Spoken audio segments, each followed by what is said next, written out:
Hi. Hello. Greetings. Salutations. Potatoes. Wait. I mean, that could be a greeting. I wouldn't mind being greeted with some potatoes, like, you know, nice, delicious, hot, toasty French fries. Hell yeah. I would not mind that at all. Welcome back, everybody. I had a nap, and it was a great nap. Oh my word. I needed that. I really, really needed that nap. I feel so much better now. Holy balls. I had such a great nap. What was it, like 2.5 hours? Oh, so good. So good. Such a good nap. I have returned. Potatoes to you too? Yeah, well, hold on. Let me think. Relish. Yeah, because we can relish the opportunity to be together. All of us here, right now, with the potatoes that we turn into French fries and eat together or something. Yay! How y'all doing? Nate, Anime Boss, how you doing? Both y'all are awesome, by the way. Did you guys know that you're like super awesome? It's true facts. True facts. True. True. Get heckin' got. Get heckin' got. Oh my god. I feel like since we had some time to nap, it's time for me to make y'all hungry. Let's go. Time to make y'all hungry. That's right. We're gonna watch a food video. That's right. Time to make y'all hungry. Hawaiian bacon burger. Let's go. Ground chuck, and try to use ground chuck anytime you're making a burger. As Hawaiian you know, for best bacon flavor. burger. Right? Now we're gonna form some burger patties here, and we're gonna go at about 1/3 to 1/2. It's never too late patties to right? be hungry and that's for pitmaster bacon. privilege. And burgers. And Both. if you've never had pineapple bacon burgers before, you definitely gotta check this out. What kind of fish, by the way, Nate? Man, What kind? Some good eating. All right, here we're making the burgers. All right. Those are some pretty big burgers you're making. And form fairly tight. This will help for the grilling. All right. Now, here we've got some fresh cored pineapple. Right. You can use canned sliced pineapple. Yeah, if you have core to, that stuff. But you can cut these fairly thin this way. right? This pineapple, it ain't going on pizza. It's going on the burger. That's right. Actually, Oh wait, there's a lot no, more flavor. this is going to go in the burger, isn't it? Natural cord pineapple, right? Oh, you know all about I see that, the right? theme. I understand All right. now. We've sliced some pineapple. All right. And what you're going to do now, right, is you're going to press them into the burger rather than cooking the pineapple separate as pretty much everybody does, right? You press this it is the way to into get that the pineapple burger. flavor deep into the burger. Oh, yeah. You just press it in. Heck yeah, let's go. Just like that. Heck yeah. And you want to put a hole in the center. Let's this heckin' keeps the go. burger from expanding while it's cooking. Oh, yeah. Right? Yeah, And you yeah. flip it and you do the other I have side. one left I could Same cook. set. Oh. Yo, double You ring. put this on the grill, all those Double good flavors, ring. all that moisture, that pineapple juice. Holy into balls. this burger. That is going to be one of the This is single real juiciest burgers ever. All right. Holy crap. Man, I told you it was easy to do. Goodness gracious. Now, if you just fell asleep, you just went to the fridge to get a beer or get some peanut butter, we're going to show you again. Beautiful. Just Beautiful. make it like a donut hole in there. Press in that slice of pineapple. This is just proof that you don't have to be like some sort of high grade chef to make good food. All you gotta do is just do it. You just do it. Oh, yeah. Oh, it looks good enough to eat already. You've heard that before. Heck yeah, it does. All right. I would have Then that. Press the pineapple in. Wimsh. Warm the burger around it just a bit. Whim shit in there. Make it a donut. Heck yeah. Oh, man. Look at that. I do not have a problem with that. Gonna do the other side as Get well. it? Hey. Be sure and make a bunch of these because they're gonna go real fast. Oh yeah. Right. Have that with some nice barbecue sauce. Heck yeah. Are you getting hungry? I should send this to my friend that seems to not like pineapple. I bet this is a good mix. Grilled pineapple, I bet he would make. All right. Well, if that's the case, hold on. Let me share the video with you. Copy. And throw it into chat. There you go. Hawaiian Bacon Burger by Barbecue Pit Boys. These guys have so many nice recipes. It's great.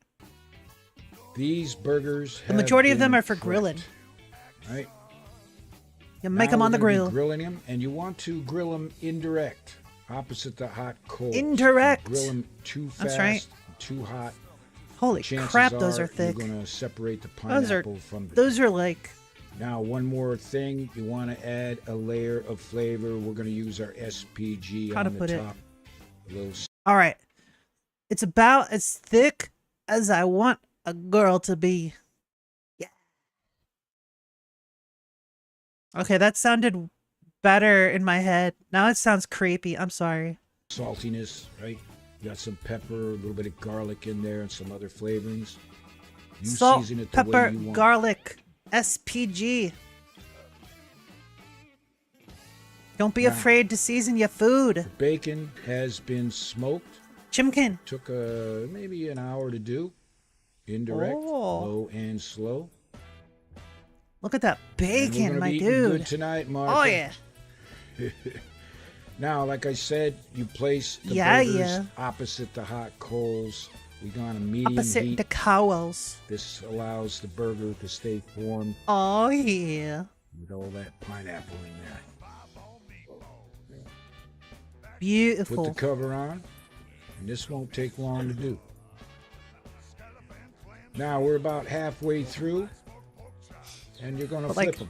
How long is halfway through? And you see the moisture accumulating in there? That's because of that pineapple. What? No way. I never would have guessed. Moisture accumulating because of pineapple? Who would have guessed?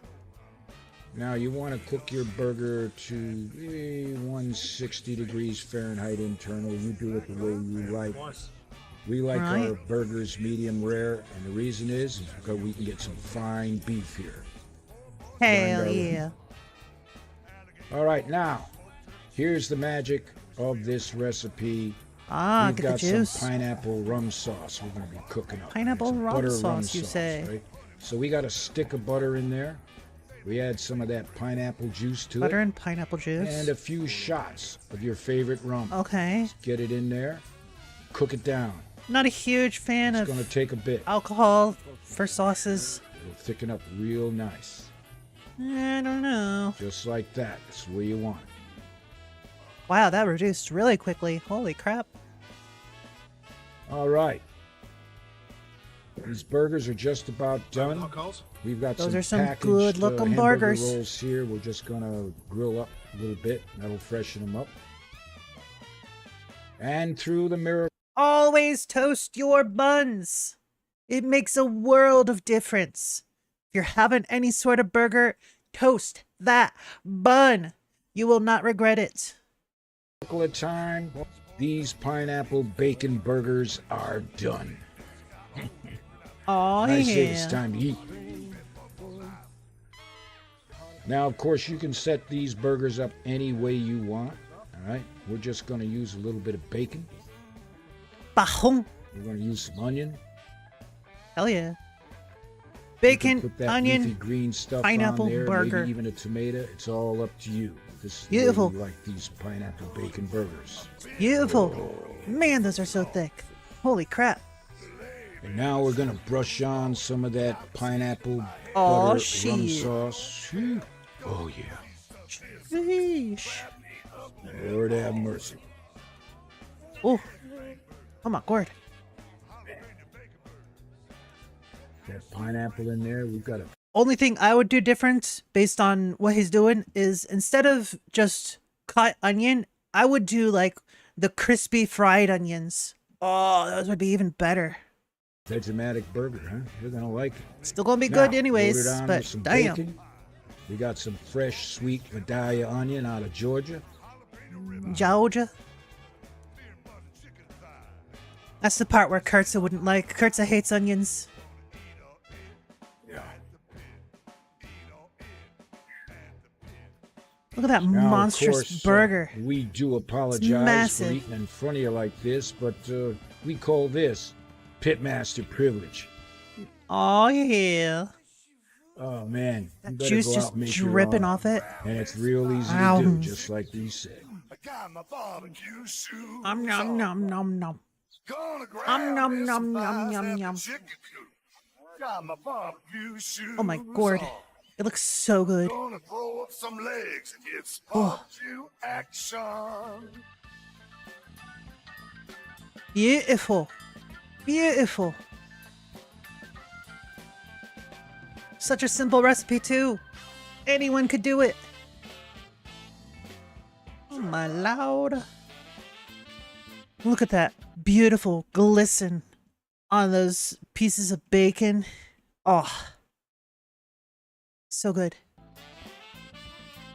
Oh yeah. Oh shit. Yeah. Yeah. That's the money So the shot. next time you're looking for a burger recipe for your kid, check out barbecuepitboys.com. That's a hawk. It's looking like, hey, you got any to spare? Oh man. Great video like usual. No surprise. Wonder if there's any other barbecue pit boy ones that I can tease y'all with. Country ribs. Honestly, I'm not a huge fan of ribs. I feel like it's too much work for too little reward. Barbecue beef sliders. Ooh. Let's go with this one. To do, all right, you're going to need some ground beef. Here we've got some cumin seed. You need some coriander seed. Come on. Coriander. Boy. You need some cayenne pepper to kick up the heat. You need some leafy green stuff like parsley. Yeah. And here we've got some pureed onion, right? And the water has been squeezed out of it, so you get this nice puree onion. Oh, perfect. Now here's the magic. We're pouring in some of our SPG. And Salt, if you can't pepper, get it, garlic. head to your store manager, ask him about it. And if he still has no clue, go to our website and order it online. We appreciate your support. To be fair, it's not really all that difficult to make a blend of salt, pepper, and garlic. The difficult part is getting the right ratio. Now, the key with the mix is get the ground chuck ice cold, right? And it's important. Otherwise, it may not stick. And being ice cold like this helps it adhere to these swords, right? Now, this is a typical Turkish sword. In fact, this is where the term skewers came from, right? It is from the Turkish soldiers many hundreds of years ago who would cook their fresh dinosaur meat on their swords. Dinosaur meat. All right. So again, we're forming. I mean, fair enough. Right? Getting it to stick to the stainless steel, just like that. I was not aware that they actually cooked with swords. Moisten your hands if you have to. Remember, it needs to be ice cold, right, to work this out. All right, man. Now, if you've never had SPG beef skewers before, you got to check this out. This is some good eating at the pit. Now, careful that you don't make these too thick, right? Or they will fall off during the cook. Make them kind of like this, like Pitmaster Blaze is doing right here, right? Just thick perfect. Is good, but not too thick. It's a sharp meal. You're right. You're right. Are you kidding me? Are you getting hungry or what? And if you're not, well, you might not have any business being here. Now, traditional kebabs are, of course, are made using lamb. But if you don't have any merry little lambs around, check out beef. It's fantastic as a kebab. All right. Honestly, now, I greatly prefer beef over lamb. Over charcoal. Use your sort grill or what grill you've got, of course. Oh, yeah. And this cook will go fast, real fast, right? After all, the ground beef is fairly thin wrapped around these swords. True. So the trick is to do this quickly, right? And you have to do it constantly, right? Just so that the beef and the outer surface tightens up, right? If you let it sit, it just might drop into the coals. Now, you don't want to do it. So keep flipping. Oh, my God. Stay it looks with so good already. Keep them rotating, just like that. They'll soon constrict on around this sword, and it'll be perfect for the cook. Oh, my God. Again, it won't take long. I may or may not be salivating. So won't take as long as it took to prepare this. Look at that. So just keep flipping, and in a miracle of time, beautiful. These SPG skewers are done. Oh, yeah. All right. Now, we can set these up the way you want. We're going to be doing sliders today, but the first thing you want to do is get the Pitmaster a cold one, right? He's the one that's working on this. A lot of barbecue sauce. Now, we're going to use a little barbecue sauce, right? That's not a little, that's a lot. Slider buns. And we'll take these All right, kebabs, so you get about 3 sliders per place them on. Sword. Add some maybe fresh mozzarella. How about a nice fresh slice of tomato? Fresh mozzarella. Oh, yeah. And you got to have the fresh slice of red onion. Now, this... Bruh, that is no longer a slider. That's a full-on burger. Burger. Holy crap. This is the part where the Pitmaster is going to eat in front of you, and he's not apologizing. Why should he? Oh, my God. So to get the recipe, head on over to our website. It's so thick. And while you're there, just like your sign mom. up. Start your own chapter. We've got over 18,100 I didn't say anything. So the next time you're looking for a recipe for your pit, check out barbecuepitboys.com. How you doing? Oh, my God. Let's make you even more hungry. Let's see. Bratwurst, bacon, and egg. Hell yeah, let's go. I'm gonna make y'all hungry. Let's go. Oh my God. Looks so good. I ate just before I came on, so I'm good for a while.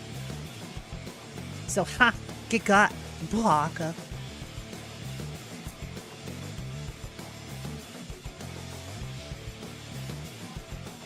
Oh my God.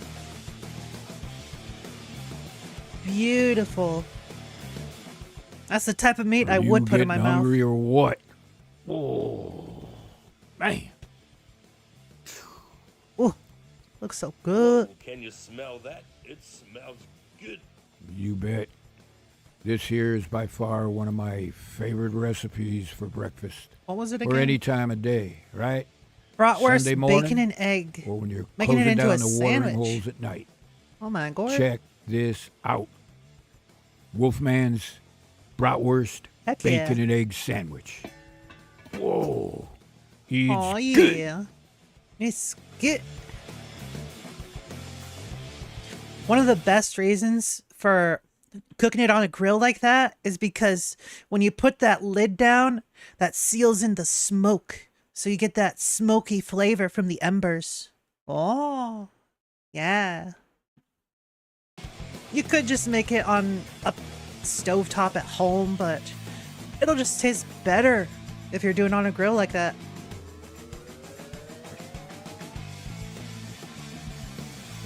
Nice. He didn't toast the bun. Aw, that's a shame. That's a shame. Shameful display. Boo. Need to toast that bun.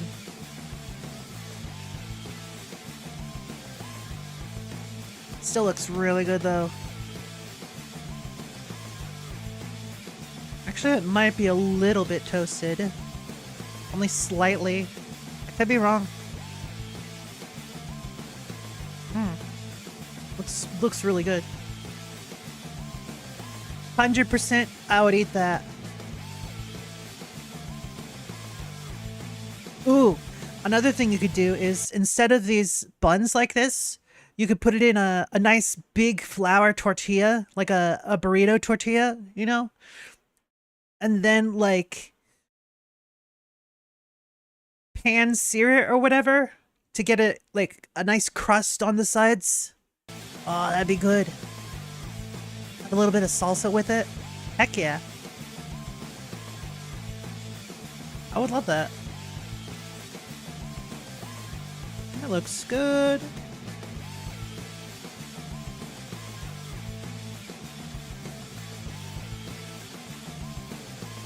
Nom nom nom nom. Oh, what's that sauce? Is that like a burger sauce? What you got there? What you got there? Looks like a burger sauce. Fair enough. For those unaware, burger sauce is basically like mayo, bit of ketchup, and what was the other thing? I think there's some chopped up onion in it as well. It's kind of like if you've ever had Thousand Island dressing. That's basically what burger sauce is, except I think you also add mustard. Yeah. Oh, break time over on Twitch. Get hecked. Get hecked.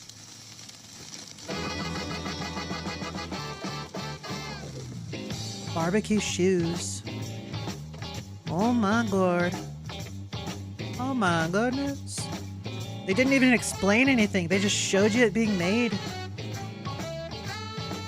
Only slightly disappointed. I'm sure that the recipe is like down below. Oh my god. All our recipes. You can get all the recipes online.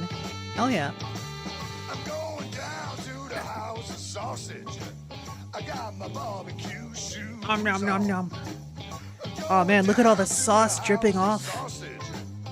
You know it's a good sandwich when it's nice and drippy like that. Heck yeah. Oh yeah. Oh, look at that glamour shot. Oh man, it looks so good. Oh. Oh. Make all y'all hungry. Yeah. So the next time you're looking for a recipe for your pit, check out barbecuepitboys.com. Beautiful. Beautiful, beautiful. Just like all y'all. All right. I think that's probably enough of making y'all hungry. So let's go on to other videos. So over the past 2 months or so, the Rev. Niji Sanji EN related drama has had its many different consequences, and one of those consequences was merch brands pulling away from Niji Sanji, and one of those brands was Height, who provides PC parts, and they are a very close collaborator with Niji Sanji for a very long time. However, when they discovered the termination of Selene and the surrounding circumstances that she faced that became public, they pulled out from Niji Sanji EN and announced that they were pulling all of their products that they made in collaboration with the agency. Now, a lot of people were very happy about that because, you know, you reap what you sow. Back in February, when people discovered the information surrounding Selene's termination, people were not happy, and Height took advantage of that and said that they were pulling away from Niji Sanji. And now, here we are halfway through April, and we have a very surprising announcement from Doki Bird announcing her collaboration with Height. And you can see the PC parts right here with her logo. Very clean and yet very simple designs here. I know a lot of people appreciate that. Looks very good. And for a lot of people looking at this situation, it is a full circle type of a situation here where only a few months ago, Height was working very closely with Niji Sanji EN, and now here they are disavowing Niji Sanji and now working with Doki Bird, the subject of that termination that kickstarted all these events over the past couple of months. And all I can say is, well, based. You reap what you sow. That's just how it be. Fallout TV show actress Ella Purnell played Fallout games in order to get ready for the show. Out of the two of you, you were the bigger gamer. You were more into the game than him. Jonah himself, he played a lot of it. Was that a complete waste of time? World or did that feel like you were kind of prepping for the show? It wasn't a waste of time at all. I wanted to get the absolute most out of this experience, and I think you have to deeply, deeply respect the source material. At least for me, and I love to throw myself into all of my research, but this was so fun. There's so much lore and so much passion behind the games and so many details, and it made it even more exciting when I put the Vault suit on or the Pip-Boy for the first time. Like, that moment was not lost on me, what a big deal that was. So no, it wasn't a waste of time. Well, also, I think the games probably be fun too, right? I mean, you'd hope for that. Yeah, that's awesome. That's what people want to see. And I don't see why. Like, I feel like a lot of TV shows do this where they try to actively almost alienate the original audience of the show. Like, I feel like Halo's kind of like that. Like, it was a very obvious choice in the games not to show Master Chief's face. So why would you change something that big? Is having a massive fan base of one of the most popular game IPs not enough for you? You're really going to try to go after the mystical and mythical general audiences? Oh my god. Exactly. I agree entirely. Clip. What's this? Did he really do it? Oh my god. Oh my god, he actually did it. I'm sure all of you are sick and tired of hearing the phrase, changed my life, because it's been used so willy-nilly to refer to even the most trivial things ever. Pow World changed my life. Changed my life. This changed my life. Like, this changed my life. I drank a green tea that was so good it changed my life. Or this show's episode was so good it changed my life. But when I say... But now he's gonna do it. Uh-huh. Yep. And it's another game. I'm telling you guys, it's a great title. It's one of the best titles that we've come up with. It's a good one. Yeah, exactly. Can you believe the nerve of some streamers? They waltz into my territory, snatch up my video titles like they're picking apples off a tree, and then have the audacity to parade them around like they're their own original creations. It's like they have a radar for other people's hard work, and they just can't help but swoop in and claim it as their own. Let me tell you, I'm not just a content creator, I'm a title innovator, and I won't stand for this blatant thievery. Wait. Oh, shit. All right. Rev, let's go. Hey, what's up, guys? Rev here. So today we have another round of localizer-related drama to cover. More issues stemming from the localization of Japanese media into the Western markets, because this is an issue that reflects on the localizers who are abusing their position of trust to add in a bunch of nonsense into their translations. What? Now we've They would seen never do Capcom's that, right? localization team throw their hat in the ring yesterday. So for absolutely no reason at all, they have made this very long thread with the goal of sharing what localization is and some of the subtle nuances of providing a localization. Now, of course, in their games, we've seen some issues with localizations into Western markets. So this thread and some of the information contained within it has confirmed a lot of the fears and concerns customers have had about the localization of these Japanese games into Western markets. Rev is great. Now, of course, if you have been concerned about the shoddy localization of anime and manga, you should also be concerned with these shoddy localizations of Japanese video games and Japanese media in general, because these issues are all intertwined. So here we have the start of the thread. They begin by describing what is localization. Embark on a global adventure through the lens of game localization beyond mere translation. We're diving into the art of cultural adaptation, preserving context, and inclusive storytelling. Join us as we unravel the intricacies that make games resonate worldwide. Wow, that was beautiful to read. Unfortunately, a lot of localizers operate on a much more simple level where they just work to inject whatever they want into their stories and see how much they can actually get away with. But continuing on into the thread, it says, not just translating. Localization isn't just about translating words. It's about adapting the game for a global audience. Remember this phrase, global audience. We'll talk more about that in a second. Think of cultural nuances, idioms, and the regional flair. A good localization makes players feel right at home wherever in the world they are. So right here, all right, right away, I see a problem with this. The problem being, if a game is set in a specific setting, of course that's not gonna fucking relate to anyone outside of that setting. For example, if a game is set in Japan, there's gonna be a lot of terms and a lot of things there that aren't going to relate to any other culture. And you're gonna like just say, it's localized. Let's, for example, take the humble dango. It always annoys me when they change the name of food types.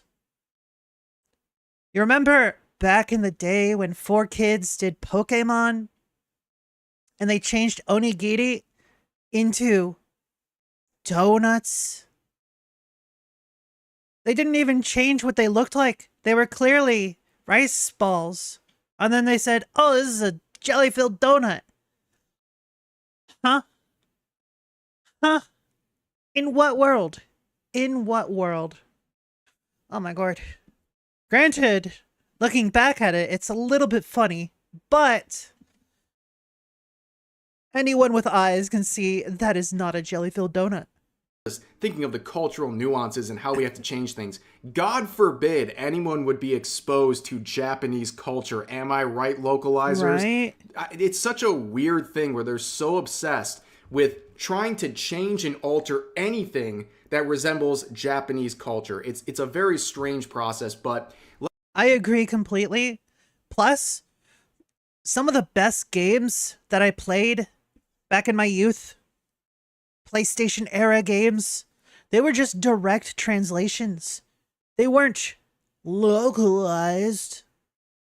Great example, Final Fantasy Tactics. That shit was so dope. Direct translation. However, here's the bad thing. When they did the localization for the PSP version, they made it all ye olde English. They ruined it. They fucking ruined it. That said, if you ever want to play Final Fantasy Tactics, highly suggest playing it on the PlayStation, not the PSP. Yes, the PSP is a more recent version. Yes, it is inferior. I said my part. Another thing is Star Ocean 2. I don't know if they changed the translation. There's a good chance they did. But Star Ocean 2, great game. PlayStation era. Hell yeah. Direct translations.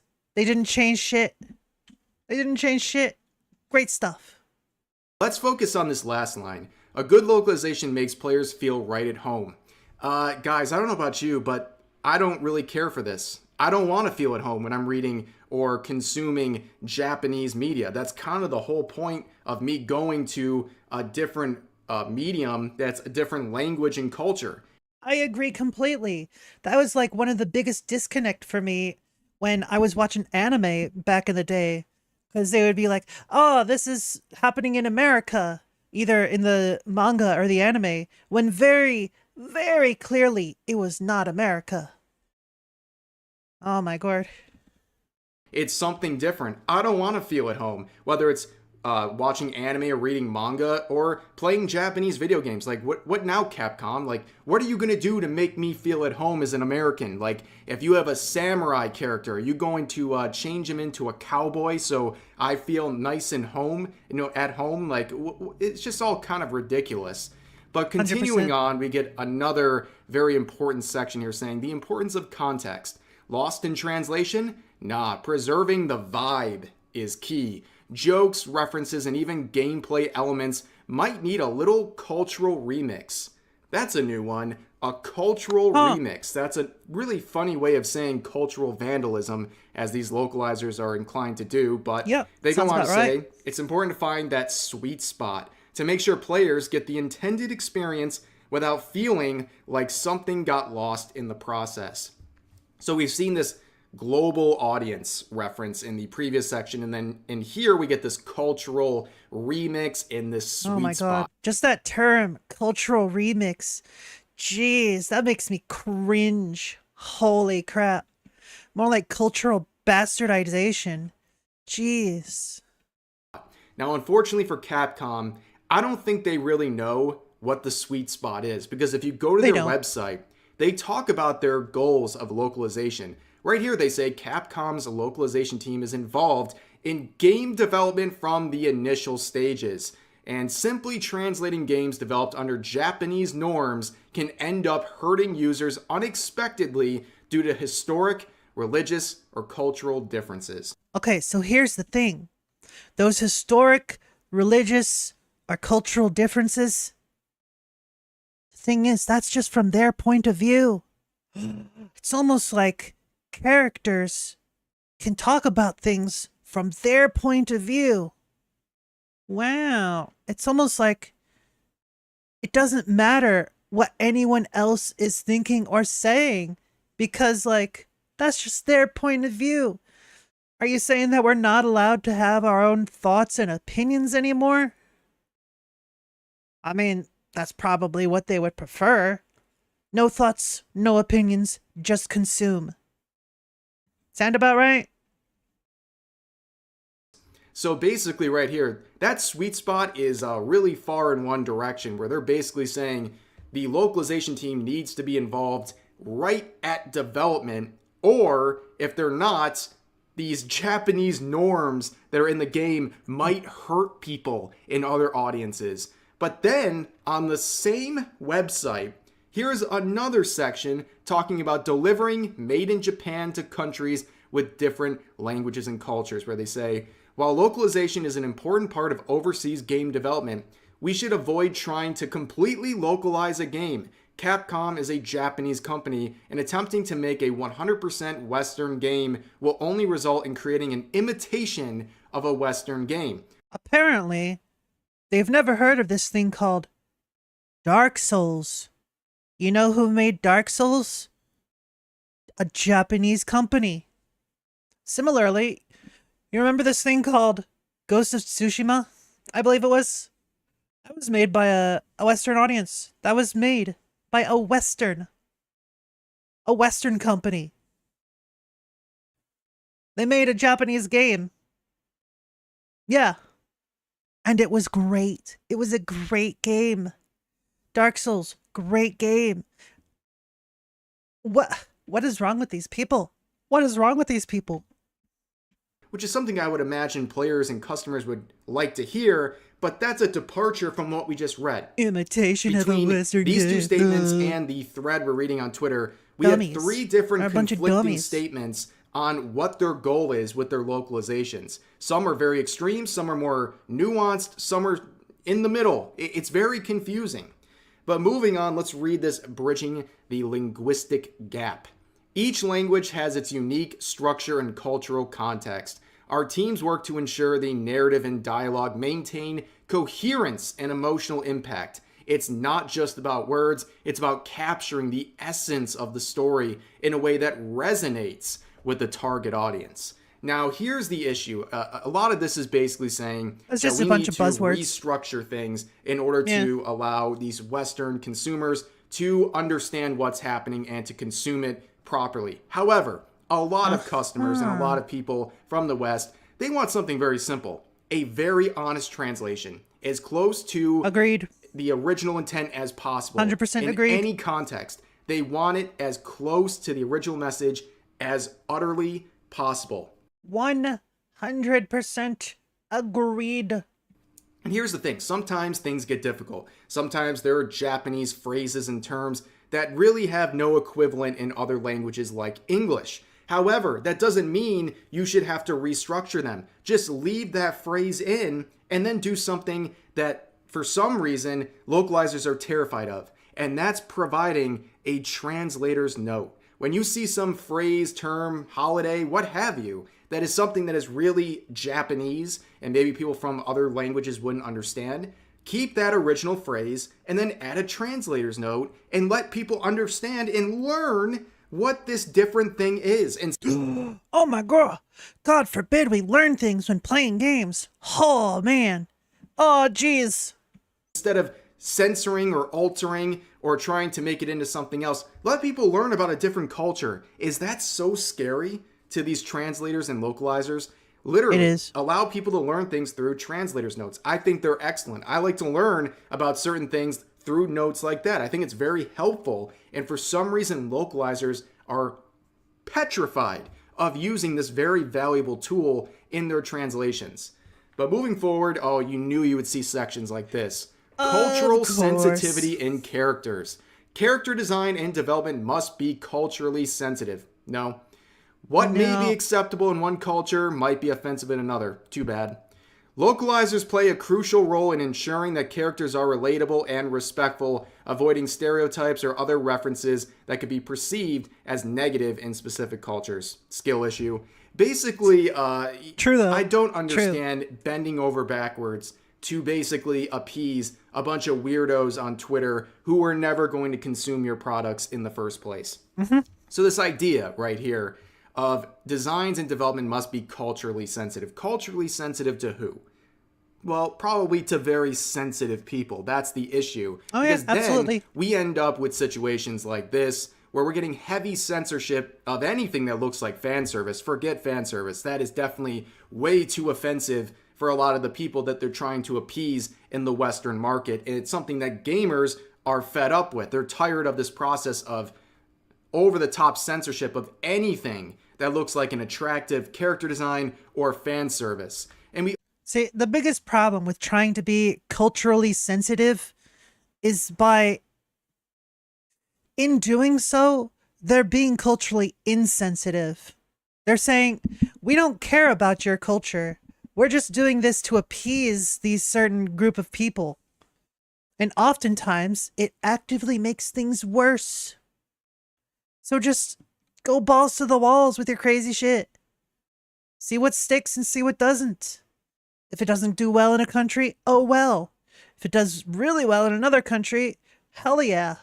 Just every time that they try to be culturally sensitive, they bastardize the original thoughts of how this stuff would even go.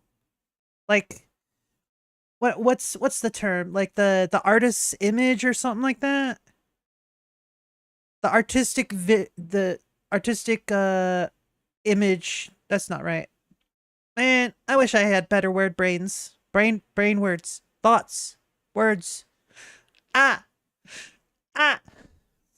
also have seen the lengths at which localizers will project their own belief systems into their localizations. Only a few weeks ago, we covered this big situation coming out of the lovely, complex English dub, where basically there was this whole disaster where the localizer in charge of it openly admitted that he doesn't like the anime he was working on. He said that it was bad and had a lot of problematic themes and characters, and it was his job to basically save it. So he changed a great deal of the characters, the dialogue, the story, what have you. Even removing a self-insert from the original creator of the series because they didn't find it appropriate. Absolutely insane narcissistic stuff. But who? Oh my god. Appropriateness is not for you to decide. It is not for you to decide. Appropriateness is decided by the initial people that created it in the first place. If you think it's inappropriate, guess what? Guess what? We have a rating system for a reason. Whoa! It's almost like appropriateness has letters and numbers assigned to it. You don't need to change shit. You don't need to change shit. You don't need to change shit. Just keep it as it is. That's what's going on. So that person is the arbiter of what is appropriate for these markets. I don't trust these people. I don't think you should either. These localizers have their own sense of what they think is appropriate and not appropriate. And oftentimes, those views are greatly different than the potential customers of these games. It all comes back to this saying. I don't remember where it came from, but it goes like this. I reject your reality and substitute it for my own. That is exactly how it is with these people. And that's the problem here. So we're supposed to sit back and just trust these localizers to understand the nuances of these differing cultural values when really nobody wants them to be doing that. If localizers just went poof, right, in these mediums, I don't think people would even notice. In fact, things would probably get better, but nobody is dying for localizations, okay? People want honest translations before anything else.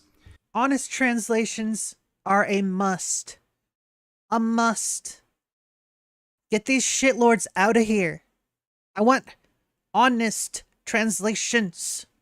It's not that hard. But continuing on, we have this section about inclusive language and representation. Boy, howdy, this will be good. Localization efforts extend to promoting inclusivity through language and representation. Language and representation is in itself not inclusive. This involves adapting not only the linguistic aspects, but also addressing gender-specific language, cultural norms, and diverse perspectives. My only argument for this is gender-specific language is a thing that's seen in a lot of languages. Like, for example, Spanish and French, they have a very gendered language. Certain items and objects, they'll be seen as feminine or masculine. For example, with your friends, you could say amigos if they're guys and amigas if they're girls, right? Gendered language. The aim is to create an immersive experience where players from different backgrounds can identify with the characters and narrative. This can be very challenging for certain languages due to grammar. Again, similar to one of the first sections we read, I don't need to relate or identify with characters. Personally, I just like the character. Agreed. You know, the ultimate example people give is Goku from Dragon Ball, okay? People from cultures all around the world absolutely love Goku, despite the fact many of them look completely different than what Goku does. Absolutely. The amount of times I've seen people doing cosplays of Gokus, like guys doing it, girls doing it, every color of skin, every single one of them. It doesn't matter. You know why? Goku is awesome. Goku will kick your ass regardless of your race, your gender, your sex, your creed. It doesn't matter. Goku's a badass. He doesn't care. All he cares is, hey, you look pretty strong. Yeah, that's it. Goku just likes to fight. Simple as that. Oh my god, these people. But it doesn't matter because they like his character. They relate to the character, not the identity of the character. And this has been a very big super issue. strong badass? And also similar to this last section we just talked about, when it comes to you can also be a super cool badass that's also a whiny bitch if you like Vegeta. Got him. Inclusive roles and representation, that is in the eyes of the localizers, not what the customers actually want. Because when there is very valid forms of representation, we've seen disasters. So we had this manga series, if you remember, there was a big controversy where the main character, who is a cross-dressing male character, was rewritten by localizers to be a trans character because they believed that was a more fair and meaningful representation of this character, which was absolutely ridiculous and eventually would result in these chapters being recalled and fixed. And it's unbelievable because of people like Katrina and these other people who were working with 7 Seas, I can confirm this. I have read this manga. The main character is in no way trans. They've thought about it. They've thought about like the whole male versus female thing, but no, they're not trans. At least not in the up to the point of what I've read, right? Mostly it's just that that character wanted to get more attention from his other male friend, and in doing so, it's kind of a love story-ish. Yeah. Yeah. Kind of great, honestly. But yeah, not trans at all. Saying, oh, I guess a gay cross-dressing male character is not diverse enough. We have to go to the next step and make this character trans. It's very weird. You are denying the identity of a gay cross-dressing character, and apparently that's just not enough representation. And people who were actually enjoying this character and what he represented were upset about this because people in the localization scene wanted to virtue signal and get some brownie points on Twitter by rewriting this character to be how you trans. doing? It was absolutely disgusting stuff, by the way. Yeah, they have done some really bad translation stuff.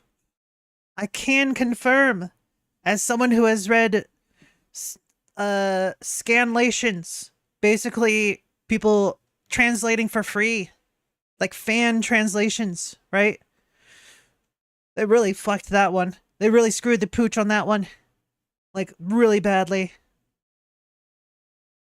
People are so afraid that like a character can be a cross-dresser instead of like trans. They're always looking for these tiny little things that only they really care about, and then they push their agenda, they push their headcanon and actively make it worse. It's almost like these translators don't give a fuck about anyone but themselves. It's very similar to virtue signaling. Like, keep your shit out of there. Just give us an honest translation, word for word. Stop inserting your headcanon. Stop inserting your agendas. Oh my goodness. Femboy and trans are not the same thing. Both are good in a story, but make for a different story. Yeah, exactly. Absolutely. I agree 100%. 100%. A femboy character is very different from a trans character. Same with someone who just cross-dresses once in a while. Or like, there's another one I read where the character, they cross-dress because they can't stand the sight of men, including their own reflection. Yeah. It was a pretty interesting, that one. Yeah. I've seen some bad that completely changed things. Fucking Cats in Dragon Maid talking about being more modest, somehow it becomes patriarch. Yeah. That was mentioned earlier in the video. Yeah, these localizers need to get their shit together. All we want is an honest translation. Stop with the bullshit. But continuing on, here's some other examples people have been picking up from the addressing gender-specific language, where we have examples like here saying, just stand tall, you're a boy, aren't you? To be translated into, just take a few deep breaths. Yeah, I can... So this is sort of like a Japanese culture type of thing, where especially with kids, they very often address whether the kid is male or female, because that's how the society works over there. It's very gender ruled, if that makes sense. That's why in Asian cultures, it's a lot more acceptable to be trans rather than to be gay or lesbian or anything like that, because they have a very specific way that they see male roles and female roles. Boys, they gotta be strong. They gotta hold in their emotions. They gotta be the supportive one. And the women, they're supposed to be like the motherly type. They gotta do all of these specific gender role stuff, right? Hey, thank you for the pets. How you doing, Lashin? How you doing? How's it going? Hopefully you'll be home soon. Yay! But yeah, that's something I always noticed in anime and manga. That whole, you're a boy, aren't you? For the male characters, and what a silly little girl type of thing when addressing a female character. That sort of thing. You don't really think too much about it, though, because it makes sense for the story. And once you get more familiar with the culture, it just makes sense. By removing this sort of thing, they are removing the meaning. They're removing the culture. How is that localization? It's not. It's just being lazy. It's just making it easier for them. Just getting off work. Now time to wait for sis to get off work to go home. Yeah. Was it like an hour that you have to wait? Something like that? If I remember correctly? Something like that. Oh, feel free to join VC if you need to talk. But yeah. Oh, I could even like stream the video to the Discord. That way you could still watch the video and like hang out and stuff. Hey. Anyway. And even notice they changed the name of the dog, dude. Ha! I didn't notice that. Bachi versus Rover. Fucking Rover. Whoever names their dog Rover nowadays. What the fuck? What the fuck? Huh? Like, you ever notice these like old dog names? Like Rover, Fido, and shit like that. You just don't see those anymore because no one uses them. No one uses them. They don't care. Oh my god. These people are so tone deaf. They changed it from Bochi to Rover. Is that necessary? Is that really valuable? Is that adding something to Absolutely this not. translation? I don't think so. But also, if anyone was wondering what game that is, that's Mega Man EXE for the Game Boy Advance. I don't know which one that is. Probably 3 or 4. I think there might have been 5 of them on the GBA. All I can think is Red Rover. Oh no. Yeah, that's a sus one. Absolutely. Anyways, moving on to the next section. Adapting humor and wit. Oh boy. Humor often relies on cultural references and wordplay, making it a challenging aspect of game localization. Translators must carefully navigate puns, jokes, and cultural references to maintain the intended comedic effect. To be fair, a lot of the puns really don't hit very well when they're translated into English. I can say that for a fact. Cause, oof, oof. I've seen a lot of manga. I've read so much manga. You would not believe. You would not believe your eyes. You know. Oh my god. Puns tend not to translate very well at all. Because a lot of the times it's just like a simple rhyme and like double meaning words. For example, using the word hashi. In Japanese, when you say the word hashi, it's like it's both bridge and what was it? Chopsticks. So depends on which one you're crossing, you know? 36k points. Good for you. Clap, clap. There you go. This requires a deep understanding of the target audience's sense of humor while staying true to the original wit. Everyone has a different sense of humor, so that's just disingenuous. Fuck off. Just bring us the literal translation. We can figure it out. We're not toddlers.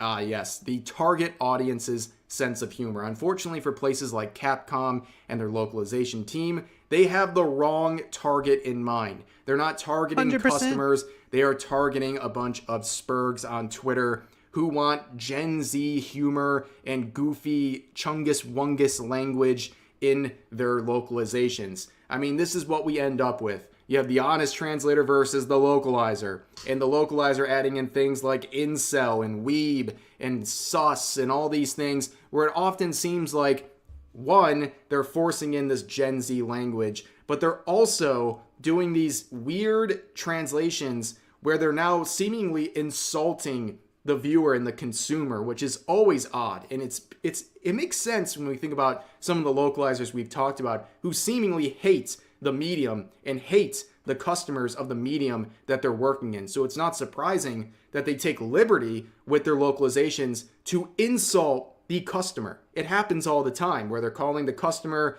through inaccurate translations things like incel, pedophile, weeb, all these things. It's very, very weird.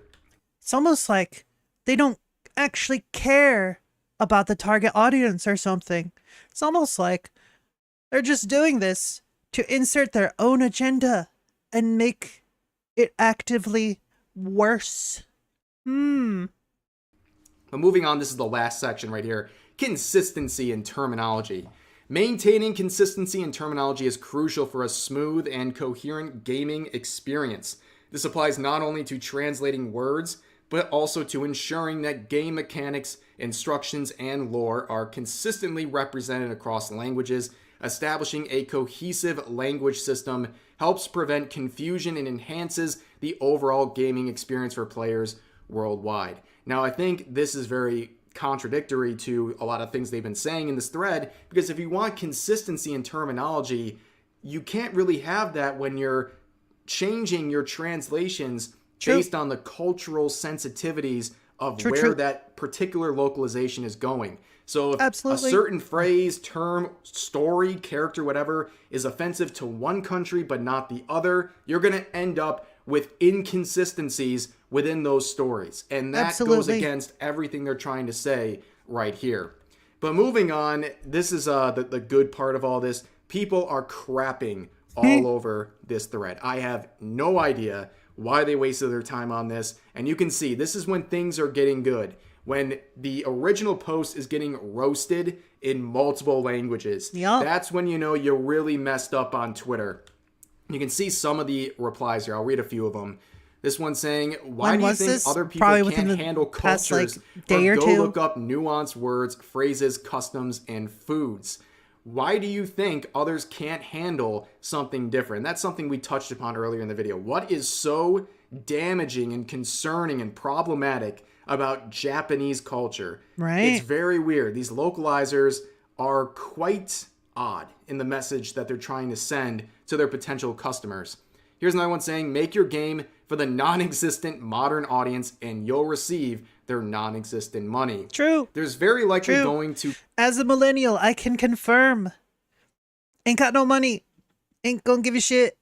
Come a time in the near future even when you wish you would have deleted this post quickly. Way too late now.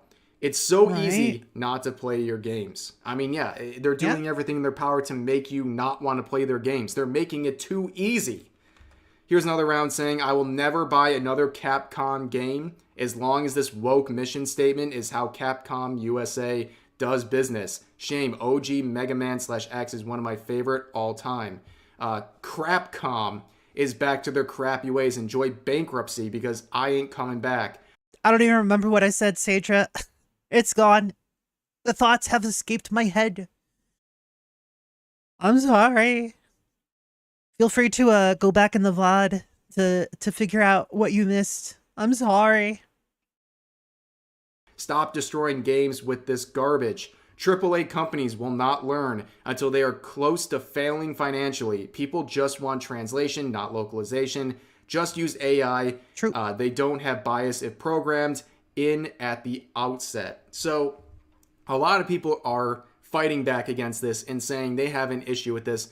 And ultimately, like what they said down here, these companies just will not learn. And it's strange because we know these are companies trying to make a profit. Absolutely. Absolutely. And this is one of those cases where, honestly, I support the use of AI. This is one of those few things I will actually say because, hear me out. The only reason AI would be good in this case is because they take the literal meaning and they machine translate it, right? And then from that, people look at that and they're like, okay, yeah, this is the meaning. And they fix it up. They fix up the words. I don't generally like the use of AI, but if you're going to use AI, this is one of the best ways to do it. If you get the literal meaning of the words, the phrases and all that, and then you suss it out based on what's going on in the manga, in the anime, it's so much easier than trying to do mental hoops around what these localizers are thinking. So much easier. So many times I've read a manga where it's been machine translated, and you know what? Honestly, they did a pretty damn good job. I would rather have a decent machine translated manga versus a really bad manga that's been translated by one or two people that barely know language. They barely know English. English is my first language. They're doing everything in their power to try to min-max their revenue, and yet they're doing stuff like this that is backfiring. We're seeing it with the releases of recent AAA titles like Suicide Squad, Kill the Justice League, using the kind of things that people hate, live service, transactions in game, things like that, and people are upset about it, and the sales are reflecting it. It's a huge bomb. And yet we've seen companies look at that and say, well, you know what, we're still going to go with it. It makes no sense. And with these localizations, the same thing is happening. These localizations are causing people to abandon products and companies, and they just keep doing it. Who is telling and gaslighting these people into thinking these localization efforts are good for them? And overall, I can't imagine the amount of money that Capcom is wasting on initiatives like this. It's a complete waste of time. Absolutely. And they're still doing it. And the fact that they posted this onto social media is mind-boggling. Keep this on your website. This seems like something that you would, sneak on your website to make some of the investors happy, or the ESG, whatever you want.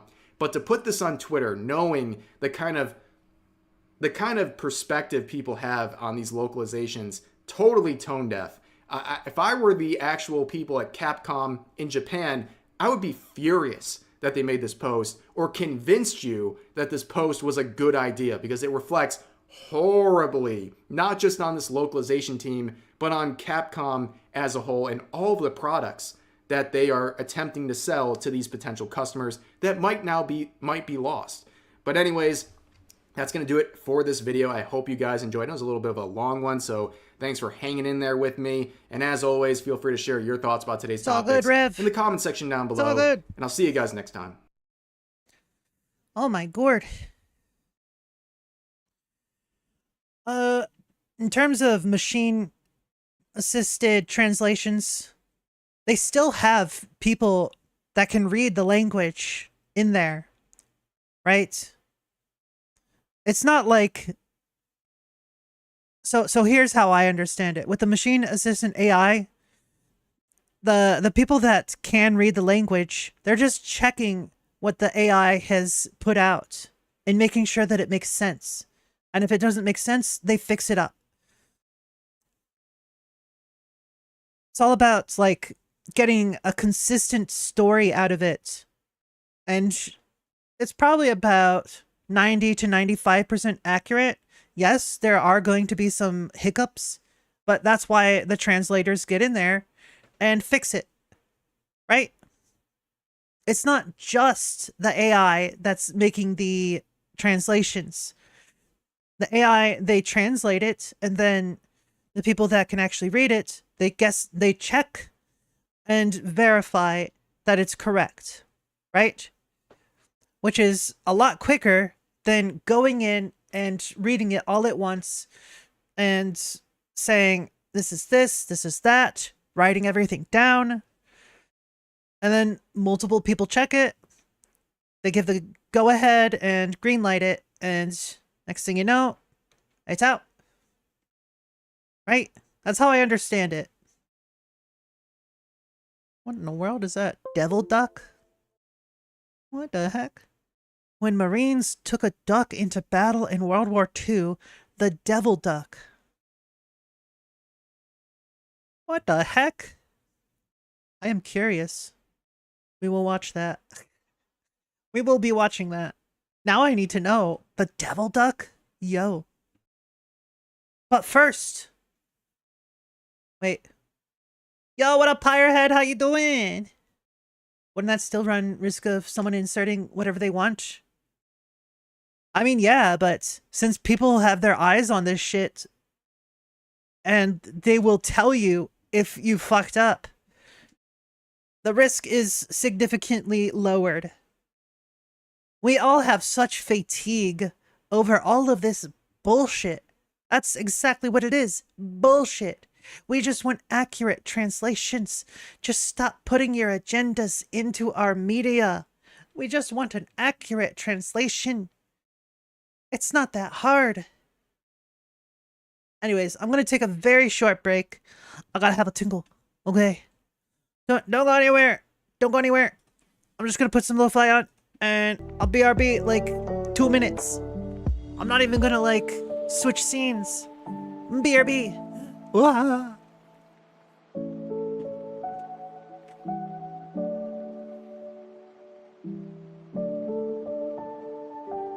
Stinky.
I have returned. We're back. Told you it would be quick. Yeah. All right.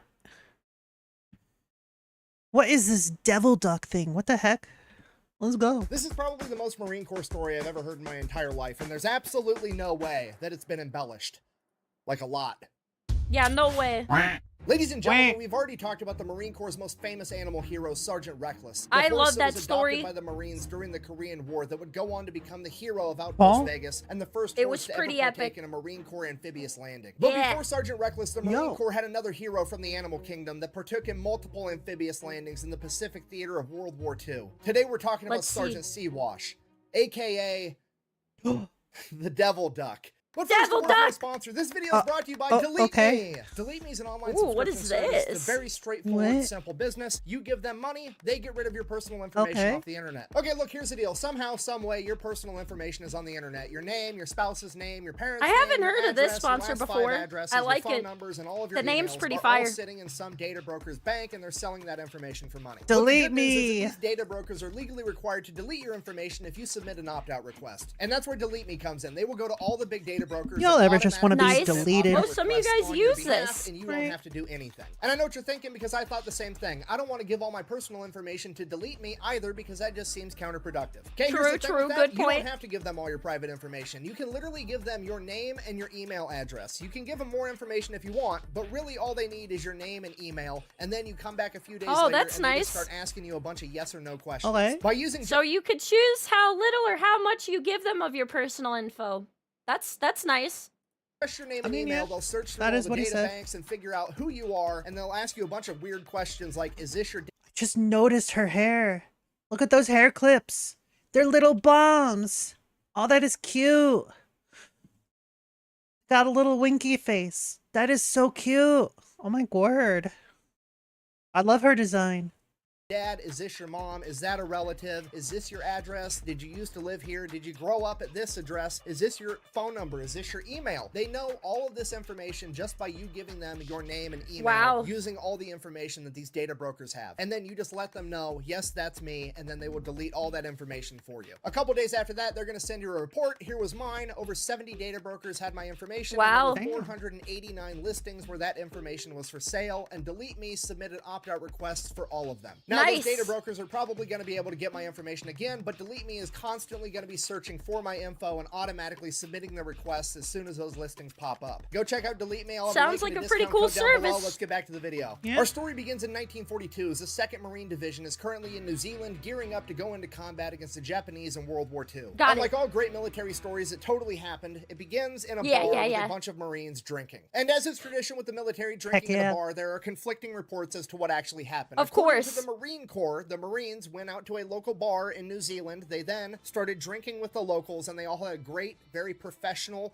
cordial time where they all drank a very appropriate amount of alcohol. Yes, no one drank too much. Everyone remembered exactly what happened, and all recollections of the story are 100% true. None of them are embellished, and nothing is false. They absolutely always drink an appropriate amount of alcohol. They never overdrink. Never. Even a Surgeon General recommended amount. And then none of the Marines went out and hooked up with any of the local women. Oh, no, that didn't happen. Which they didn't, but if they did, it would have been strictly in the missionary position, and the Marines would have used protection. Now, while they were... They drank one swimming pool worth of booze. Exactly, chat. Holy crap. That would be so much booze. Even if it was like one of those little kiddie pools of alcohol. Holy crap. That is like gallons and gallons. Oh my god. They left room for the Holy Spirit. At the bar, there was also a raffle. And apparently, a bunch of the Marines bought these tickets for this raffle, and one of the Marines by the name of Sergeant Francis Fagan ended up winning the raffle. Now, the grand prize for this raffle What's he gonna get? In New Zealand was apparently a duck. And that's what the Marine Corps says happened. You won! What did I get? A duck! Let's go! According to the other source, I guess you could say that that prize really quacked them up. Badumts.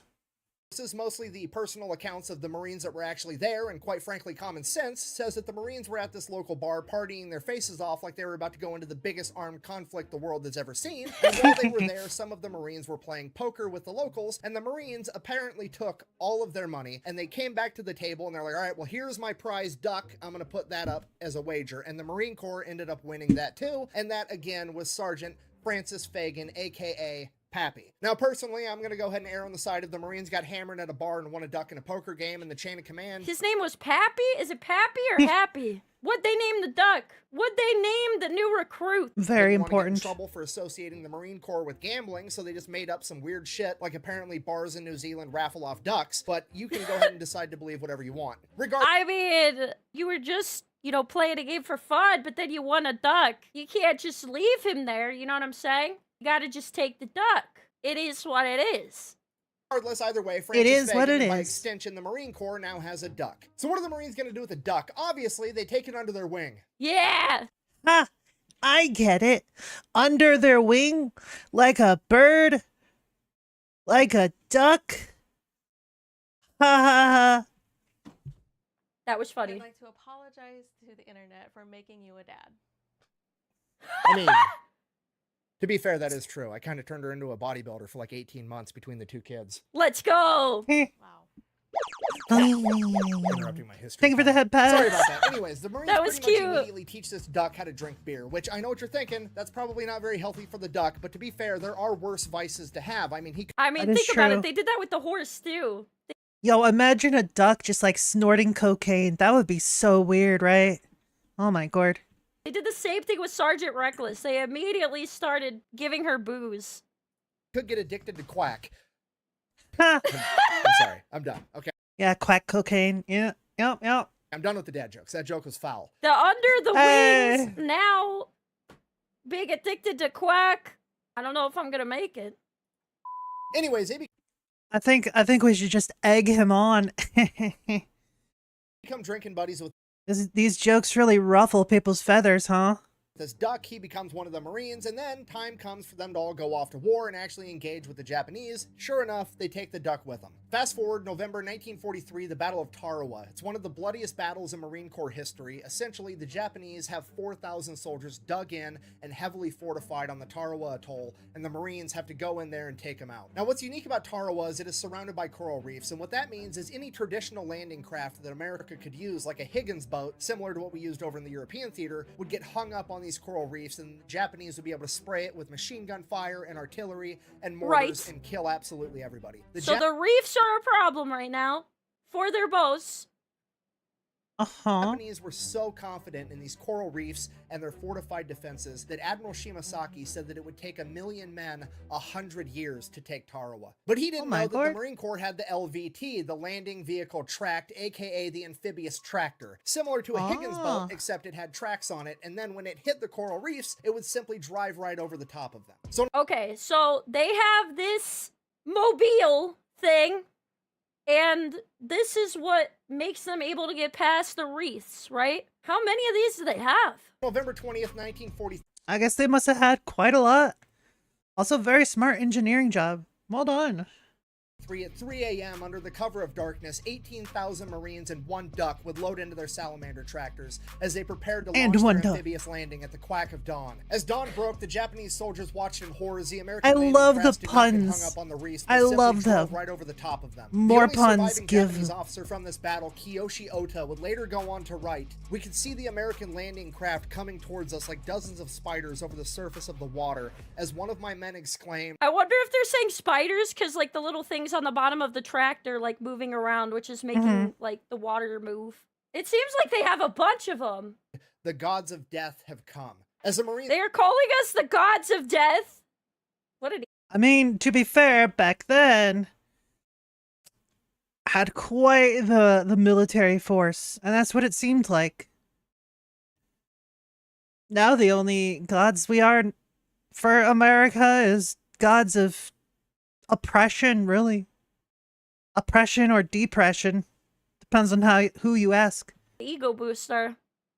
reached the beach, they would become pinned down from heavy machine gun, artillery, and mortar fire. They were only able to secure the first 70 yards of the beach after hours of combat. It is at this point that the Marines' front line was charged by an enemy rooster, and Sergeant C. Wash machine gun, artillery, and mortar fire. They had a were able rooster? to secure the first 70 yards of the beach after hours of combat. It is at this point that the Marines' front line was charged by an enemy rooster, and Sergeant C. Wash charged past the Marine line to meet the chicken in winged combat in the middle of the battlefield. After sustaining several pecks to the head, C. Wash was able to repel the enemy ambush and save his fellow Marines. All right, are these nicknames? Who's the rooster and who's the chicken?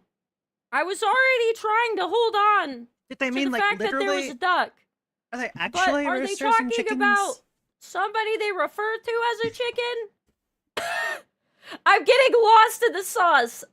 Rig, thank you for the follow. Lionheart, thank you for the follow. The Marines would then go on in the following days to completely take over the island. The Japanese believed that it would take 1 million men 100 years. In reality, it took 18,000 Marines and 1 devil duck 72 hours. For sustaining multiple peck wounds on the battlefield, the Marines tried to get C. Wash the Purple Heart. Unfortunately, that wasn't going to work out, but the chain of command still cited C. Wash for bravery on the battlefield. He was brave. Brave He was duck. brave. Very brave duck. And he came out victorious. Yeah. Citation written by Lieutenant Colonel Presley M. Brexley is as follows. For courageous action and wounds received on Tarawa and the Gilbert Islands, November 1943, with utter disregard for his own personal safety, C. Wash, upon reaching the beach without hesitation, engaged the enemy in fierce combat, namely one rooster of Japanese ancestry, and though wounded on the head... Oh, he actually found another bird when they... When That they is reached the island, funny. he found an actual rooster to pick a fight with? That is This is funny. some messed up Looney Tunes type of...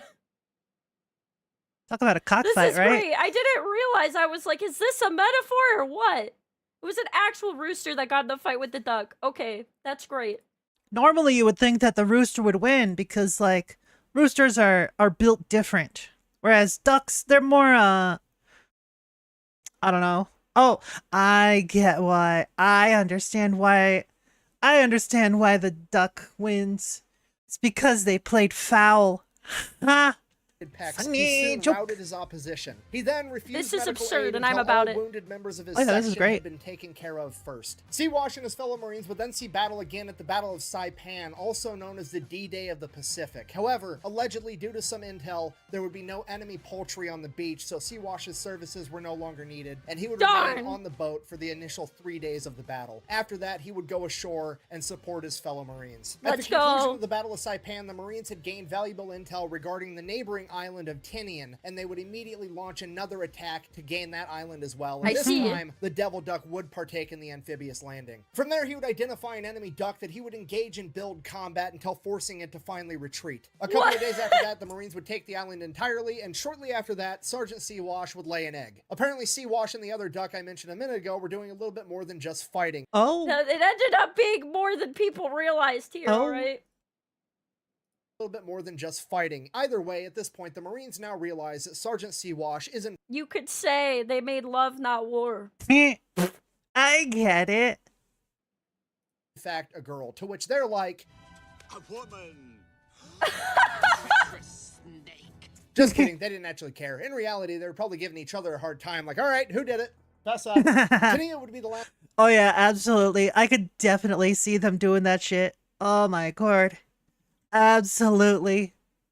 Last time that Sergeant C. Wash ever saw combat. After World War II, she would end up getting sent back home to America with her fellow Marines and her primary caretaker, Francis Fagan. Look at that proud duck. End up getting sent back home to America with... Look at how proud that duck is. Look at that beautiful beast. That is some esteemed poultry. The duck fellow too. Marines and her primary caretaker, Francis Fagan. From there, the story of Sergeant C. Wash picked up traction, being in Time magazine, having multiple radio appearances, being in a bunch of different newspapers, telling the harrowing story of America's one and only devil duck. And while all that's going on, she was partying her bill off with her Marines, drinking beer after beer, while also helping the Marines hit on young women. And I actually believe this to be the first historical appearance of the term wing. You could call her wingman. Man being used in relation to picking up women. Okay? Wait, no way! Is that where the term came from? No way. Is it really? I mean, look at this. Fagin Holy and crap. Sea-Wash have more game than an Xbox. That man's about to get more Holy pussy shit. than an animal shelter. Over the next couple months, the publicity would die down, and Francis Fagin would go on to become an electrician. And his great-grandson would also go on to become an electrician that had a pretty decent-sized YouTube channel. No, I'm just kidding. I'm not really this guy. Anyways, Sergeant Sea-Wash would also then go to live on a farm for an extended period of time until being called back into duty during the Korean War, where she helped with recruiting efforts. After that, she would finally retire to live out the rest of her days in the Lincoln Park Zoo in Chicago before passing away in 1953 11 due to liver years. complications, which prompted the Marines to release a statement. Liver complications. I wonder how that happened. It's almost like they gave the duck too much booze.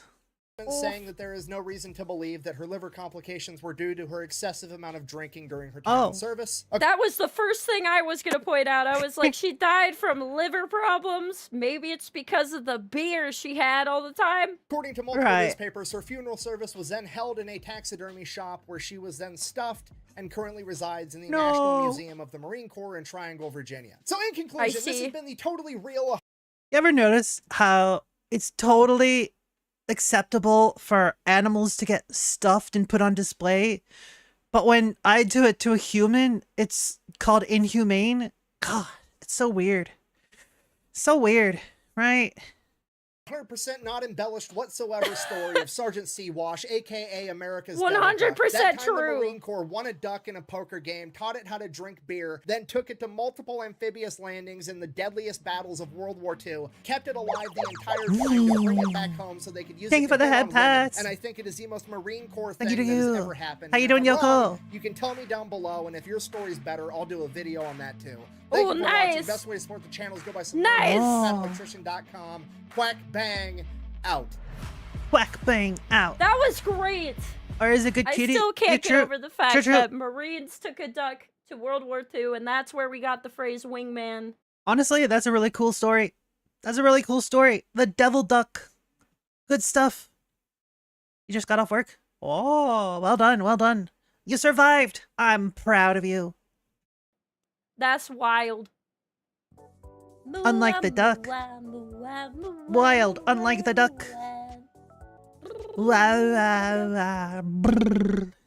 I agree. Video! So this is Capcom localization team, Oh. and I guess they... Oh, I guess Asmin is going over this as well. I see. You know you fucked up when not only does Rev go over it, but Asmin does as well. Oof. just made this post today. By the way, I'm going to completely disagree with all of this.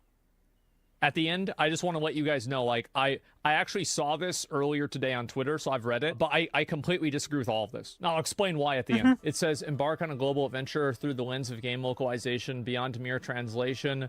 We're diving into the art of cultural adaptation, preserving context, and inclusive storytelling. Yep. Join us as we unravel the intricacies that can make games resonate worldwide. Localization isn't just about translating words, it's about adapting the game for a global audience. Think cultural nuances, idioms, and regional flair.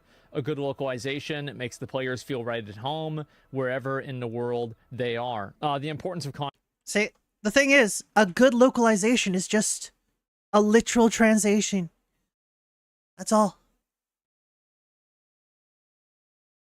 context. Lost in translation, not preserving the vibe is the key. Jokes, references, and even gameplay elements might need a little bit of cultural remix. It's important to Still find hate that sweet term. spot to make sure that players get the intended experience without feeling like something got lost in the process. Bridging the linguistic gap. Each language has its own unique structure and cultural context. Our teams work to ensure the narrative and dialogue maintain coherence and emotional impact. It's not just about words, it's about capturing the essence of the story in a way that resonates with the target audience. Cultural sensitivity and characters. I'm sure this is probably the one that people are upset about. Character design and development must be culturally sensitive. What may be acceptable in one cultural might be offensive in another. Localizers play a crucial role in The fact that so many cultures have different views on pretty much everything, there's no such thing as cultural sensitivity. You know why? Because someone, somewhere, is going to be offended for some reason. No matter what you say, no matter what you do. It's almost like people are really diverse, like inherently, and you don't need to insert your headcanon into your localization to prove anything. Ensuring the characters are relatable and respectful, avoiding stereotypes and other references that could be perceived as negative in specific cultures. Inclusive language. Localization provides the extent of promoting inclusivity through language and representation. This involves adapting not only the linguistic aspects, but also addressing gender-specific language. I love how this is indicated as something that needs to be solved. I don't think this needs to be solved. Cultural norms and diverse perspectives. The aim is to create an immersive experience where players from different backgrounds can identify with the characters and narrative. This can be very challenging for languages due to grammar. Adapting humor and wit, yeah, sure. Cultural puns, jokes, cultural references maintained the intended comedic effort. This requires deep understanding of the target audience's sense of humor while staying true to the original wit. Okay, so that's basically it. Consistency in terminology, translating words. So yeah, I completely disagree with all of this. I think this is wrong because I don't think that a lot of these people have actually a very good read on what people actually like hearing or seeing. And also, I think that if you want to add in like cultural sensitivity or, you know, adding in like kind of pop phrases and stuff, I wonder how many animes from like the late 2000s, early 2010s replaced words with epic. Like you're just replacing one type of cringe with another. Because I don't think I've ever seen that in any localization that I've seen. Granted, I mostly just watched fan subs and that sort of deal, but I'm pretty sure I never once saw like the term epic, unless it was like relating to gear levels or whatever. Like, you know how in MMOs they have different gear levels? Like, you have your common, uncommon, rare, epic, legendary, mythical, and then like god tier or whatever. Yeah. Outside of that, I don't think I ever saw any slang like that. Because that's what I see a lot of it in as well. Like, for example, I've been watching Shangri-La Frontier. And this is a new anime, and I've almost finished it. I'm like maybe 2/3 done with it.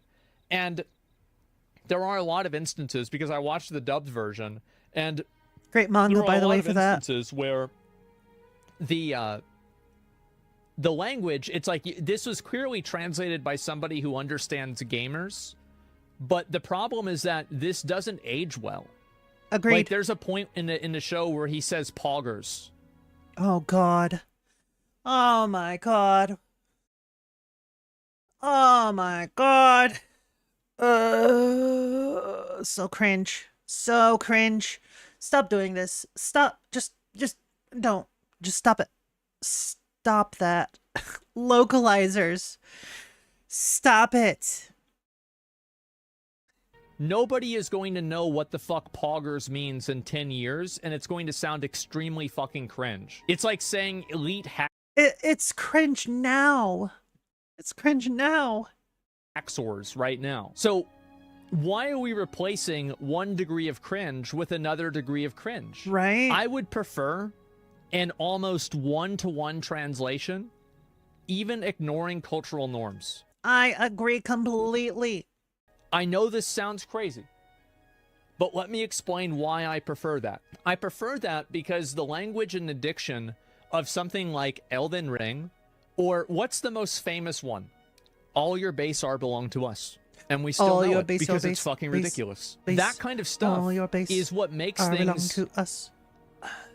It adds in a degree of escapism. And I think the best example that I can give to this is Final Fantasy XIV. And like a lot of the Final Fantasy games in general, like use a lot of the same language and like, you know, Pray Return and stuff like that. This is not what people use in the English language, but because it has like a foreign and alien nature to it, but it's technically correct, I think that it actually adds to the escapism because it puts you in another frame of mind. And it makes words that don't make sense together. or you make them make sense together. So that's what, and like, I think a really good example of this is actually Miyazaki, the guy that made Dark Souls, Elden Ring, Bloodborne. He said that the way he tries to write stories and the way he writes the narrative in his games is that, you know, he grew up in Japan and he would read English and it would be like this weird, you know, it's like he's a kid reading another language. So it would appear very weird and like arcane and crazy. And so he tries to communicate that same vibe through the language and the characters that he has in games. And I think that Dark Souls bosses, Bloodborne bosses, and Elden Ring bosses are some of the most memorable and quotable bosses in almost all of video games. Absolutely. I've never even played any of them. And even I think that they're very, very memorable. Like, holy shit. So, Neil, yeah, exactly. Think about how many of them there are. And that's why I think that, you know, just doing a direct translation as much as you can. Now, I think that they probably localize some of that too, to be fair, right? But I like the weirdness of it. And I think that to me, that adds to the escapism. And I know this might sound like kind of a weird argument to make, but yeah, I just want to see the exact, I want to see it one for one as much as I can. I think this is a space for localization to help make media more accessible with a new audience and a different culture separate from the original. Yeah, I do think that's the case, and I think that that's clearly the goal. But I think sometimes in pursuing a new audience, you remove the, I don't know, like, you remove the mystique of it. And I'm like, I haven't really thought about this a lot, so I don't really have a lot of examples to go off of. Yeah, the mystique, the authenticity. Yeah, exactly. I don't know. I like whenever there's like weird translations like that. You remove the original intent. Sometimes you can, yeah. Direct translation is a way for 99% of media, except for songs and music, in order for a song to work. The words need to be altered to stress the right syllables. Oh yeah, no doubt. Problem with localization is that it's basically a game studio trying not to offend other overseas markets, except domestic markets will pillory them for it, and everyone ends up getting offended. Yeah. I don't know, like... People are just gonna get offended regardless, so just stop worrying about it. Just make games. I think this is something that, like, if I wrote it out in, like, you know, a twit longer, it would make a lot more sense than if I'm just sitting here talking about it, because it's kind of a complex idea to kind of get across. But, like, there's a certain level of, like, mysticism and mystique and authenticity of reading something that's, like, kind of weirdly translated, because it gives a level of escapism that you don't naturally have with local English works. And I think that makes sometimes, like, watching anime or playing a game from Japan, it makes it more interesting and just cooler. But that's my opinion. And I just, and also I don't trust the people that work at the localization teams to understand it better than the original Japanese authors. I agree completely. These people, because they keep pulling this bullshit, they have broken our trust again and again and again. How are we to continue even attempting to trust them after they keep pulling this shit? Get them the hell out of our out of the industry. Get them out of our games. Get them out of our media. Fire those fuckers. Get them out of here. They don't need a job there. Get them away. They're not gonna learn. I don't think that they usually... It's almost like people need to have consequences for their actions. Wow, who would have thought? Get it in the same way. And I think, like, again, Shangri-La Frontier is a really good example of that. I think in 5 years, that anime will be so dated because of how many cultural references and, like, current, you know, how do you do fellow gamers language that's put in there. Yeah, they have an agenda. I feel like, here's the truth. Oh, we're localizing this to make the character gay. Like, this is like happening 5% of the time. This is very uncommon. I don't think it's happening all the time. I don't think it's really the norm. I think that those are the cases that are, like, really, they make everybody mad. So then everyone's talking about them. But It's one of those things where it's like, you know, like girls on Twitch, where it's like, oh yeah, this girl's like naked on Twitch. Oh my God, what the fuck, right? And everybody's talking about it. But the truth is that like most people on Twitch aren't really thinking about this at all. Yeah, that's only like, what, 5%, if that? Closer to 1% even, of these people taking advantage of the system and being pushing, how to say it? Like pushing the envelope? Is that the saying? That sounds about right. So I think that the truth is most 95% of localization is done in good faith. It's just that for me, I just want to have a 1-for-1. That's all. How about localizing some character to make them black in a full Asian white anime game like Lost Ark? I don't think that you should change like characters. Like I don't think you should change characters' gender, their race, their sexuality. I think at that point you are like you're changing the fundamental nature of the game. I don't think that you should like, you know, you do like race changes, sexuality changes, gender changes, stuff like that. You're hijacking. Yeah, just make a new character. Casual reminder that 4Kids, they used to do that exact thing. Yeah, just saying. It's almost like there's a reason why they're not around anymore. Oh, I get it now. That's where all of these woke localizers came from. They all split off from 4Kids Entertainment. Now it makes sense. Now it makes sense. They got so used to whitewashing characters that were black and then putting all of this nonsense into other games and movies and TV shows and all that. It makes sense now. Yeah, that makes sense. At that point, I think that's probably the best idea, is make a new character. Let the free market police that? Yeah.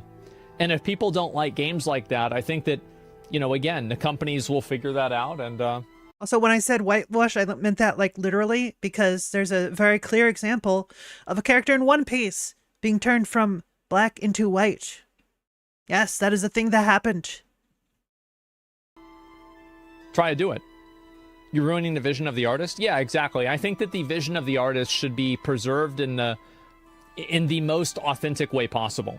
Because the truth is that whenever people are buying a product, especially like, for example, like a Kojima game, like this is just an example, they're really buying it because they believe, a lot of them, in Kojima's vision for a game. They're not believing in like what Sony is doing or anything like that. They want to get that raw experience. So I think that the more people you put in the way of that raw experience between the artist and the consumer, the worse the experience will become. Just in general. It's like playing a game of telephone, you know? Yeah. Absolutely. Absolutely. Bloody hell. Oh my god. I'm getting like fatigued from all this bullshit. Why can't they just like do direct translations? What's so hard about that? My goodness. We'll watch that. Sure, I'll watch that. Well, actually, that's a long one. That's a long one. Let's not watch that right now.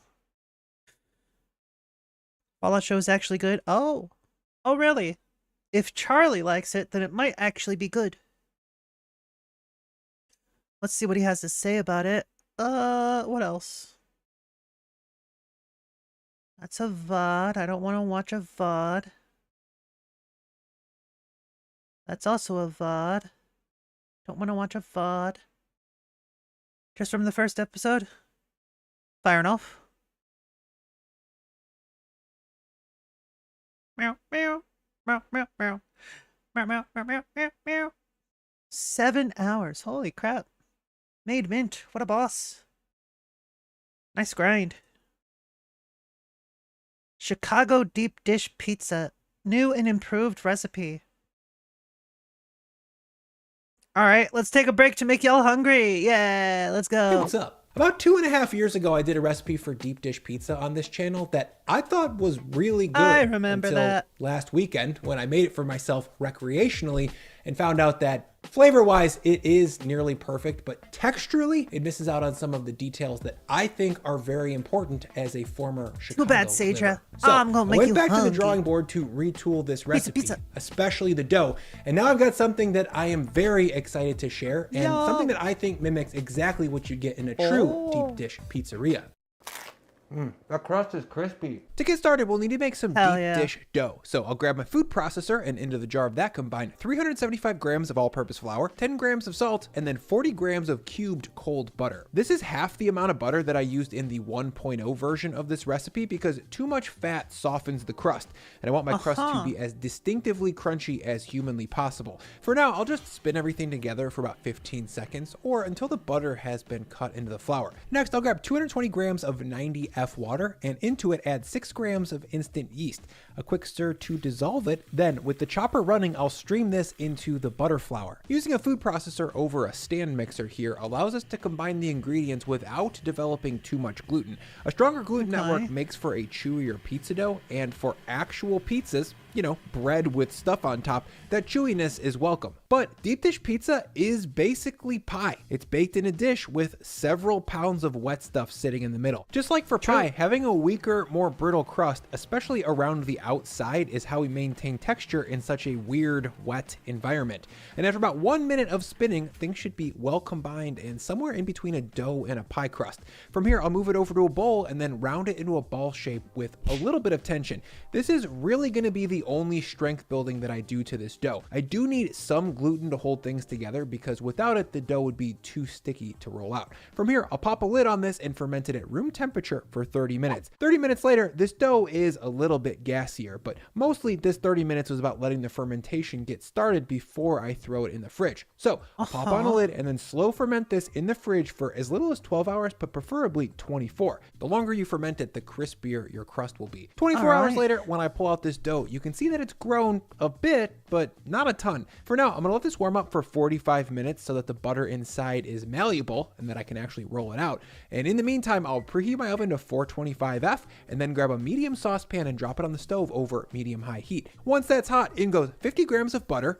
I'll let that melt, and then I'll add in 100 grams of grated white onion and 15 to 20 grams of minced garlic. For the onion, I just hit it on the largest hold sides of my box grater. The pulpiness created by the box here makes for an onion that easily melts into the sauce. Diced onions can work, but they make things kind of marinara-y and rustic in a way that I don't like. Next, I'll just jump in and stir all this to combine and fry it for about 4 to 5 minutes while I get the tomato part sorted out. For that, I'll combine one 28-ounce can of crushed tomatoes, one 28-ounce can of whole peeled tomatoes, then 75 grams of tomato paste, and then I'll jump in and use my bare hands to squish those whole peeled tomatoes. One of the things that I missed in the 1.0 version was having some sort of tomato texture in the sauce. The best deep dish places in Chicago have meaty chunks of fleshy tomato suspended in a smooth, thick puree. And once I've got these squeezed into half-inch sized chunks like this, I'll add in 10 grams of salt, 20 grams of sugar, 2 grams of dried oregano, 2 grams of dried basil, and 2 grams of dried chili flakes. Now a quick stir to get everything combined, and then I'll check back at the stove. As you can see, things have softened and are starting to take on some light golden brown color. So I'll add in my tomato mixture. I'll turn the heat down from medium-high to medium so that things don't get too ploppy, and then I'll reduce this sauce by 40 to 50%. That'll take about 15 to 20 minutes. So in the meantime, I'll make some quick, fresh hot Italian sausage, the essential deep dish topping. To make it, into a bowl goes 1 pound of fatty ground pork, preferably at least 80-20, then 7 grams of salt, 10 grams of sugar, 5 grams of paprika, 3 grams of dried sage, 2 grams of black pepper, 2 grams of chili flake, 2 to 3 cloves of garlic that I've grated on my microplane or pressed with my garlic press, 2 to 3 grams of crushed toasted fennel seed, and then lastly in goes 10 grams of red wine vinegar. From there, I'll just jump in and mix this until it's a little bit tacky and everything is combined. You guys, DIY Italian sausage for pizza is too easy and too good to skip. It's fresh, garlicky, and way more flavorful than about 90% of the bulk stuff that I can find at a grocery store. Next, I'll check back on my sauce, but first I'm going to show you how to make a smoky version of my current favorite warm weather drink, the Paloma. To make it, I'll be using barware and glassware from Whiskey, the sponsor of this video. Onto the cocktail. It's Mix. Yeah, I'm just gonna skip this. I don't care about your sponsor, my dude. No offense. Thank you, Visky. After about 20 minutes of reducing, this pizza sauce should be quite thick. Since it goes on top of the cheese, we need something that is going to be bordering on pasty. My test to see if it's done is if it holds a trail. The cheese when is I under pass the sauce. my spatula through it. The if yours cheese looser is than under this, the I would sauce. say keep on cooking. Now, it's time to build this pizza. I'll set aside my sauce, then grab my tempered pizza dough. At this point, the butter inside has softened enough for me to roll it out, and the dough itself has gassed up by about 30%. At this point, we need to prepare the deep dish to put this dough in. For that, I've got two options. One is this 12-inch Lloyd brand deep dish pan. This is my preferred vessel because it's as close as you can get at home to what the pizzerias in Chicago use. It conducts heat into the crust beautifully, and it's very heavy duty. I'll throw a link below to this one specifically in the description. $32, if you want to get one for yourself. Option 2 would be a 12-inch seasoned cast iron pan.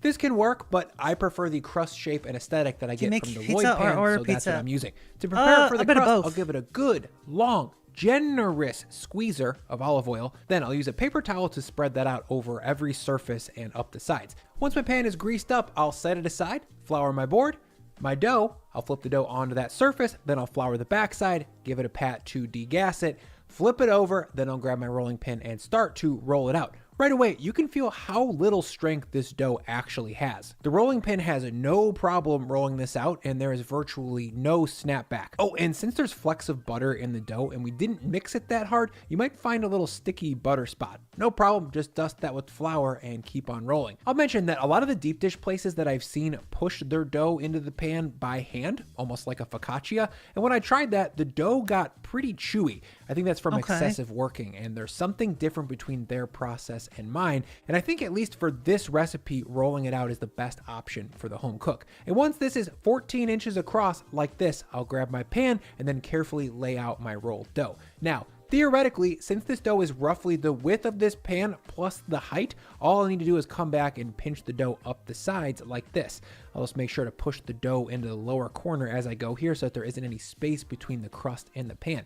That will lead to a steam bubble when I bake this that will soften the crust and probably deform the pizza. And once I've got my pizza dough pressed perfectly into this 12-inch pan, it's time to fill it.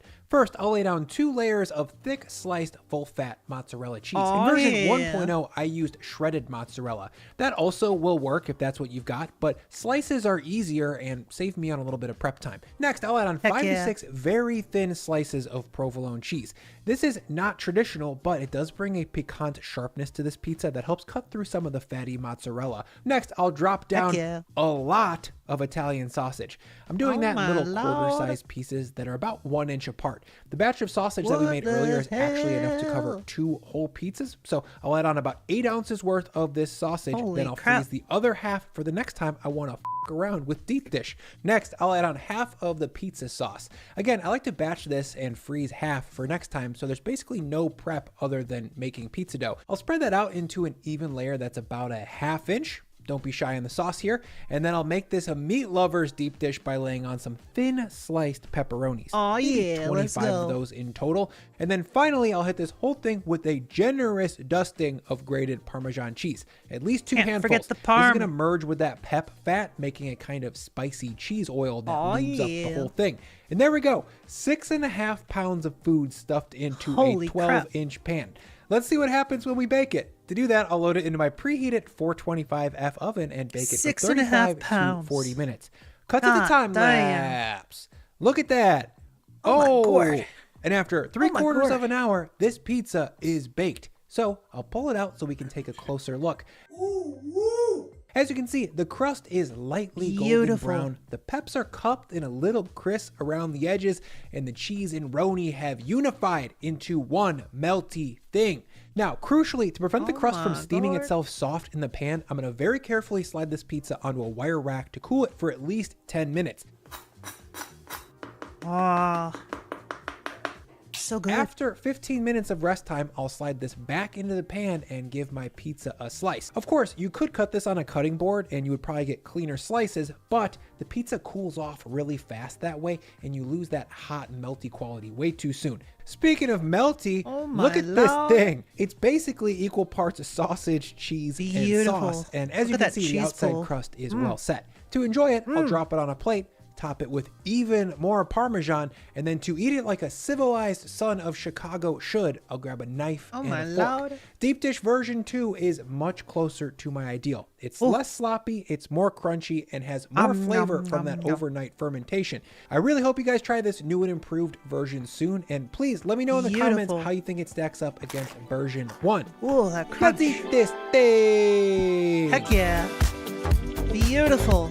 Well done. Good job. A good job. Yay. Reminds you more of lasagna than pizza? I mean, I guess to be fair, like they're both like Italian. That kind of makes sense. Also, hi Leshin.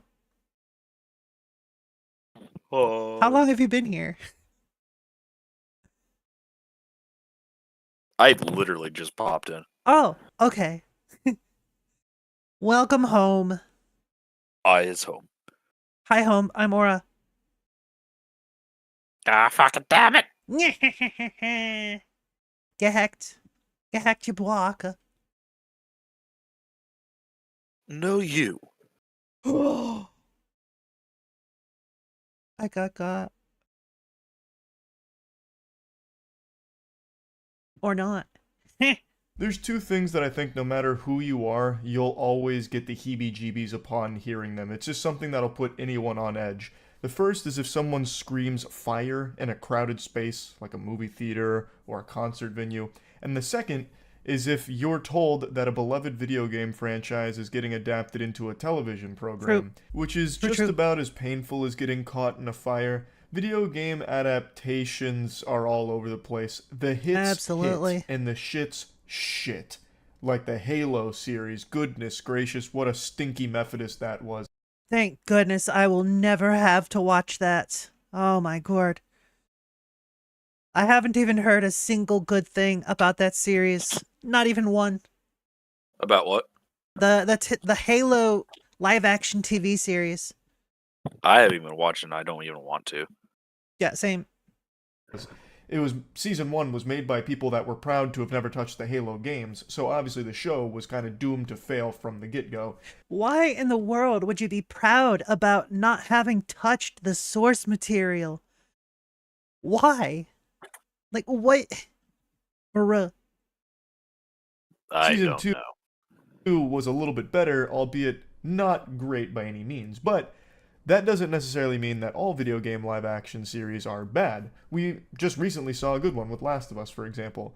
So, with Fallout coming out, I was kind of skeptical, but I knew there was a chance that it could be good, and the trailers looked pretty decent, but I wasn't really going to rip my shirt off and start twirling it over my head like I'm at Mardi Gras begging for beads, shaking my tits. Like, there was still a chance it could end up revolting and just trash.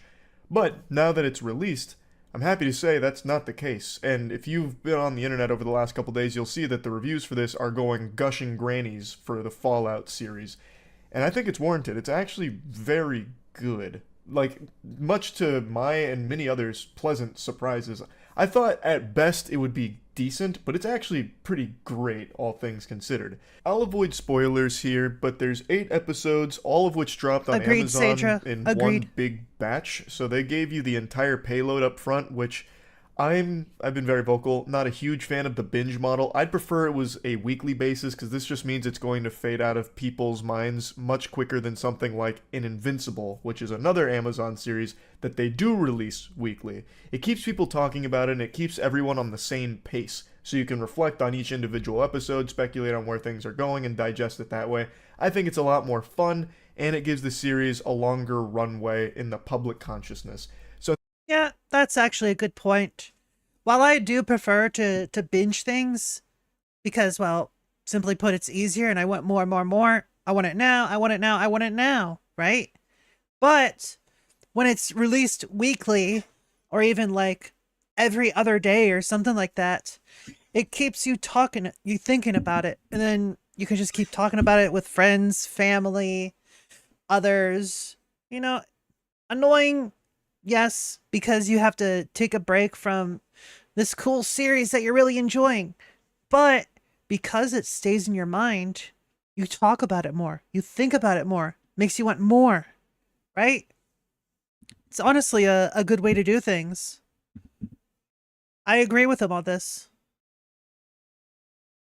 I think it was a bit of a fumble with just dropping it all at once, but there's people that swear by the binge model like it's a fucking religion. Like, they are really into being able to sit down and binge 8.5 hours worth of content all at once and then talk about it for a day and be done, which is totally fine. I am very guilty of that. Ha ha ha. I'm not your dad. I'm not going to come in there and start like spanking your cheeks for liking something I don't. It's just I prefer the weekly model because then you get to all be at the exact same point together and you get to talk about it, and it's a little bit more fun, at least in my personal opinion. But it's not that big of a deal. It's not like it has anything to do with the actual quality of the Fallout series. But I just wanted to mention that. Anyway, Fallout is very clearly made by people that are extremely knowledgeable on the games. And I think it's obviously because they brought aboard Todd Howard. They brought in Bethesda to work on this with them. This isn't a situation like with Halo where they're proudly oblivious to anything that happened in the established lore and they just make shit up, pull all kinds of garbage out of their butthole and throw it onto the screen. Here, they paid close attention to the continuity of the series. They paid very close attention to all of the lore that has been established in the Fallout universe, and they tell their own story within it, for the most part, that plays by all of the established rules. And I really like that. What should be common sense to everyone in the industry is a very rare delight, it seems, where if you bring aboard the people that helped create this property you're adapting, you get a much better product, because you're adapting with the actual creators on board to help steer the ship. Fucking mind-boggling concept, I know. Someone go ahead and tell all the other dog shit video game adaptations that this is the chemical X to the formula you need. Bring in the actual creators. I mean, this and One Piece, like, it should be pretty obvious by this point. Yet we do still continue to get horrible adaptations in the space somehow. It's almost like respecting the source material is the way to go.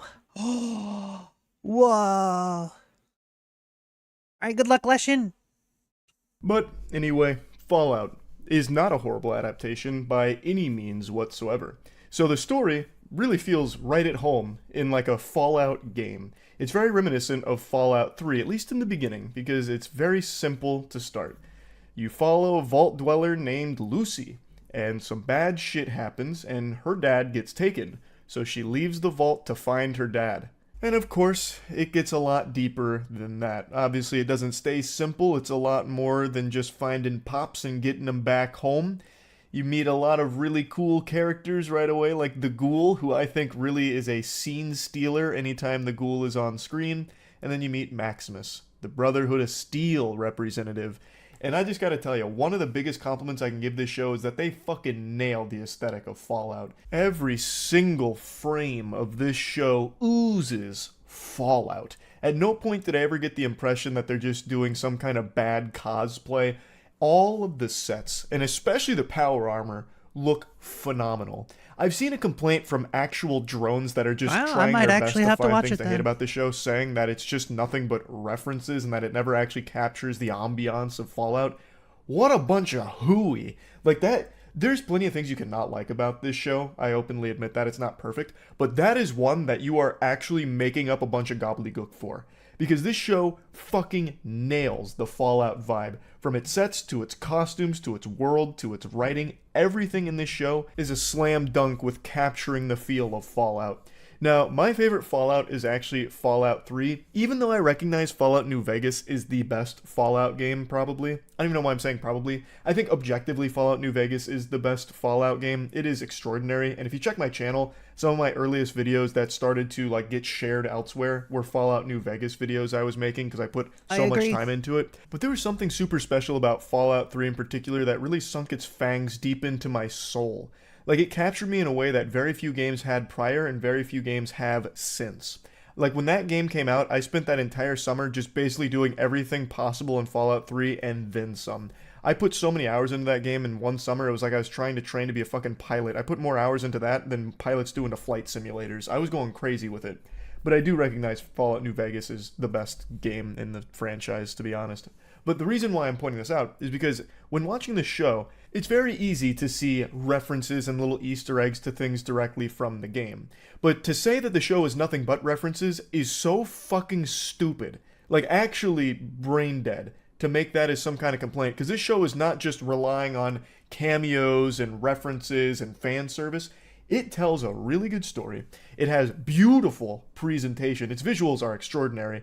And we'll get into even more compliments here in a minute. But there is so much more than just referencing the games. But as someone who puts so much time into a lot of the Fallout games, there are very clear little Easter eggs and references. But that's not at all the bulk of the show whatsoever. And it's ridiculous to even try and make the claim that it is. So I just wanted to point that out. But anyway, I think the show is going to appeal to pretty much everyone, even if you don't know that it's based on games or anything. Even if you have no idea what Fallout the franchise is, if you just see this come across your Amazon, you're like, I'll check it out. I think this show is going to hook you immediately. From the very beginning, the intro with the bombs dropping, breathtaking. I thought that was great. And the action is so violent and so gory, I was surprised. Like, I thought it would be pretty violent and gory given how Fallout goes, especially with VATS and everything. But I didn't think they'd really be able to capture the feel of VATS in live action. Boy howdy, I was very wrong. The very first time the ghoul gets into his gunfight in a town where he just slaughters, brutally massacres like 20 different dudes, it is a thing of beauty. They do it masterfully with like slow-mo that doesn't feel like Zack Snyder Rebel Moon slow-mo where it's just useless and bloat. It feels so stylized. So he's got like his little gizmo, his little doohickey that's shooting these giant fucking like mini nukes almost from a pistol, like a revolver. And it's like piercing people and blowing their entire spine out their ass. Like half of someone's head gets blasted off in a collateral. And he's just like going around in circles like it's Deadeye out of Red Dead Redemption. It's so cool. Okay, that sounds really pretty dope, nailed honestly. The VATS system feel in live action. It was extraordinary. And I think that's going to hook anybody, even if you don't know it's supposed to be like VATS inspired. It was great. And like I said, I really do like the narrative here, and I really like the writing of the characters. None of the characters feel annoying. It doesn't feel like they're trying to just emulate some of the greatness that the games captured with some iconic characters. It feels like they really took the writing style of what worked in the Fallout games and made believable characters in live action here out of it. At no point, for example, Lucy, I never felt like she was annoying or anything. She's the naive vault dweller, and now she's in the surface world, and things are super different up here, and she conducts herself in a very peculiar manner. Like in the scene I'm mentioning with the ghoul, she's like, listen, sir, I don't know who the aggressor was, but I think we can all agree that maybe it's time you get out of here. Scram! Get out of town, or I'll be forced to use deadly force against you. That kind of thing. And it doesn't feel corny. It feels fresh. Like it really does. However, this isn't necessarily in regards to character writing, but just general writing. There are so many plot conveniences that happen that you start to go, interesting. Like, it's important to take note that this is a huge world, right? Yet somehow, people are exactly where they need to be, when they need to be. And they keep coincidentally just like running into each other and fucking stumbling into the exact position they need to be in for the story to continue the way that it has. Like, I get that it's a show, but at certain points it was like, come on, are you fucking kidding me? You're telling me like in the middle of fucking nowhere you were able to find this and do that? Yeah, in my opinion, that's just an example of lazy writing. Like, I understand that they've only got so much time to tell a story and have things work out, but you can also do this thing called like storytelling, where it's like, oh, we've been searching for days and days and days, and you can show that through storytelling. You could have like just this thing where just it keeps circling through day and night cycles, right? You could do that to say, oh, time is passing. Instead of just being like, oh, hey, very conveniently, the exact thing that we need to happen is happening, like, right away. Wow. Right? Also, welcome back. Again, I'm trying to avoid the spoilers, but even by episode 2, I think many of you will know what I'm trying to talk about here. Maybe it's a stylistic choice. It's inspired by the video game's fast travel. So all the characters in the show can literally like fucking Goku instant transmission exactly where they want to be, immediately when they want to be there. Like maybe it's on purpose. In fact, there was a couple moments towards the end of the season that did feel like they were like, all right, come on, let's start to finish this off here. We've got deadlines to meet. Let's start to really make a push to the finish line. Like there are certain things, and I'm trying to avoid spoilers, that do feel like they are rushed towards the end. but I don't think that really takes away from the overall experience of the season either. It wasn't that detrimental, but it was a little sad to see that it did seem like it was trying to hurry itself along. But I don't have any major complaints about like the overall narrative of the show. However, I did decide to look into those that do, because there were a lot of people that were very vocal about how much they hated the direction the narrative went, which was a little surprising to me. And for the most part, what I'm seeing is people didn't like how it handled the New Vegas element of the show. This show fits in the Fallout universe, like I said. So New Vegas, I'm really trying to avoid spoilers, but New Vegas, it's here in a certain capacity. And a lot of people thought that the show was kind of spitting on it to a certain degree and kind of just like writing New Vegas off, or not really paying respect to what New Vegas canon solidified to a certain degree. And I just have to disagree. Like, I really feel like the show, if it continues, is actually going to put a pretty big emphasis on that going forward. At least that's the impression I get. Like, I didn't really get what a lot of people are saying about how New Vegas was handled here as being a negative thing. At least not yet. I guess we'd have to see where the show goes going forward. But right now, I just really don't think they did anything wrong with it. At least nothing that would make me upset. And this is coming from someone who does love New Vegas, the game. So I really don't think they made any bad decisions with the lore. Now, of course, I'm not like a lore expert in Fallout or anything, so maybe there are certain things, like little tidbits that they messed around with. I saw a lot of people mentioning things about the NCR and how they didn't really handle the NCR properly that seems to be the case, to their presence in the games and where they should be in the year that this takes place. Who would have guessed that some form of popular new media is getting a lot of misinformation, especially on Twitter? It's almost like people just keep parroting back what everyone else says, and they don't actually go and see for themselves whether it's good or bad. Yeah. I myself have been doing this occasionally, you know? Is the show canon? I have no idea. I have no idea. And I guess that could be a very valid complaint, because I'm not entirely sure on the specifics of the timeline. I'll have to of the watch it to games find and out where now. Everything fits. But for the show, everything really does also, work. hi, Starmus, how you doing? They're not backed into a corner where they can't fix certain things that might be a little out of whack with the timeline going forward. I feel like there's a lot of flexibility going forward with it if it continues. But actually, you know, there is one narrative choice that they made that I didn't really like that much. I wasn't exactly pumping my fist when it came to a certain twist that they put out there that I've never really seen present in any of the Fallout games, but maybe I'm just some kind of fucking stupid Neanderthal that slept walk through it. But this is going to be a minor spoiler. I'm not going to give like big spoilers, but it has to do with something in regards to vault tech and pre-war.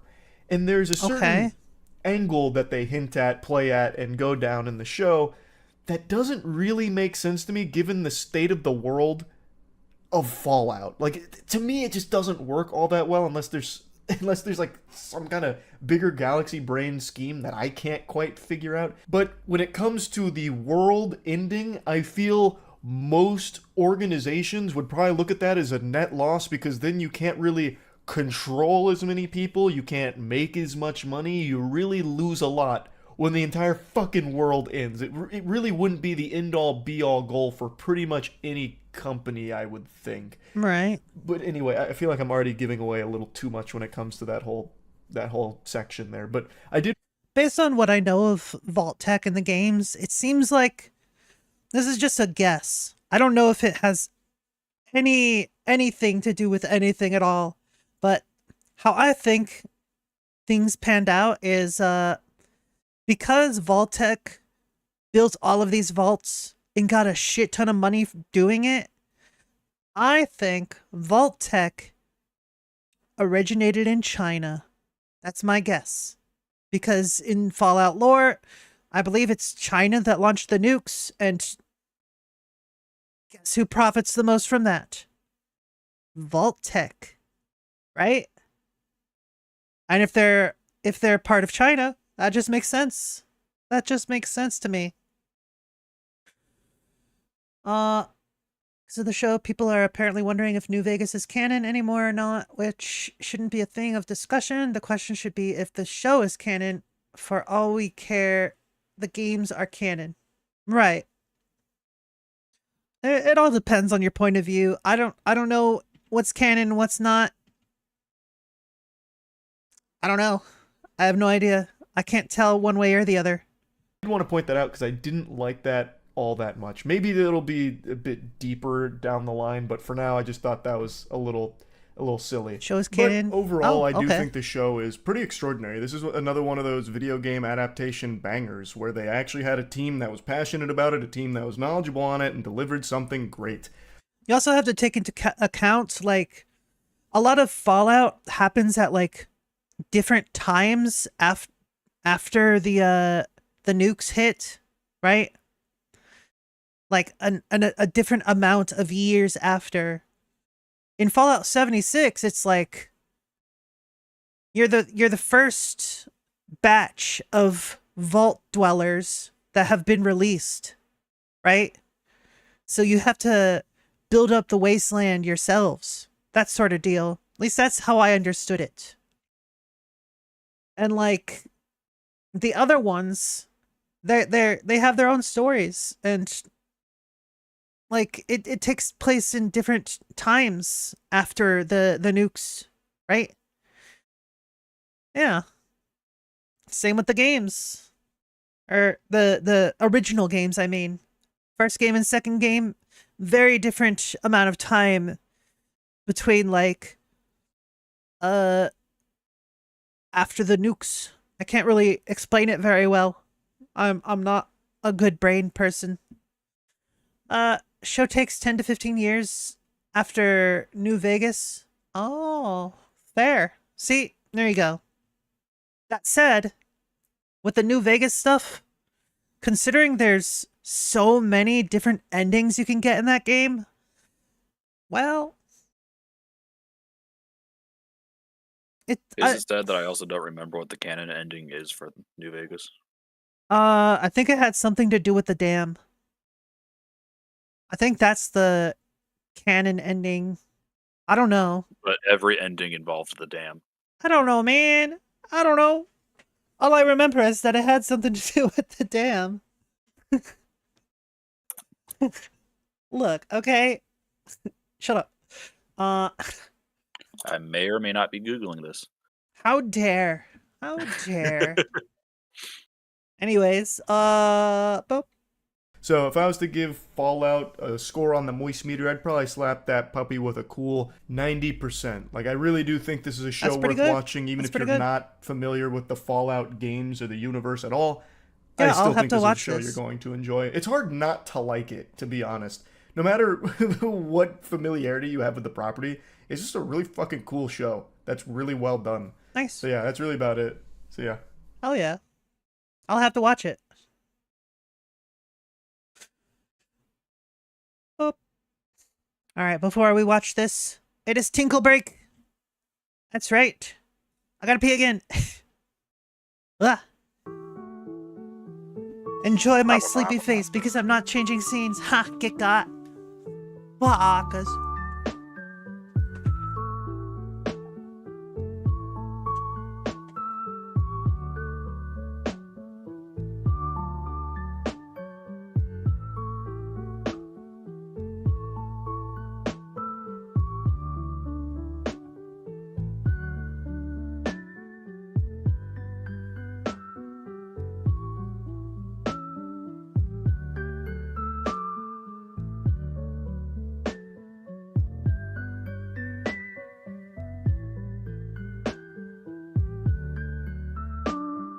So this is the part where we sit here and start talking shit about Aura, right? Like, what a fucking amazing streamer she is, you know? Like, super cute, super adorable.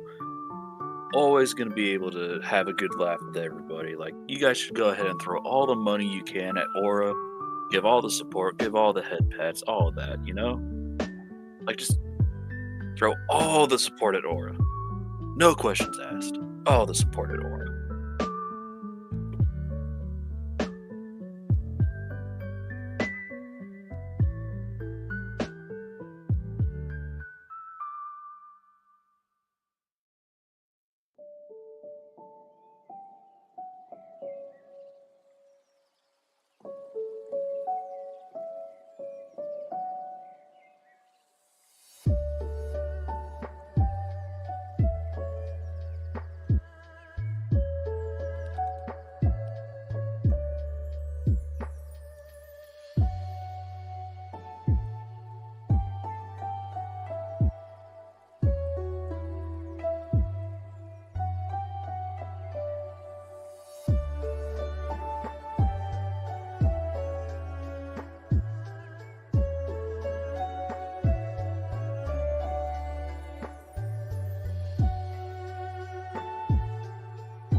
What I miss? Let's see.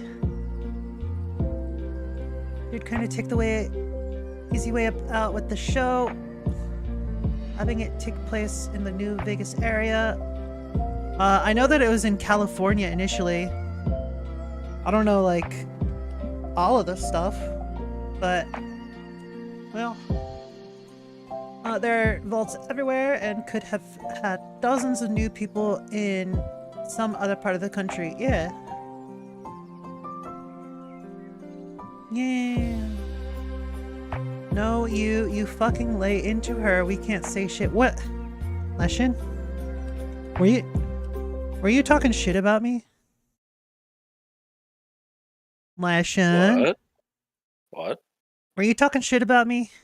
Not at all. I must punish you. Oh, you bitch. Why would I talk shit about Aura? Fallout 420 just takes place in Colorado. All right, Asmongold, let's go. So this has been like an ongoing situation with like every time that I bring out a new video or say anything different, there's always going to be a bunch of people that are like tweeting about it, getting upset, right? They're upset because I called Star Wars Outlaws worst game of the year, which is actually, to be fair, it's not true. It's the worst game of the year so far. But other than that, I think that, you know, especially for pricing, this is, in my opinion, one of the worst pricing themes that I have ever seen. Single player, early access, pre-order, day one DLC, over $100. This is a new low until they release the game after this. And then that will be a new low after that. This is a fun fact. I'm finally interested in a Ubisoft title after a long time because the game looks cool, but the protagonist doesn't look fuckable enough for incels, so it's immediately the worst game of the year. So it's all of these people who didn't watch the video, that's just a self-report, who think that I'm tweeting and talking about it because of the appearance of the character. Which, by the way, I don't care about at all. I never talked about this. This was never a point to me and never relevant in any capacity. It was always about the money that the game costed, and the fact that I thought a Star Wars game without lightsabers, you might as well just call it, you know, like Space Wars or Space Battles or something like that. It's not Star Wars, it's Space Battles. So this is the reason why I thought that Star Wars Outlaws was dog shit. Okay, so number one, I do think that the character does have an uncanny valley, but that's not actually about the appearance of the character. Agreed, it's not like I think she's ugly. I don't think she's really attractive either. It's kind of just a run-of-the-mill, like, generic protagonist. You know, I don't really have too big of an opinion one way or another. Sorry to say. And so, yeah, just bland, right? Yeah, just bland. Kind of like the typical, you know, it's just a typical video game protagonist. That's about it. And that's not really too big of a deal. I think the graphics in the game look really good. It just, in general, the game looks good. But outside of the game looking good, what else really is there to be excited about? Like, the Star Wars universe doesn't really excite me that much as like that much of a fan. Like, at least it only excites me in the context of like the Force and like Jedi and stuff. And I feel like that's like the main component of the Star Wars universe, is like this whole idea of like this fucking like the mysticism of the Force. And so if you take that out of Star Wars, like, what's really compelling about it? I don't really think there's anything that's uniquely compelling about Star Wars, because if you take that out of it, then I would say Dune is like an infinitely better like fantasy universe.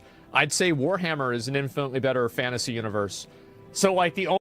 I agree with that, actually, because if you take out the Force, you take out the lightsabers, you take out that stuff, it just becomes a generic space game, generic space setting.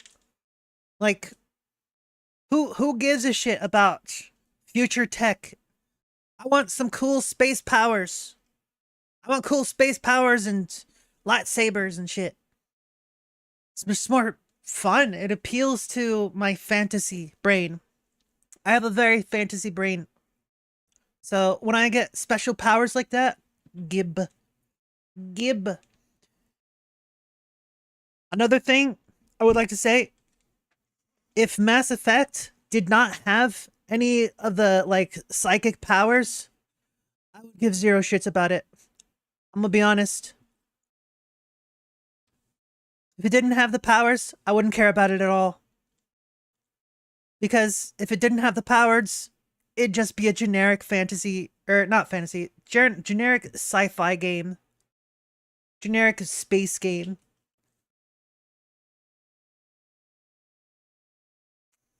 I'm just saying. No offense, Saedra, but I'm just saying. We all have our different likes and opinions.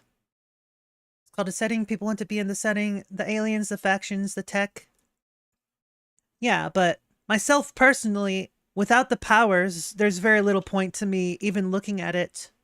Because without the powers, it's just tech and, like, fancy races. It's just not for me. Because I'm a very fantasy-oriented person. I like spells and magics and shit, right? But if I have nothing fantastical, like spells, magic, in Star Ocean they had symbology, all these games with, like, different sort of psychic abilities and shit, superpowers. That's the sort of stuff that interests me. I don't want to see just regular people in space doing space things. That's boring to me. That's not interesting. It's practically just a job. Like, it's just not for me. The only thing that makes Star Wars special and cool is the one thing that is the one thing that they seem to not give a shit about. Dune is so good. Well, I'm talking about, like, the world building of Dune, right? Not just, like, the movie, but, like, just what goes into the existence of the game, or the world. Sorry about that. And so that's another reason why I'm not really excited about Star Wars Outlaws, is because it feels to me like it's a Star Wars game for, I guess, what you would call general audiences. So that means it's a game that isn't really meant to appeal to the people that are fans of Star Wars. Honestly, he has a good point with this. This isn't for Star Wars fans. This is for the general audience to get into Star Wars. This is a very good point, because if you recall, there was a Star Wars movie that didn't have really anything to do with the powers or the Jedis or anything. It was like, what was it, like Rogue Squadron or whatever? I don't remember the name of the movie, but it's centered on the rebels and, like, the mission before the Death Star thing, like right before the first movie. Rogue One, that's what it is. Thank you. Yeah, that was more for a general audience. And you know what? That did really well. That actually did really, really well. I hear all the time that it's a great movie. And it had nothing to do with Jedis or the Sith or powers. It's just the rebels. At least that's what I heard. I could be wrong. But if it's going in that sort of vein, that sort of way, then yeah, I could see that. Definitely more for a general audience than for, like, the people that like Star Wars for the Jedi stuff. And I say this as somebody who, you know, growing up, I had, like, the Lego prequel Darth Maul with the lightsaber, and, you know, like, Obi-Wan Kenobi, Qui-Gon Jinn. You know, I had all the old little, you know, fucking Legos, and I love Star Wars. And, you know, we'd have those, remember those plastic things where you'd throw it, or, like, you'd like throw it forward, and then, like, the light thing would come out, because it'd be, like, different sizes of plastic, and it would look like a lightsaber, and we'd fight with those all the time out in, like, the front yard and in the street. It was so fucking fun, right? So I love...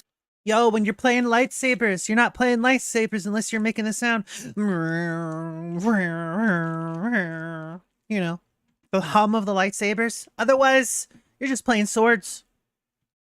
Star Wars. I think Star Wars is great, but whenever I see a game like Outlaw, I just don't really feel like it appeals to me that much. And I don't think that it appeals to a lot of people. But really, the problem with Star Wars Outlaws and why it's so bad actually doesn't really have a whole lot to do with the gameplay, because The gameplay seemed mediocre. I mean, it seemed like the gameplay was like a solid 5 or a 6. Delicious. Right? It's Ginger not, ale. it was, look, Tasty, guys, it tasty. wasn't a 3.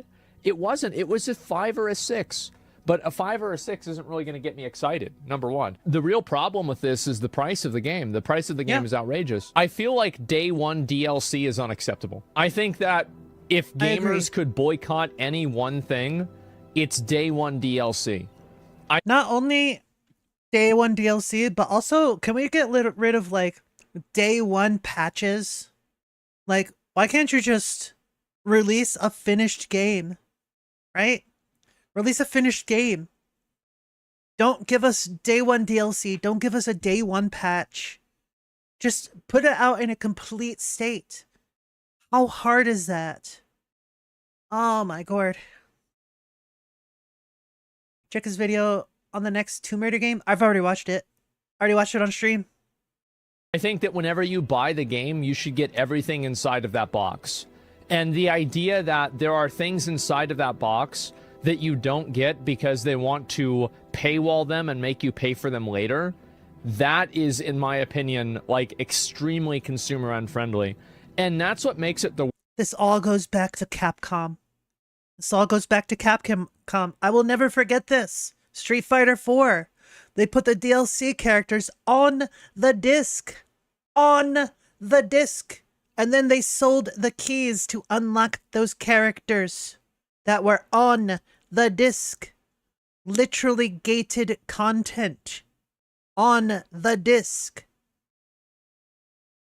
I will never forget, Capcom. But what about the horse armors? Well, yeah, horse armor is what started this entire thing with DLC. Back in the day, we just had expansions. What was wrong with just having expansions, right? And then Bethesda had this glorious idea of making horse armor. They charged $5. Horse armor. Look what has happened since. This is all Bethesda's fault. Worst game of the year. I don't care about the way the character... Who gives a fuck about that? Who cares? Like, if the Fable game is good and the character's ugly, yeah, it's gonna be cringe, but who cares? Like, it's still gonna play the game. What are we talking about here? I don't mind DLC if they're like The Witcher Xenoblade, the size of a whole new game. I don't really think that it matters how big the game is. I think that people should have a principled stance that whenever you purchase a video game, you should expect to not have parts of that video game paywalled because you didn't purchase some extra transaction.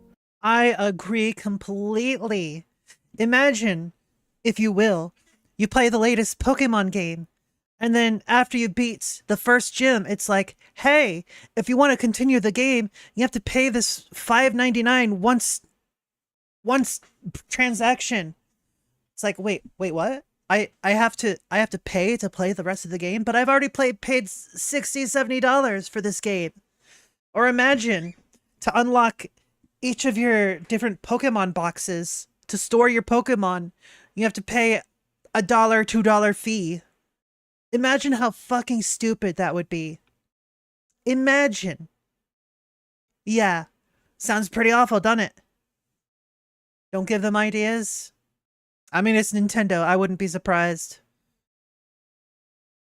I just find that to be like a very consumer unfriendly practice, and I think that it's harmful for everyone. So yeah, I mean, there are definitely there's a spectrum of how bad something like this is, and like some games have worse day one DLC than other ones. True, right? Absolutely. The worst examples? Well, I don't know any specific examples, but like, imagine, if you will, you download the game and get it ready to launch, and then the day one patch hits, and it's like the size of the game anyways. Then what's the point of preloading it on your machine? However, look, that doesn't mean that they're all on the spectrum of bad. It's not like one side is good and the other side is bad. It's one side is awful and the other side is bad. So they're all on the bad spectrum. They're all bad. They're just bad. Why is it so hard to have good stuff these days? It's because of money. They just want all the money. God damn. And so, yeah, I saw a lot of people that were very unhappy about what I said. I'll read a few of the comments, and people that had opinions about this will still not be buying it due to the way they handle PC versions and non-existent game ownership on their launcher. But I find it very sad this is not discussed enough while attention is given solely to the character looks. Oh, what's wrong? Are you not comfortable with not owning your games anymore? Ubisoft wants you to be comfortable with not owning your games. Ubisoft is also the ones pushing for this price point. $70 for the game.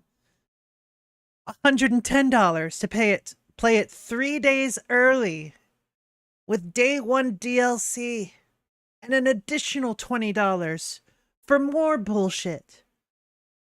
Or you could pay them $18 to have a month-long subscription to their service where you can play this game and all their other games. Huh. Sounds pretty scummy to me. What isn't scummy at this point? Now, good question. What is the one thing that every screenshot of my videos doesn't have on Twitter? What is the one thing that it doesn't have? Context? It doesn't have the red bar. What happened to the red watch bar? That's true. Man, that is crazy, isn't it? It's almost like they didn't watch the videos. Oh my gourd. Oh my gourd. And wants solely given the looks. Why is this person lying? Well, what you have to understand is that a lot of people on Twitter are basically like, so I wouldn't say that they're gorillas or monkeys, right? But I wouldn't say that they're people either. They exist kind of in like a middle space in between the two things. True. So whenever you see them type something like this or say something, it's just like, oh yeah, for sure they'd say that because, you know, like, it's a fucking idiot, right? They literally act like animals. They need to like reevaluate their lives. Get some help. See a therapist. Go outside and just enjoy nature for a bit. Instead of being on Twitter so just like every day, all the time. Stop being so perpetually online. And that's it. It's the missing link. Yeah, you guys thought we couldn't find Bigfoot? We see him every day. He's on Twitter. Asmongold has lost every ounce of credibility and is nothing more than a grifter at this point. Ah, yes. Here we see another person who just doesn't watch the videos. None of these people actually watch the video. I haven't watched the video. I actually think she's very pretty. Asmongold, like I will take anything from this guy. If you watch the video, how is this your takeaway? Nowhere does it say or imply that. Man, it's kind of weird that you have this many people that are tweeting and talking about me all the time. Like, I'll wake up and there'll be like thousands of people that have like tweeted about me and talked about me. About like some video I did. And the best thing about it is that all of these people are talking about something that didn't even happen. It's just kind of funny. Right? But other than that, yeah, free publicity. Well, yeah, it's like it's a whole ecosystem, man. It's crazy, isn't it? Just free advertising for your channel. It is. It is, and I think it's funny. The slop eaters turned on a big slop eater when he pointed out that bad game is indeed going to be bad. It sure is. Asmongold is one of the biggest morons in gaming, to be honest. I recommend never listening to him. Typical hyperbole. Does it bother you when people say this? It used to. So the reason why it doesn't bother me is that, and I genuinely mean this, I don't want anybody to think that I don't mean this. I don't regard these people as like people. I think that most of the commenters on the internet are subhuman animals. I don't think that it's worthy or important to take their opinions seriously at all. And they are functionally NPCs. Yeah, they're basically like NPCs. So whenever I read a comment like this, like if I aggro, like for example, if I do, I don't know, like fucking dead mines, and I aggro all the mobs in dead mines, I'm not going to be depressed because they're attacking me, because like they're just programmed to do that. It's not like they're attacking me for any real reason. It's not like I did something wrong. I just got aggro on them. It's just mob mentality. That's it. Dead Mines is a low level. Actually, I think it's the first dungeon that you can do in WoW. I think it's something around level 17 to 20, something like that. It's in one of the... Oh, what was the zone? I don't remember what the zone was called, but it's like this farming area. And then it had mines in it. And then, like, there's the entrance to the dead mines. Yeah. Man. It's... The reason why I don't really know a lot about the zone is because it's one of those zones I really didn't care to go to, because I primarily played after, like, they introduced other races beyond just the initial 4 for each side. Like, I liked to play the Draenei race a lot, because I'm gonna be honest, Draenei girls had the best butts. I'm gonna be honest. I ain't gonna cap. No cap here. At least I'm honest. All right. Imagine being honest. Right? I don't care about League. Not interested. Most realistic horror game ever. Sure. Let's check this out. Silent Breath? What is it? I'll look it up. Oh, it's this game. We actually scrolled past this on a bad game night. It's actually pretty good. Is it? Because when we watched the trailer a few weeks back, we were all kind of unanimously agreeing that it's a really cool looking game, like conceptually, but the actual game looks like a really bad execution, because it's just an endless walking simulator. Who's we? I don't know, I guess me and the voices in my fucking... To be fair, every generation's gonna have all sorts of walking sims. Let's be honest. Head, I guess, because everyone's flip-flopping on this now. Look at those graphics, though. Holy shit. Unreal 5, it is the future. The whole chat was like, lame, boring, cool concept. That's it. Unreal 5 is the first generation where it looks legitimately real. It's the closest to real we've ever seen in gaming. It's the game where if I scream, you're dead. Oh, it's that one. Oh, it can hear me scream? I didn't know that. This is probably fine. Well, I mean, me just talking is apparently registering as a scream, so maybe like here. Or maybe, yeah, like here sounds good. So I can still talk normally to things without it being a scream. Alright, let's see how silent this breath really is. Oh yeah, here, I'll turn off the lights, so that way I'll really be squealing. It really is super impressive visually. This is definitely not how you do forensics. This man's just contaminating all the Maybe it's Unreal 4, not 5. Not gonna get any useful evidence off that anymore. Okay. Oh god. Huh. Where did it all go so wrong? The stock scream is adorable. Scream. That's like the stock woman scream, whereas with the stock man scream is the Wilhelm scream. Hey, this is just message to all horror developers out there. Just record your own screams. It's so much more unique when you do that. Yeah, do it, you will. See, like that. There was no tension built up there, but just my scream, I think, was enough to probably put a few people on edge. Nudity filter setting, Nya UwU. Well, how big's the nudity? What are we talking about?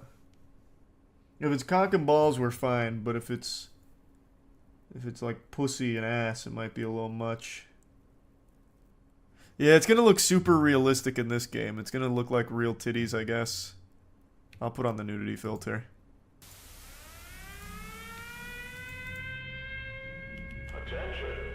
Why did that just happen? Is that the bitch alarm? Attention, we've detected someone turned on the nudity filter. Oh, you're collecting pages. It's just like fucking Slender. God damn it. Fucking hell. That is not the way we the developers like intended the this game loop. be played. Whoa! Oh! Oh! Wait, what? Okay. There's nothing here. Just a cloud? Oh, you screamed, you died. Oh, that's right. Oh, right. That's right. He won't get banned for game nudity. Oh, don't be so sure. It's happened before. True, Star Miss. There's True. probably gonna be a page in here, it looks like. Hey. Oh, jeez. Like Zoink no. Scoob.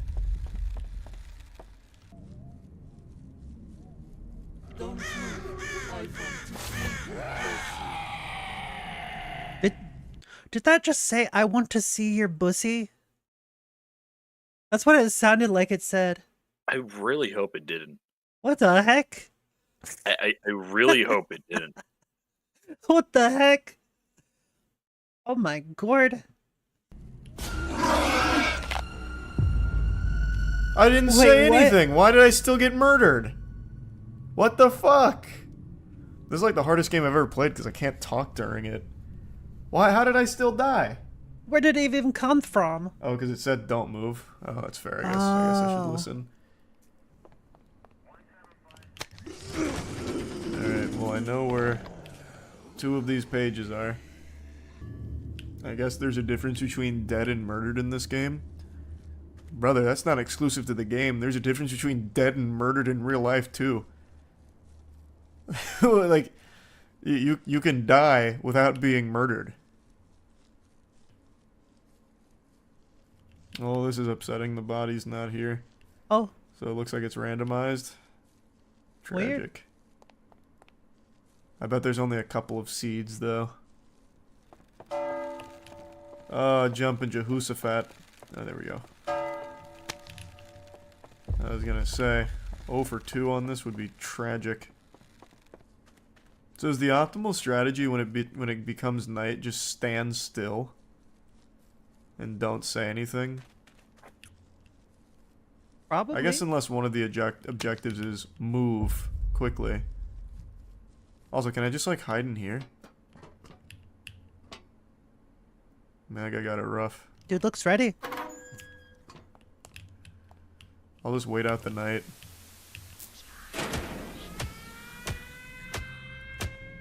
Mood. Right. Honestly, mood. Feel that.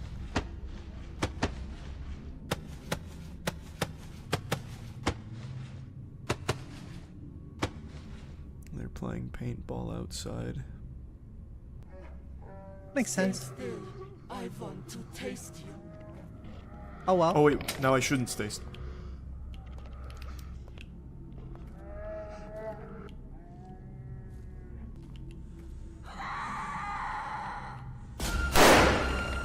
What the heck? Oh, I'm bulletproof. Oh. I am so This is an awfully long night. What a horrible night to have a curse, right? I can smell your guts. Oh. Hi, friend. I want to play Smash. hide and seek. What? You hide. I seek. What? Huh? 8, 6, 5, 4, 3, 2, 1.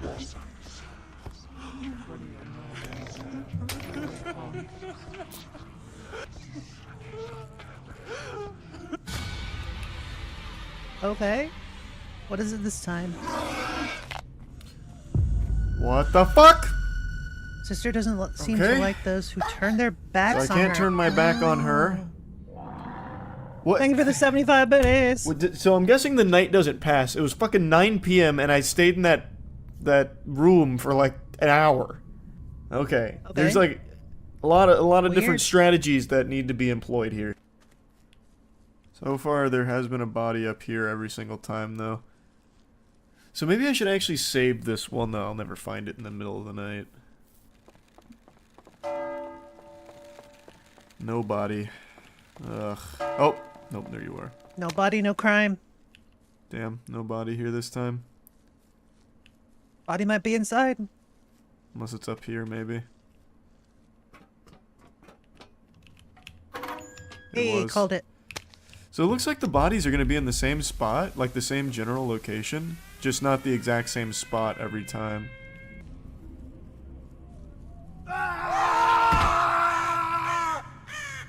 Okay. That man was in quite the hurry, I suppose. He heard evacuate the forest and he said, I'll do it in double time.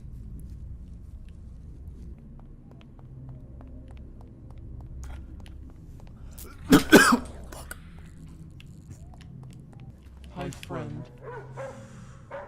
So I want to play hide and seek. I look at her, right? You hide. I seek. Okay. I think I look at her. Don't move. I won't.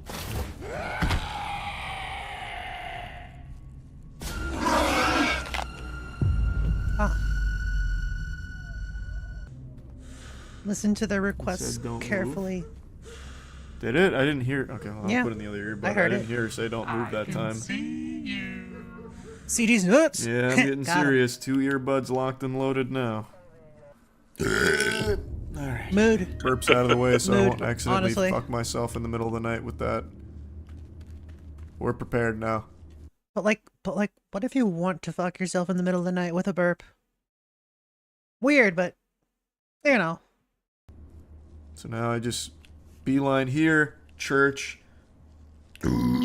last burp there, outhouse, and then mausoleum or whatever. Wow, it was. Leshen. Give me God seed. Come on, come on, come on. Nope, I haven't had body here in like 4 runs now. No body, no crime. Okay. There we go.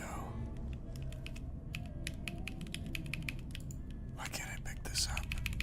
Aw, imagine playing this on a mechanical keyboard. Holy shit, that would be awful. Oh, you would be fucked. You would be fucked. Why can't I Can you pick crouch? There's no crouch. Oof. It's haunted.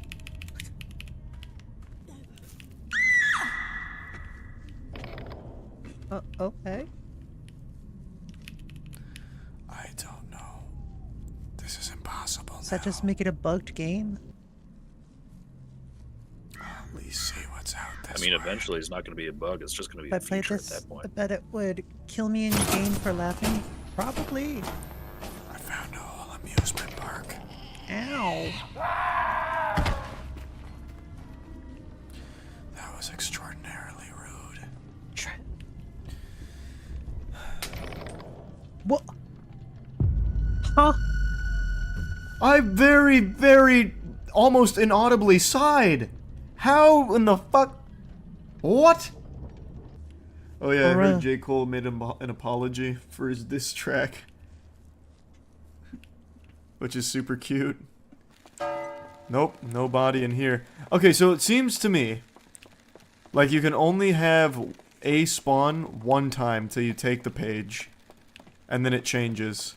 Which is why the location changed 4 separate times in there. Poofs. And now I've exhausted all 4, so her body's going elsewhere. That's frustrating. That's super fucking frustrating. Frustrations in my video game. Is that Aaron Yeager? More likely than you think. Pretty cool. Pretty cool. Yep. Just like you. That's the body that used to spawn at the very beginning. So I think it goes in a particular order. Oh. I want to see you closely. Okay. I'm not moving. What? Huh? So I move, I get killed. I don't move, I get killed. You moved. Oh, yeah, I did take like one step back. But I thought it only mattered looking at her. You're right. Maybe that one step is what fucked it. I don't know. What a frustrating game. Holy shit.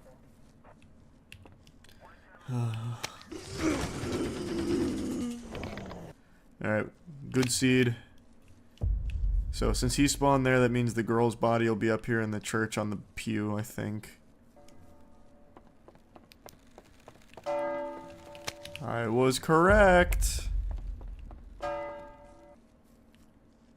Yes, third body. Holy shit, we're actually fucking cooking right now. This is a crazy speed run. I'm on an immaculate pace.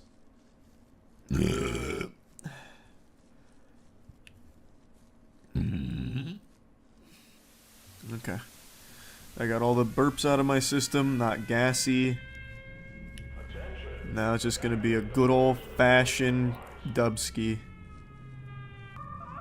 So I still don't remember which one I need to look at. 4. That's so big. That's so what she said. Huge. 5. This is so big. Did I do it? Oh my god, I think I fucking did it. That has to be a speedrun world record. That actually has to be a, what does this say? I don't know what that means. Nick Cock. That has to be a fucking speedrun world record. Alright, what's going on? All my friends are here.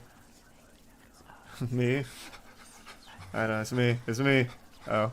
Oh. What's That's the big twist. I was the body the entire time.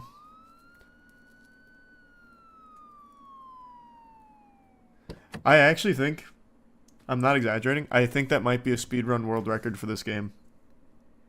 What a crazy god seed. I didn't have to stop running a single time and I hit all 5 bodies in one cycle.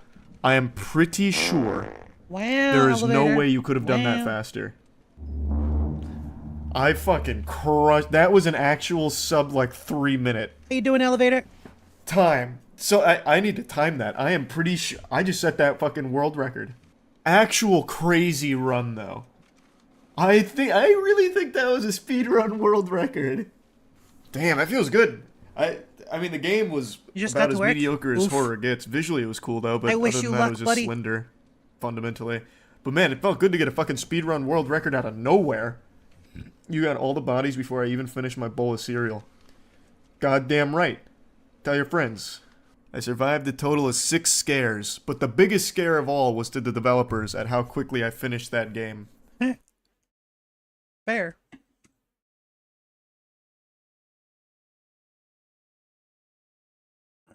Alright, what next? I'm not watching that. That's a year ago, not watching that.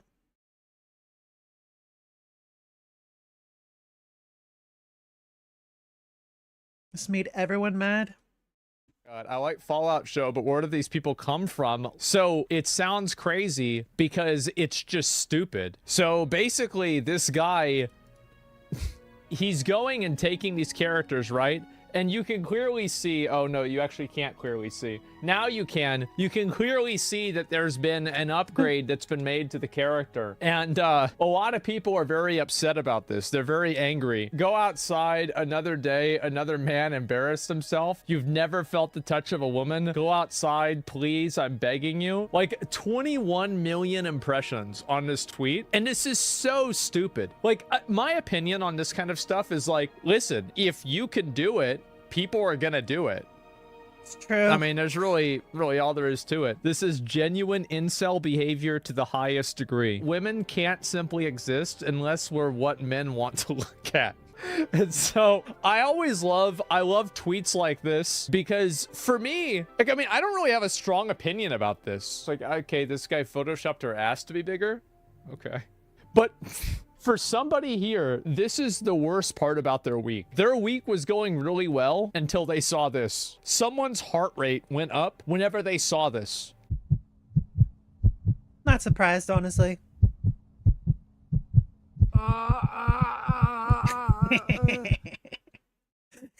What the fuck?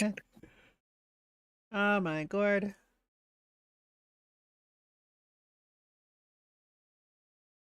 Bruh.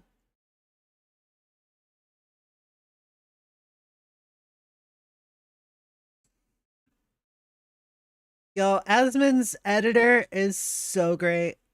What a funny editor. Okay. I'm still catching up on Ludwig videos. I saw this. This was funny today. So there's another post about me. People are unhappy about me to a video that I did. They're destroying our games. Are they in the room with us right now? Now, what is this picture missing? Hair. It's missing hair. It's missing the red bar. That's right. And the hair. To be fair, I think my hair looks fine in that picture, but okay, sure. So this person didn't watch the video at all, but went and made a tweet. And the they thing about it, is this about woke people? Are they implying that I'm referring to Jews? What's going on here? But this is the mind of a Twitter Andy. No thinking, not even watching the video they're complaining about, farming likes about it, and getting mad. Saw the thumbnail and clicked it to see it was going full mask off, but it's actually a reaction to a video about corporate elites and capitalism ruining the gaming industry through predatory microtransactions and prioritizing profits. Oh, so the they is actually in the room with us. Hope he is clear enough with his audience so people don't write it off. Don't wink it off like we know what you really mean. Are you implying that I'm actually trying to make an anti-Semitic dog whistle and talk about Jews? Man, there are some people that really love to live up to their name, huh? The patience you have with these people? The reason why I have a lot of patience with these people is the same reason why I have patience with an animal whenever it does something wrong. I think that most of the commenters on the internet are subhuman animals. I don't think that it's worthy or important to take their opinions seriously at all. And they are functionally NPCs. So I don't really get upset or mad about it a whole lot. Like, yeah, of course I wish it didn't happen. But am I going to really spend a lot of time and get upset about this? There's no real reason to. They don't even... If someone is going to act like an animal, they should be treated like an animal. Know what they're thinking. How can I worry about what they're thinking whenever they don't even fully understand it? Wait, hold on, boys. I caught a slow one. Get up, you piece of shit. You really had to post this. Even though the drama was already debunked hours ago, didn't you? Retard alert!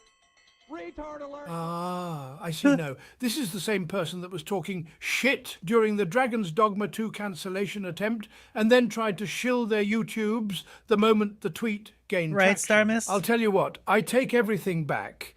Numerically, this is the best content this person ever produced. Keep it up!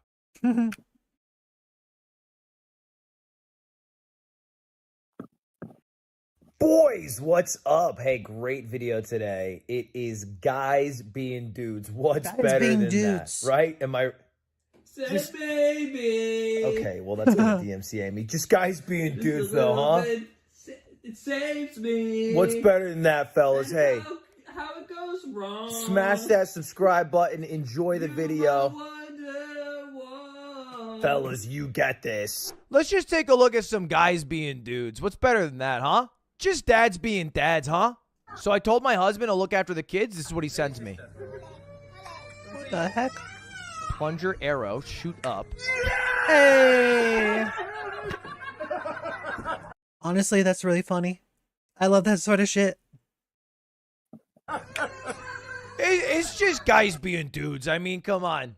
Fellas, what's better than that? I mean, seriously. When your neighbor catches you fangirl out over Amazon. Oh no. Ooh, Amazon.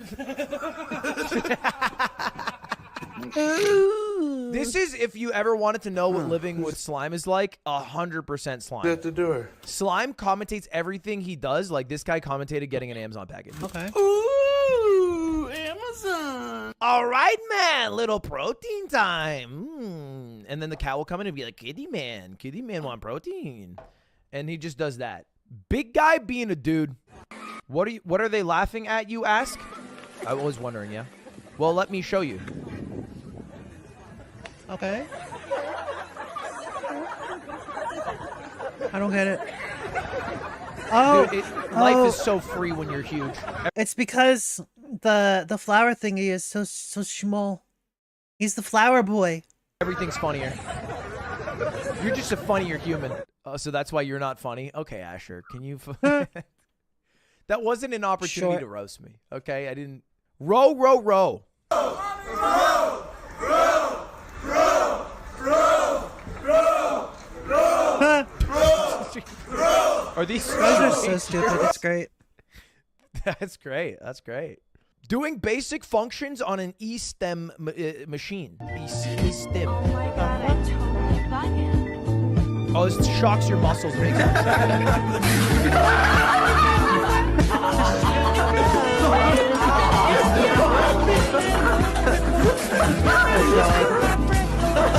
I would hate to be the one having to clean up after all this shit. Oh god. All right. That's funny though. Agreed. Guys are so stupid. It's great. Disguised toast. Who can beat the tree sentinel first? But we're both connected to an E-stim machine. All right? Just think about it. Just think about it. It's not a bad idea. Just think about it. Love it. Just say it. Just say it. I hate happiness, but don't pronounce the H's. A penis. God damn it. You're fucking adopted. You really are. Oh. Fucking idiot. Bro. I've never heard that one. I ate a penis. What a legend. This kid's going places. He ain't no simp. He catches that baseball and then turns to the group of young ladies behind him and says, "Hey, ladies, would you like a ball?" And they go, "Oh, aren't you so sweet?"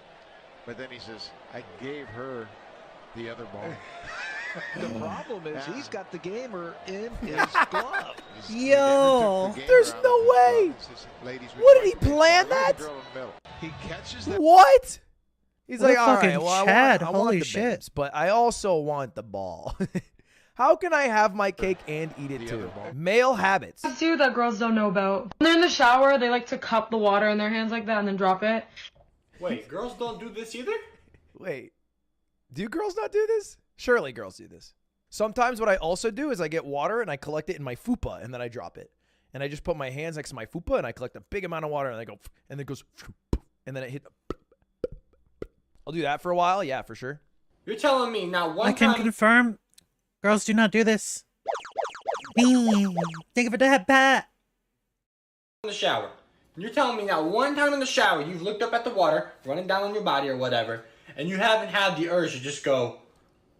That's what I'm talking about! You've never done that. Yes! Yeah! I'm not saying I've never done that. I'm saying I don't do it anymore. You never, Granted, back when I used to do it, I wasn't a girl. Just saying. Another one that us guys do, we'll sometimes put both of our arms together. Yeah. Make the pool. Oh my God, then we the have pool. a bunch of water, and we'll just see, see how big of an explosion we can make. You know? These are so my dumb. personal favorite in the shower is to let the water run down my back, you know, and let the water run down my arm and then off the end of my fingers, like I'm Aquaman. You know? Yeah. You shoot it. This You know what I'm guy's saying? cool. Like This I guy's control. cool. I like this like guy. An avatar almost. Like I like can this just guy bend a lot. water with my mind. Yeah, in a pool, I do this and I go, and then the water, because my force will shoot up, and then I'm a water bender. Everyone does that, right? Everyone's a water bender in the pool, right? Congrats, Zool. Men are but simple creatures. Kick it, Chad. The fuck? Just watching a dude cut wood? Okay. I thought there was gonna be more. Yeah, that was cool. That was cool. What do we want? No more violence! When do we want it? Now! No more violence! No more violence! What do we want? No more violence! When do we want it? Now! Violence is not the answer. Dude, imagine I have to call that one in. Yeah, Guys are they're so protesting fucking violence. stupid. I love it. No, it's Yeah, the string instrument. That's great. He is never going to top this. Our last one. What's your name? Most people call me Robbie, but you can call me anytime. Oh, shit. He's got the Riz. And he made the shot. Yo. I don't know if the crowd mics are too quiet, but the crowd did not pop up nearly enough for that. Like the crowd should have been losing it. I think it was crowd mics were bad. It's a college stadium. I can't blame them. But to run that line and then take a half court, like, bitch, wow. Honestly, Steph impressive. Curry might miss that. Guy's friend becomes a British citizen. Wholesome. English boy. British for like 2 seconds. Take a picture. Take a For picture. God's sake.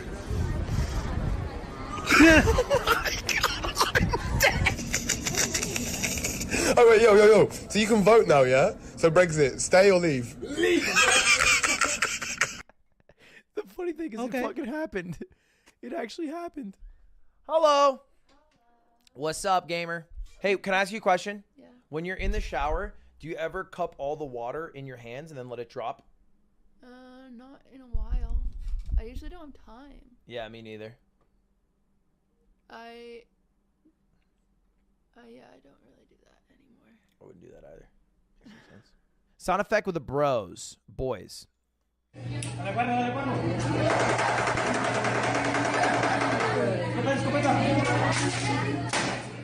That's a good assist.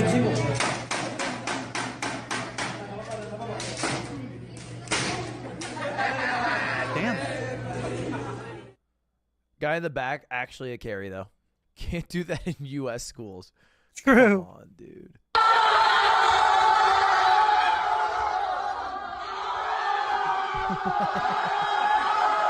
I've seen this so many times, and I love it every time. Guys are so fucking stupid. Shit. It's great. I can't believe that worked. Oh, yeah. It's pretty cool. Oh, you know what he's making now. I know what he's making now. He better not do it. Oh, he's making some balls. Oh, he's doing it! No way! Of course. Yeah, it's a left-leaning shaft. No, he didn't. No, he didn't. Dude, I wish I was just able to fly a did, Cessna dude. and drop penis. Yeah. He doesn't laugh like Will Neff. Ah, that's great. If anybody was feeling what Halloween's gonna be like 2020.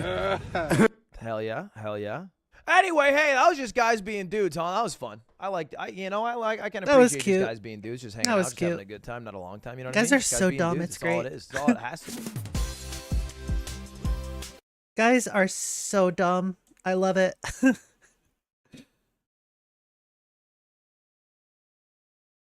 Thought he was too famous to get arrested. He was wrong. Oh. We haven't done a Reddit review in a long time. Sorry. Okay. Excuse me there. And I think if we're going to do a Reddit review, I think we should do one on I'm the main character. Like you see those videos, they come up on Instagram Reels, TikTok, YouTube all the time. And it's like somebody at the gym and it's like, and they're like filming and they're like doing squats. And then somebody does this. And then there's like a TTS voice that's like, this fucking piece of shit ruined my gym session by walking in front of my camera. And then what happens is this really ripped ass dude goes like, now this is just despicable. If you're in the gym, that's a public space.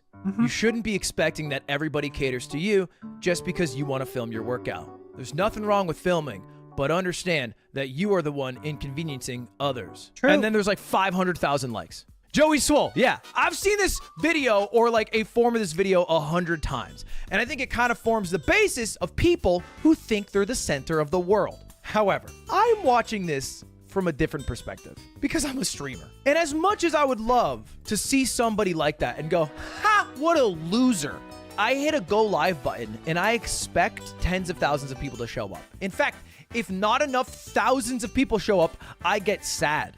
Meanwhile, I'm over here not expecting anyone to show up, expecting my chat to just be blank for like hours upon hours.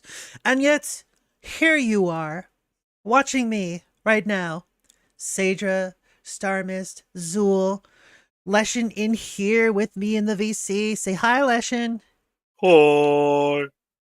You're supposed to say hi, Leshen. Get the joke right. Jeez.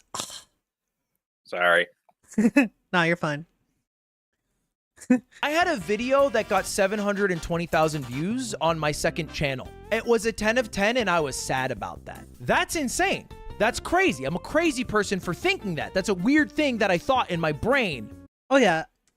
As soon as you start getting used to like a specific amount of numbers, anytime it's lower than the number you're expecting, you're like, oh shit, what the fuck am I doing wrong? What's going on? What's wrong?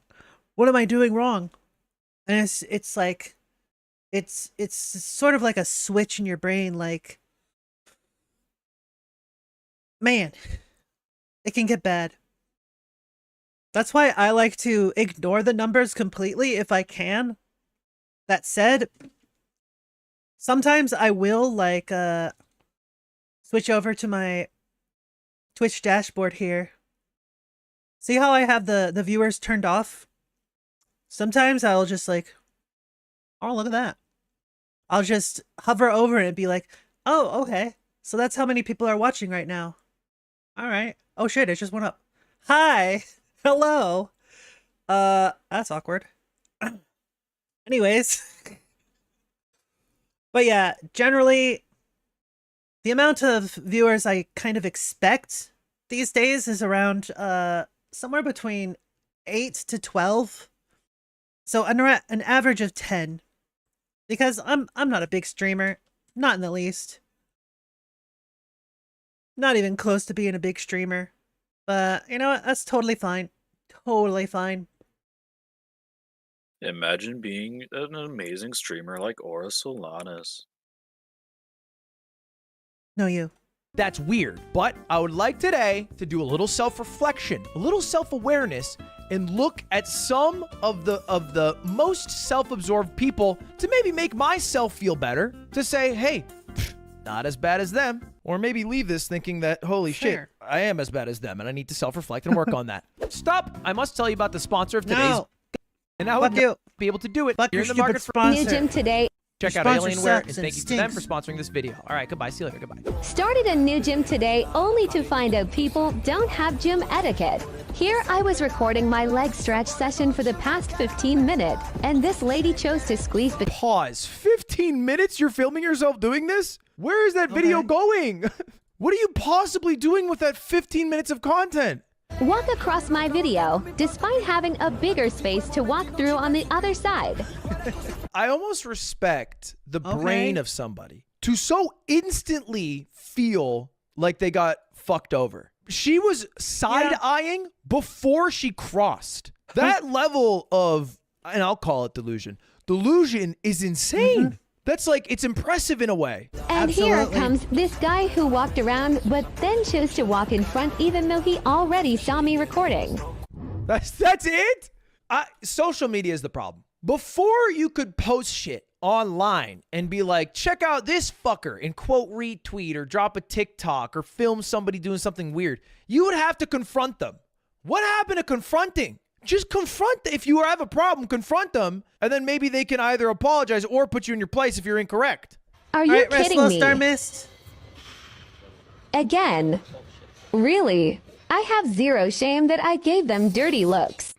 So you have no shame in giving them dirty looks, which there it is. There it is, Joey Swallows. Means you think he's always so red. Why is he that red? Okay, that you got upset for walking through your video when you set your camera up in front of the walkway to a dumbbell rack. If you look at that sign above your head, it says, please put equipment away after use. It doesn't say, please look out for people filming, then put your weights back. Damn, Joey, the tell gym him. is a shared space. True. You need to respect other people. If you can't do that, stay home. Gee, tell Filming him, gives Joey. you no priority. Wait, do you play chess? Is that a giant chess piece in the back? Mind your own business. Be better than that. I mean, shit. I'd be giving her a dirty look. For the belt? Pfft, you're not even activating the core anymore, you know? They literally ruined the shot It's extremely rude to see someone obviously recording and walk in front of the camera setup. Please learn gym etiquette, sweetie. Okay, all right. I'll learn gym TTS etiquette, redeem. you know. Yoko Ono can't get enough attention, so starts wailing during her husband and Chuck Berry's performance. I feel like people over-exaggerate how bad Yoko Ono is. I know of Yoko Ono's hate train. I don't know of Yoko Ono outside of it, but I feel like people exaggerate. I feel like she's... I don't know. Let's just watch.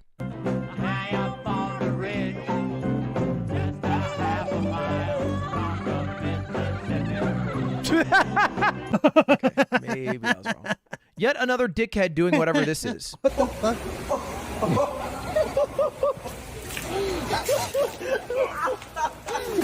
Man, gang shit, man. Wendy shit, man.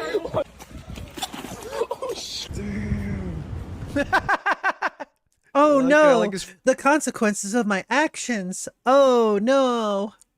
friend going, damn, how did this happen? Well, how could this possibly have happened when all we did was just trespass into an area on a private property we weren't supposed to?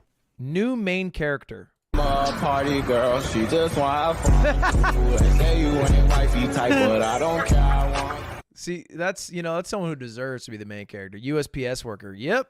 And to the American government, let's get new trucks for our USPS drivers. Too long. I agree. Have they been driving those rectangular pieces of shit? Too long. Are they suffering in the heat with those dusty ass vehicles? Maybe make them electric, you know? Do some green switch if you want. Let's fix the trucks. Get them some AC in there. My man. Influencer in an aquarium.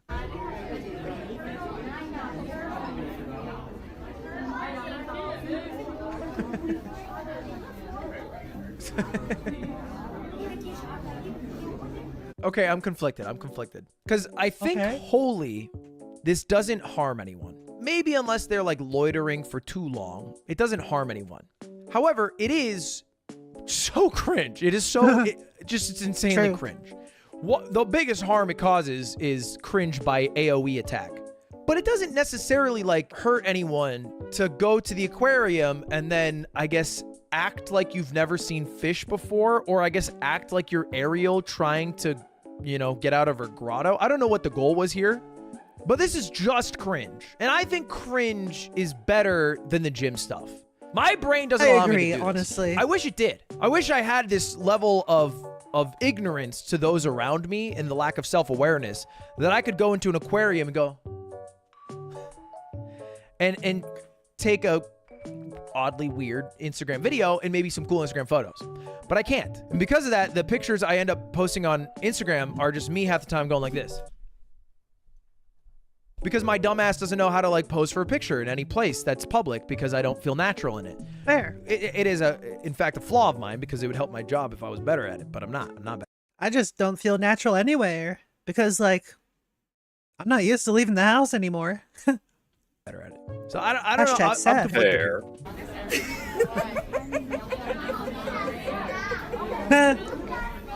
Good job, old man.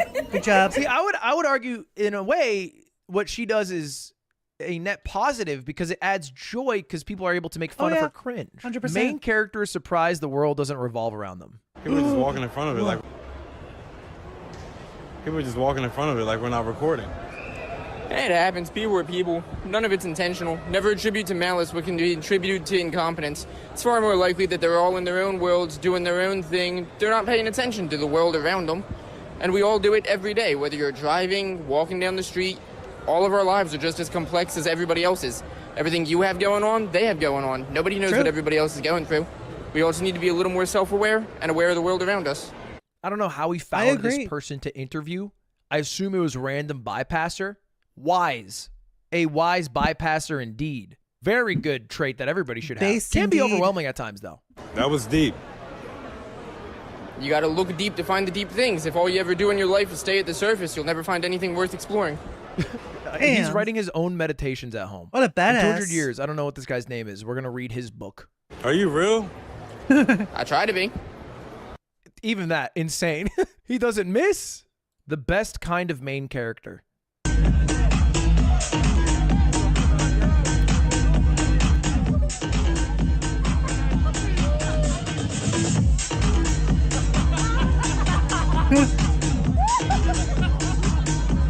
Okay, What that's is cute. this?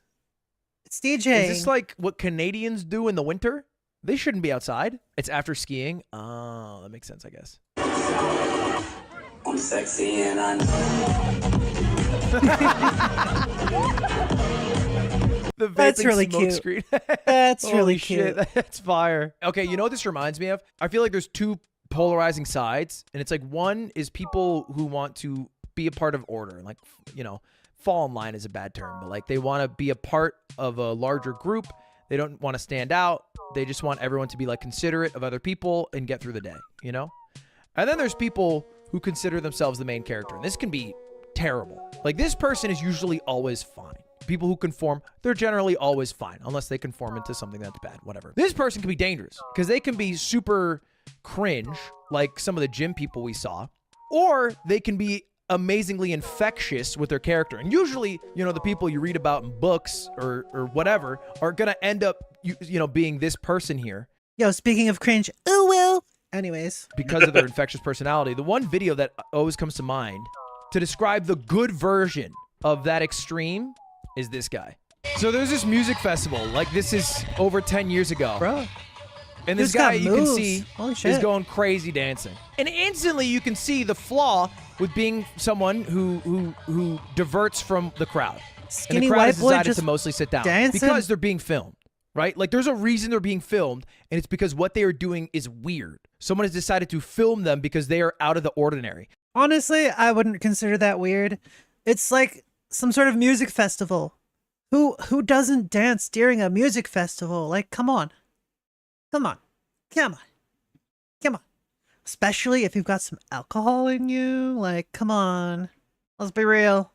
There's a reason they're not filming the people sitting down, and they're filming the one guy standing up dancing. Right. And so there's like 3 reactions. 1, ignore it, which most people are doing. 2, film it because it's weird. And then 3, join in. Join and so this in. person also joins Hell in yeah. to go crazy. It's a and a lot of party. respect to the Have second some guy fun. to make it seem less awkward and Hell cringe yeah. by being the second person here. But very quickly, you have a third person join in. And if you guys have never seen this video before, I'm going to fast forward just 1 minute. See, all it takes is one dude. All it takes is one dude. Next thing you know, the party is lit. Hell yeah. Crazy. This video blows my mind. Yeah, Like damn. how quickly it goes from one Beautiful. guy solo dancing, awkward and weird, so he's being filmed, to 2 people, you know, brave soldier following suit. That's beautiful. To honestly. I feel weird if I'm not joining in. Like, I feel FOMO sitting next to this and not being a part of this thing growing. Anyway, that's the good kind of main character. Kinda like this guy. Legitimately. When moving to NYC isn't like the movies. Oh. And they're up at sunrise, soaking in the city. We're in the fucking city, bitch. We've been up all night. Yes. Yes. Is that her screaming? Shut the fuck up.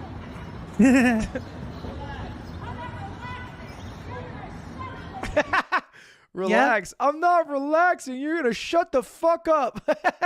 Yeah, that is a snap back to reality. They were having a moment out there. True. You know, look, I like a good moment like anybody else.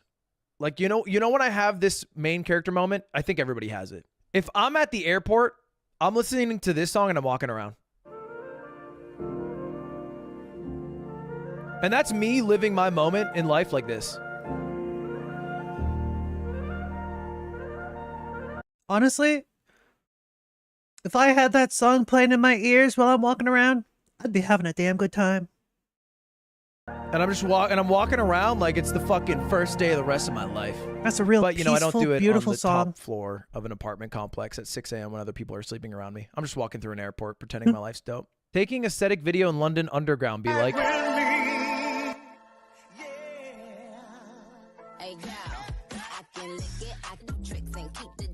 What are you, LARPing as like a blue-collar worker who needs to use public transportation? What it is so stupid. Yeah. Oh, they were being loud at 6 in the morning. That's basically it. Hey, you're at the fucking subway station, dude. Like, people are using the tube to get to work and shit. Like, I'm getting so annoyed at every look at the camera, because I know every look at the camera is like a desire to connect with the viewer. And like, isn't this annoying? And my thought is like, no, it's not. It's not annoying that they're walking. It's annoying that you're getting mad about it. My little sister saw her moment. She took it. Hey. Oh, kids are the problem. Because when little kids act like the main character, it's funny and cute. And they get adoration. And then they grow up wanting that same adoration. And where do they find it but acting the same they did when they were young? I never really had that experience. Mostly because I was staying at home gaming. Yeah. Children are the problem in how we treat them differently. Imagine being a problem. Single and available? Single and available? Single and available? That's me. That's me. I'm single and available. Holy shit, that's cringe. Jesus Christ. Okay, I'm gonna go now. Okay, I'm single and available though. That was horrible. That was so horrible. That would be horrifying. Holy shit. Keep your fucking head down. Oh my god, how desperate would you have to be to do something like that? I mean, I understand on one hand if it's like a joke, but she was being serious. She was being serious. Oh my god. Should we be concerned about this? Oh. Oh my god. I don't want to watch anymore. That was horrible. I'm going to wrap it up there. Maybe we'll look at some more later. That was... Jesus Christ. Yeah, fucking reeling from that one. Holy crap. That was like extra levels of cringe. My goodness. My god. Oh. Yo, what up, Mizuki? How you doing? How you doing, you hacking cutie patoot? Mizuki Sakura, more like cutie patootie. Got him. Got him. Get hacking got. Cause like, yeah. Meow. All right. We shall take a short break because once again, I have to tink you. Tinky tinky. Look, okay, I've been drinking a lot of ginger ale. It's delicious. Calm down. We're just watching videos. But time for a bio break. Yay! BRB! BRB! I should entertain them. I'm not entertaining.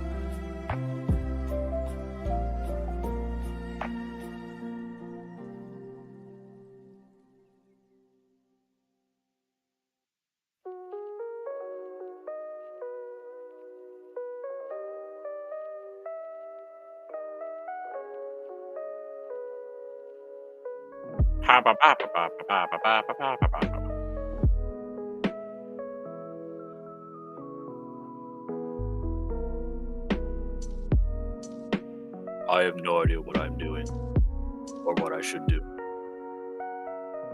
How's everybody doing? I hope y'all are doing very good.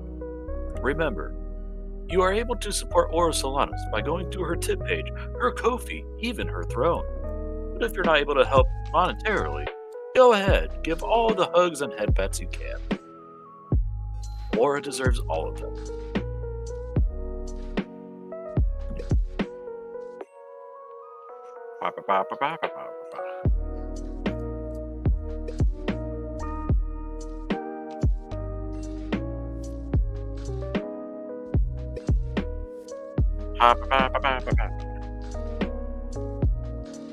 Hi, Thunder. How you doing?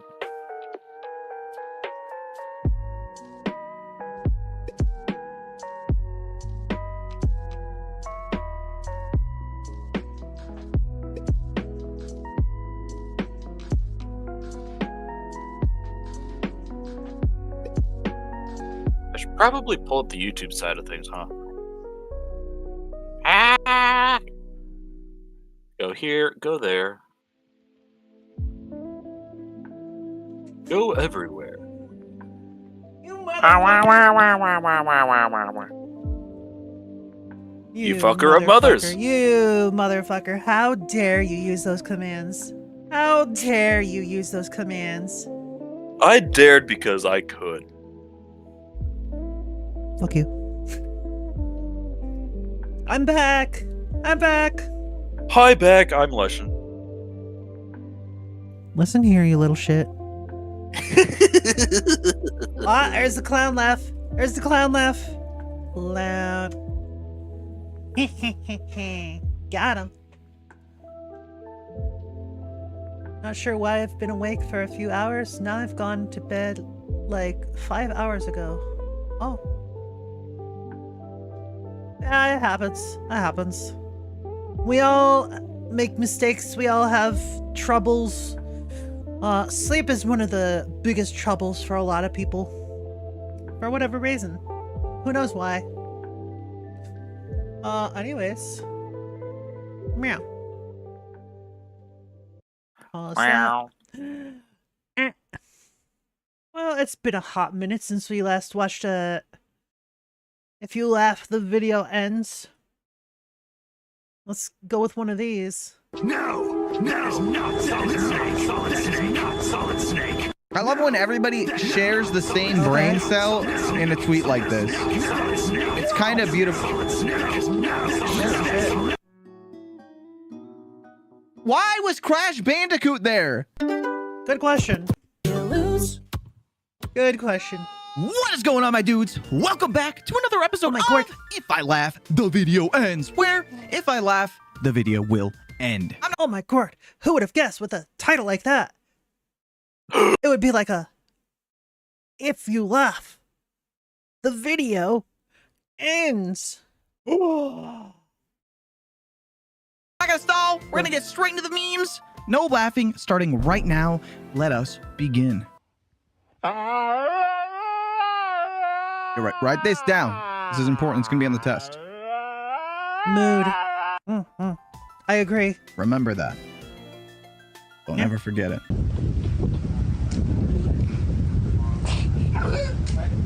Oh.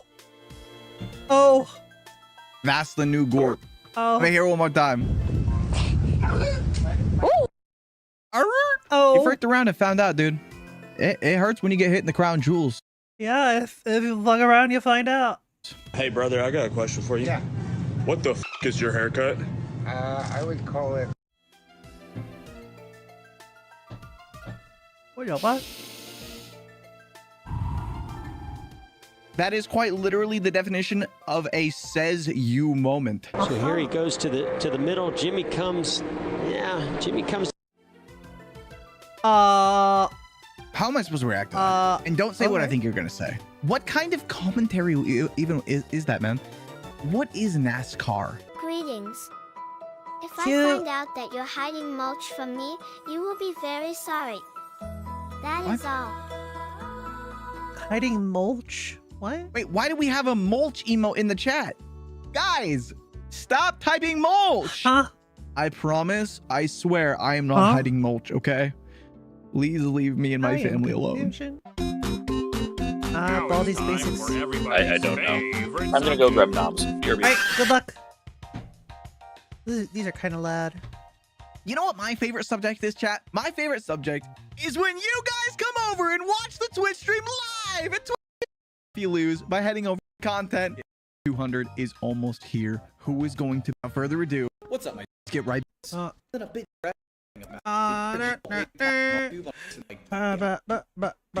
this.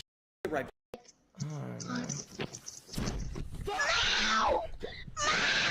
Dude, what are you doing? That's so good, man. That's a cat. That is Can a cat. confirm that is a cat. What are you doing? Stop. Shut your mouth, mother. I can't hear my No, that's a cat. What's wrong? That's a cat. I, for one, believe him, and I would say that was a cat. That was I am an absolutely expert. a cat. That was a cat. As a cat, I can confirm that was another cat. Huh?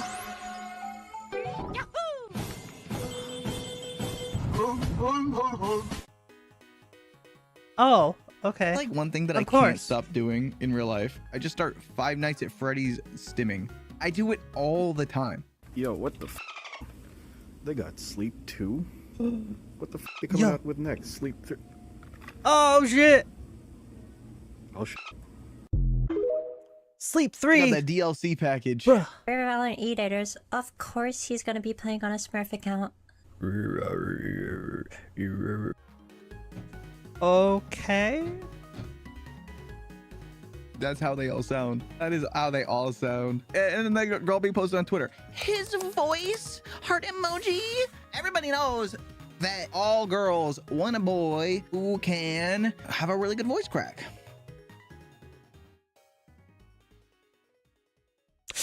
I mean,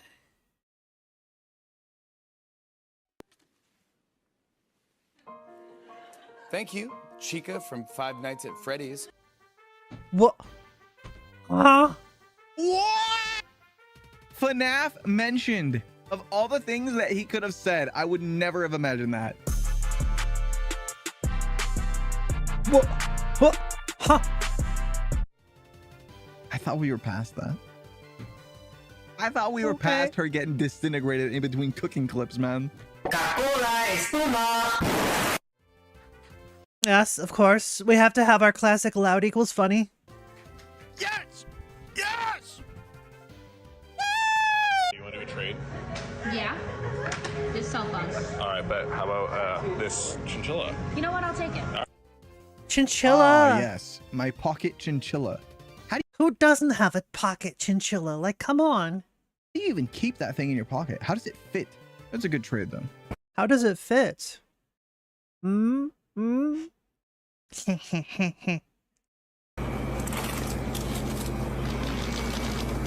Doing it while grabbing a bag of chips, that's smart.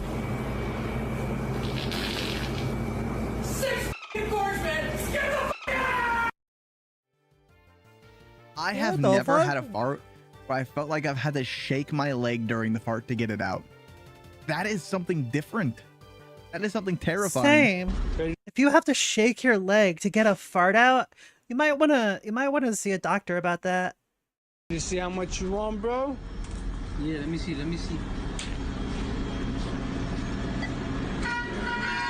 What the f, bro? What, bro?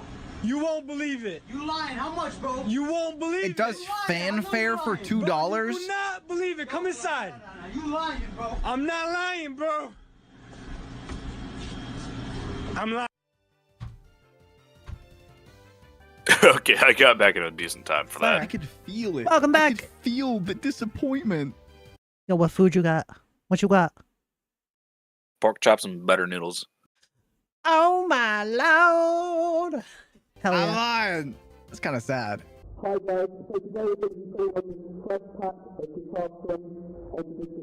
Okay, that's a true. good brand. Good brand, yeah. Come again. Ooh!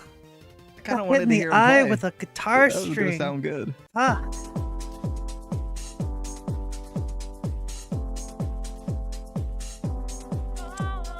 I see. God. Holy shit. Oh my God. He really did Dude got give him some everything moves. he's got. He left nothing out. And Damn. he put everything out. Oh. Okay. What, chat? What would you call that trick? All right, hang on. I'm gonna think of a funny name, and everyone, I need you to pre-type your +2. I guess Tony finally became a hawk. Yo, what up, Steve Bobs? Thank you. How Thank you everyone. doing? I appreciate it. Thank you so much.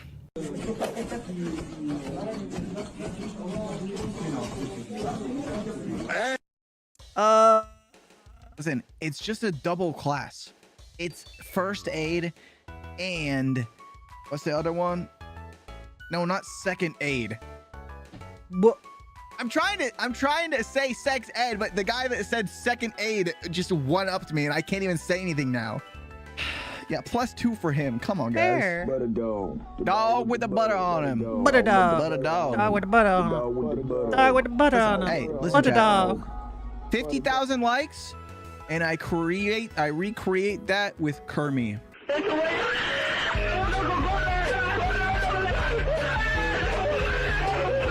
What the fuck? What? First of all, where do you get an entire pea shooter outfit? Second of all, does that make them a furry? Some of these memes are just so confusing. Like, how do people think of these things? Literally how? I do not understand it. Planties? A leafy? Oh, that kind of, I feel like that kind of works more. Oh, that's some pretty impressive playing. That's some good ASMR. Well done. Wow. Damn. Beautiful. I love real music. I'm gonna ask you once. Do you know the Muffin Man? Yes. Yes, I do. But after I was done with him, they started calling him the Cupcake Man. Leshin, do you make muffins? Not typically, but my family does. Okay, so I don't know the Muffin Man. Got it. Because, never mind. Who type can I be next? Mods? Mod that guy. Have you ever dreamed a dream? What the heck? Don't hide from fragrance. If you could Is this that new Pal World game? smell is like an ocean, only smaller. He who smelt it, dealt it. A wet cat smells good if you're crazy. If the universe had a smell, would it know your name? Psst, psst, psst. Bainouille. I think I just had an amorism. What the hell? What? What?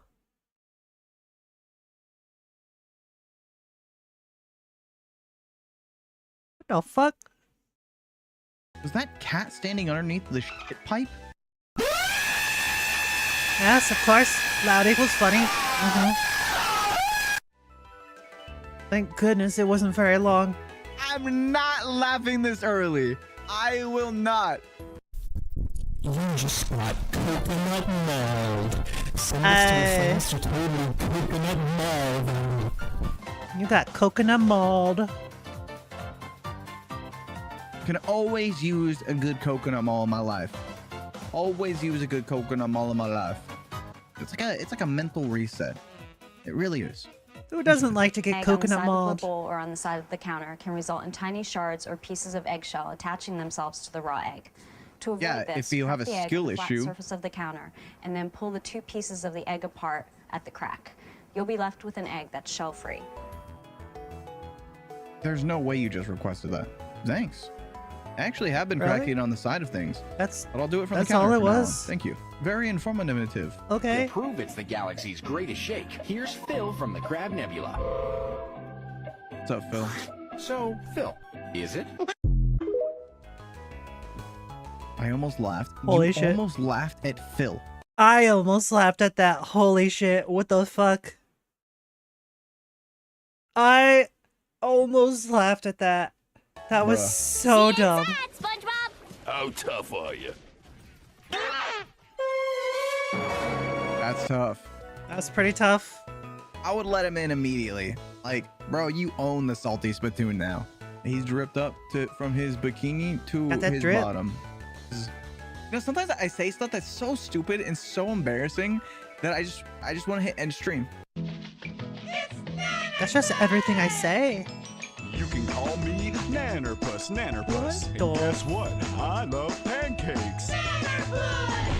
Isn't it time for a serious breakfast? The Denny's Grand Slam. Is Nannerpuss single? Don't. I hope that this sweatshirt fits you. It was the biggest size that I could order online. A 10X. A 10? This dude sent me a 10XL! Holy. Queso viewers are Just something says else. fat. It may Just be a something bit completely snug, different, bro. So hopefully you can at least wear it as a crop top. Holy shit. His viewers are savage. God damn. Oh, that's foul. And it kind of fits him pretty well, too. I mean, it looked good on him. Like, that's what I'm saying. Like, it looked good.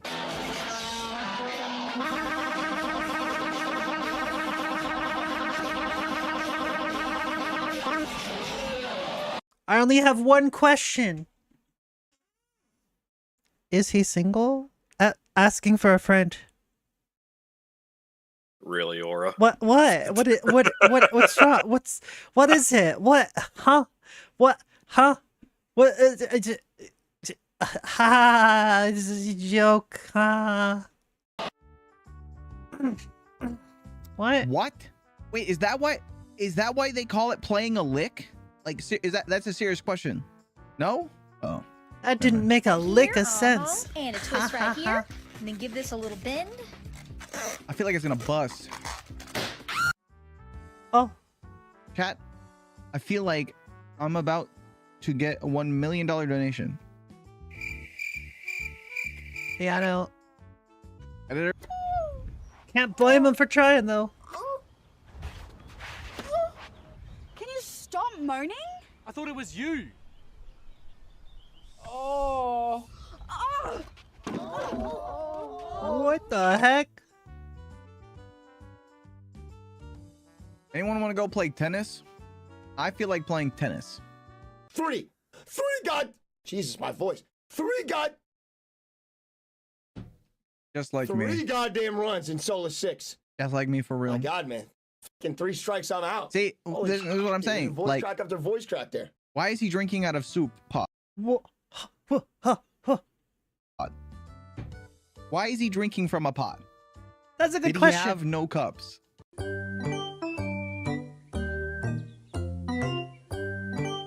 Hey, look, it's Slash. Fuck you too, Aura. He's a joke. Jesus! Yo, that's pretty lit. Killed him! He's fucking dead. What the fuck? That was not where I was expecting it to go, man. The baby when I put the pizza to bed. Bro. ¿Dónde está el titán speaker, man? Smiley? Desinfectado. Oh. Okay. Okay, but let's be real. Okay. Let's be real. The smiley face French fries are goated. Wait, those are French fries? Go on. They are so good. He's punching back to see you. Kiss it, please. Thank God. Nice. I needed that. Oh, do your war cry again. Flog! I love Flogs. That is a Flogs good are war great. cry. Got a few more minutes on the lasagna. I don't know what he waiting for though. Garfield build, small nose, big ear having that. Boy, your back got its own zip code. That was a thick cat. That cat looked like he ate an entire pan of lasagna whole, and it's still there. An absolute loaf of a cat. Do not enter, is written on the doorway. God damn it. Ventriloquism at its finest. Also, Fart, a classic. farts are... Why are farts always so stupidly funny? God damn.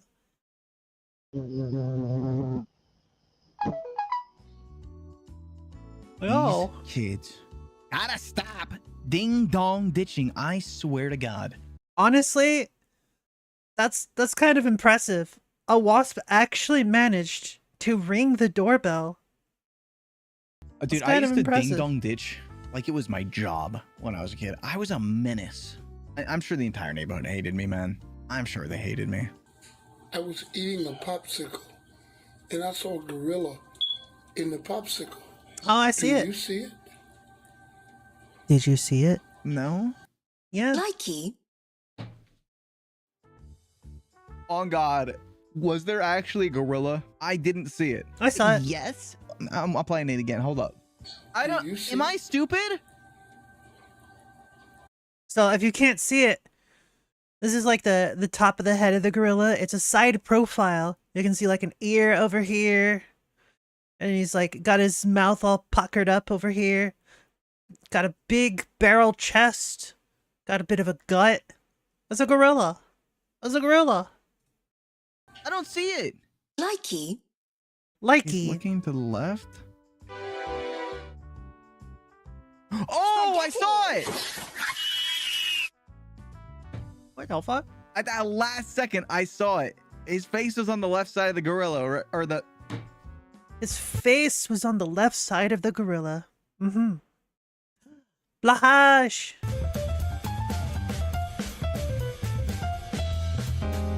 I still don't have a Blahash. I should add one to my throne. Me? When I get you. Who's gonna be my celebrity phone call? Tom Holland. Man, what the f? Man, I don't wanna talk your shit. Oh! Come on! Don't do that to Tom Holland, man! He's chill! Yo, what up, He's Shadow Wolf? How you cool. It'd be doing? cool to talk to you, Spider-Man! New research has found that dogs do judge us. Well, duh.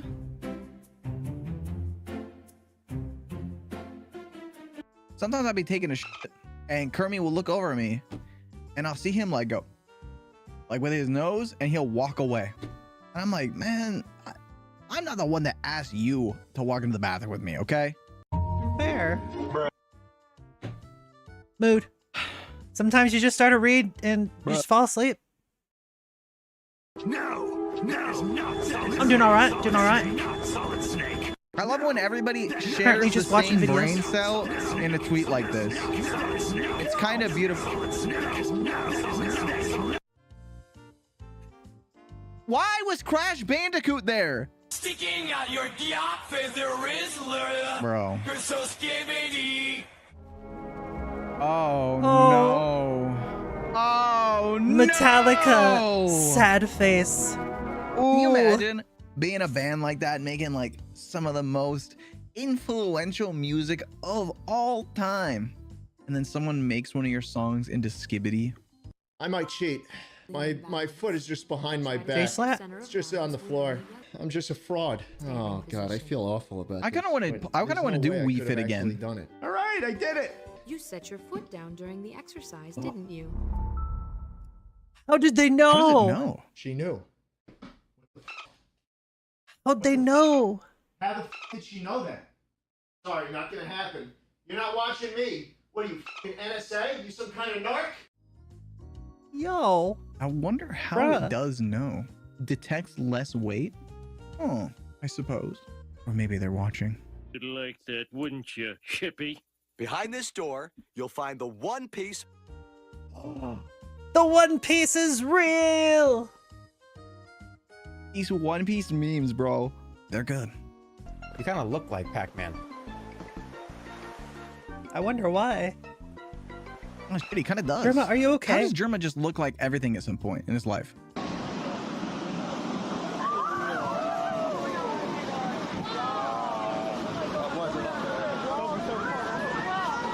Bro, it's behind you. Hey, bro, turn around. It's behind you. I don't like this, chat. I don't like this. He's just staring into your soul. Did you know Starbucks offers coffee in exchange for money? Whoa. What? Huh? That last part. True. True. True. Me too, cat. I hate Me that too. laugh. It sounds so sinister. It's such a Kremlin laugh. I love it. Whoa. Holy sh! Okay. That thing launched. Why would that thing be full of poop? I thought those were water towers. It was full of mulch. Hey, don't put mulch in the chat. I can't believe Gru canonically. That is insane to me. What? Fire in the... Okay. What? Anyways, if you watch the new Despicable Movie trailer, Gru has a baby, which means Gru canonically... Reminder to always wash your hands after touching a dirty animal. roasted, I think. Also, it's a good. True. 100% true. I am with that cat. I'm with him. Thing. Kermie is never dirty. He's a well. Never mind. Kermie plays on the dirt all the time, but it's fine. It's a pet. You gotta pet the pet, and I ain't gonna wash my hands every time I pet the pet. Don't make fun of my laugh. Wait, okay, you can do this though. Okay, this is. Wait, you can do is this. going This pretty is hard. Oh, let him cook. Double poops. Let him cook. Okay, it's simmering. Okay. Now turn it off. Turn it off. Hey, there you go. This Sorry, goes hard Jimmy, on I was mute. bored. Bro. Nice. None of those were even me. Some people should not be making music. What do you mean? That was fire. Let's go. I mean, that guy should. Some other people shouldn't. Damn, watch it start playing. There's the blob coming up in a moment. Careful, I think. Peak humor. Oh. Well. He fucking died. What's happening? Take off. Take off. Germa got everyone killed. Well, because he had to do the funny Pac-Man bit. He got everyone killed. Oh. What was that moan at the end?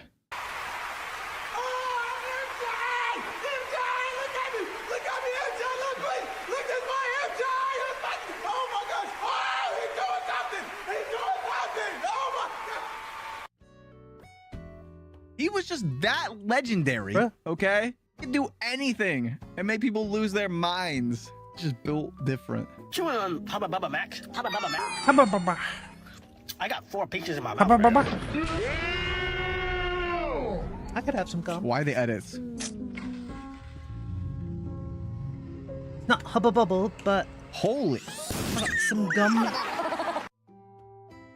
I don't think I've ever blown a bubble that big.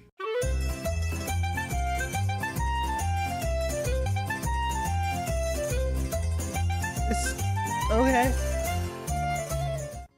You actually just taught me to make carbonara. I learned something. Okay. Sometimes you learn things. No. God damn it. Bro, that was someone's grandma, man. Don't say goodbye, Gma. What the hell? Ladies with gentle hands. This is my alter ego. Anita Maxwin. Anita Maxwin. Why, Drake? Why? It's the blush on his face for me.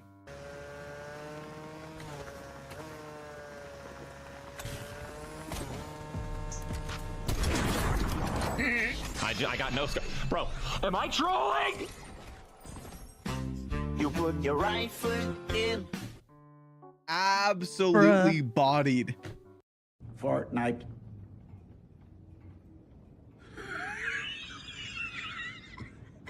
Fortnite, indeed. Would you rather have Why is there so much Fortnite in your bank account right away or Renegade Raider? Renegade Raider. Renegade Waiter. I mean, based, but he also said Renegade Waiter. Hey, yo, it's Timber.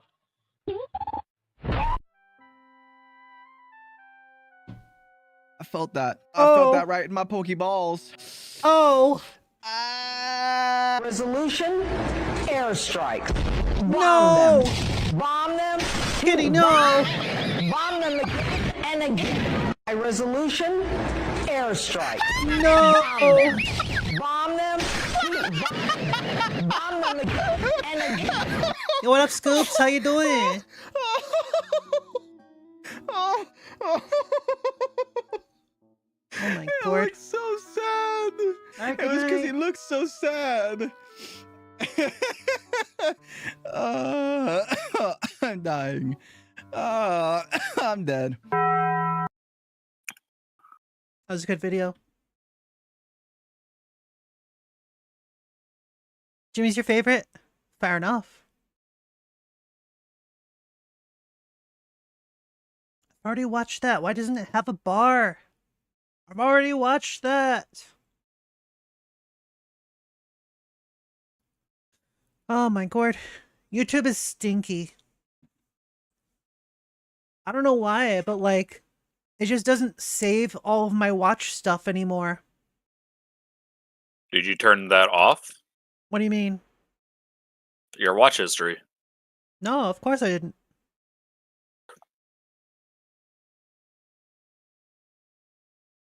I didn't even know you could disable that.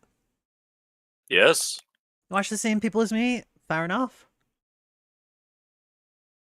If I answer wrong, I shave my head. Sure. Hello. You might be wondering why I'm wearing this traditional Russian boyar hat, but to explain it, I first have to tell you about the dumbest bet I've ever made. A couple of weeks ago, I was watching one of my favorite streamers, Germa, and I saw him playing this game called Who Wants to Be a Millionaire. That's a game I've actually played and beat in the past, so I figured it'd be fun to try it out again. But to make things a little bit harder, I gave myself 1 hour to beat the game, and if you don't know how it works, you basically have to answer 15 questions. If you get all of them right, you win. You become the millionaire. It's even easier because you get 4 lifelines every single attempt. Phone a friend, ask chat, swap out for a new question, and even remove 2 of the wrong answers. I knew this challenge would be easy, but I didn't realize just how smart I was, because on my second attempt, I got to the 15th question. Final answer? You sure?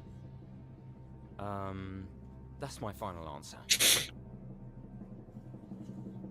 The choice. What? This is the wrong answer. I didn't get it right, but all I needed was 1 lucky attempt. Or so I thought. Hello, it's me, Ludwig from the future, here to tell you about today's sponsor of the video. Of course. Across I don't care. I also already have that game. Oh, what a fucked up day this is, man. What a fucked up day. Can you tell what it is yet? Is the autobiography of what popular entertainer? Give me Bob Monkhouse. I don't know. What a stupid fucking question. Who the hell is Rolf Harris? I'm gonna fucking cry if this keeps going on.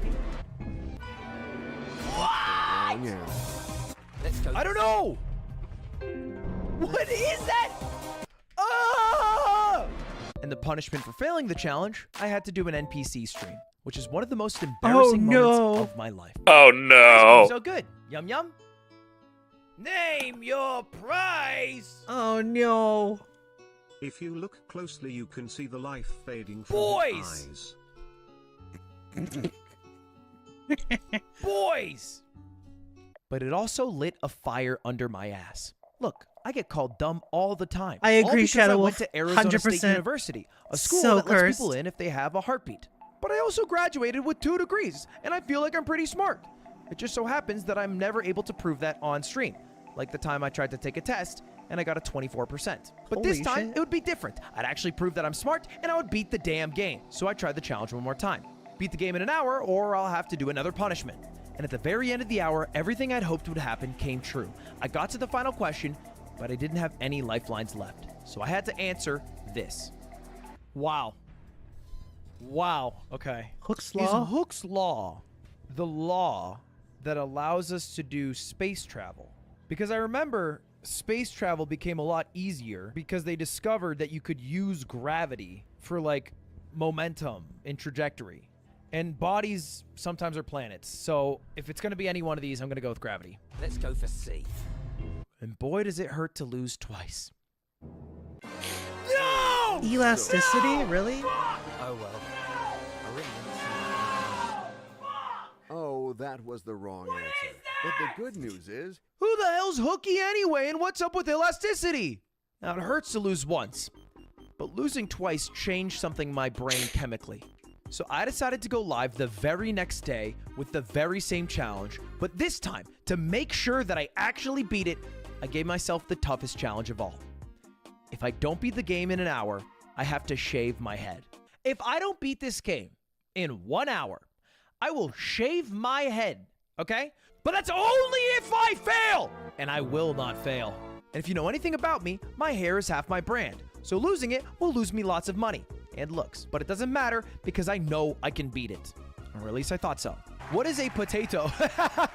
And unfortunately, this is the wrong Eh. answer. Are you serious? For you. That's the Oh, first question. Yes. What's a tuber? Had to I'm done. We're not doing this.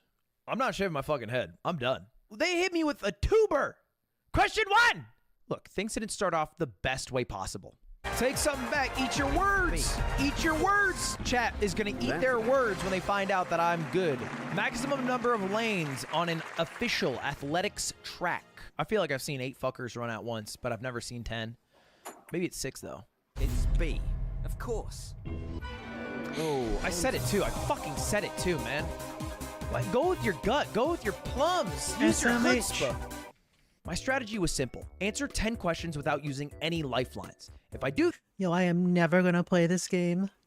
I am not smart. Not smart. Neither am I. that, then the final 4 questions, I can use my 4 lifelines and almost guarantee victory. The issue is just answering 10 questions without getting any wrong. I had a couple of amazing runs, but it was the last run that truly shined. Here's the situation. We are at our hour. I am out of time.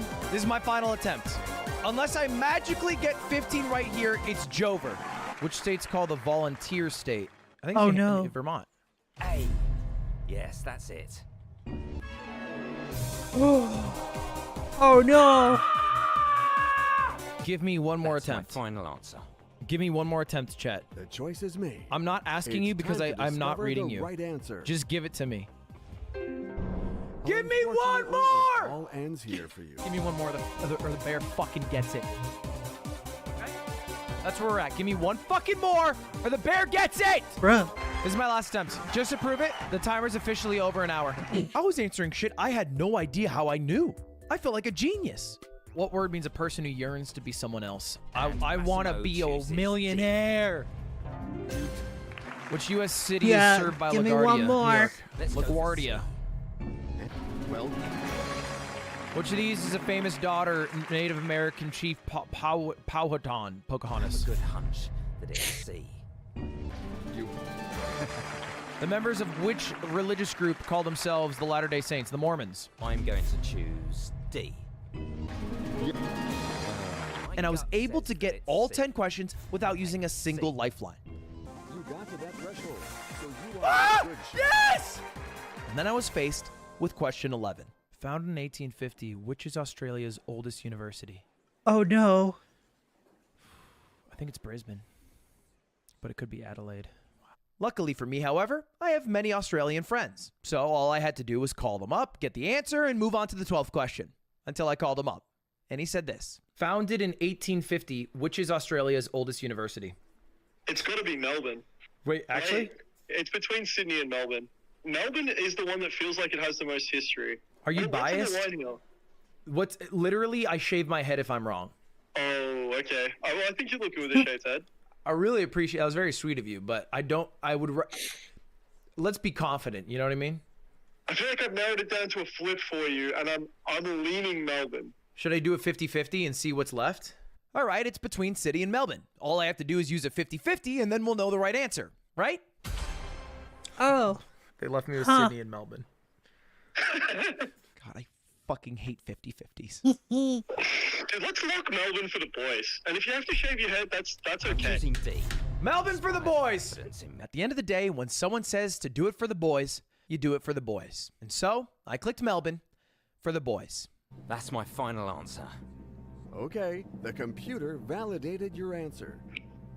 Are you there? And unfortunately, No! it's the end. It was Sydney! Oh, but I'm... Get got.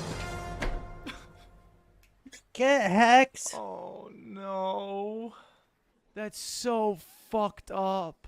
Oh, that's so bad for me. So now I look like this. And I'll probably look like this for the next few months. But mark my words, I will beat that fucking game. You look good.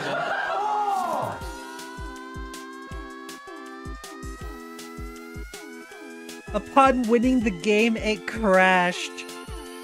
Ha!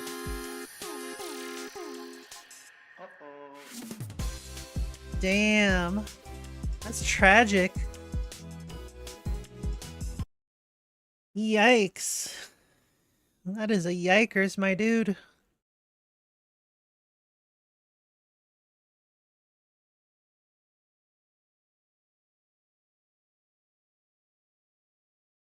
This looks cute.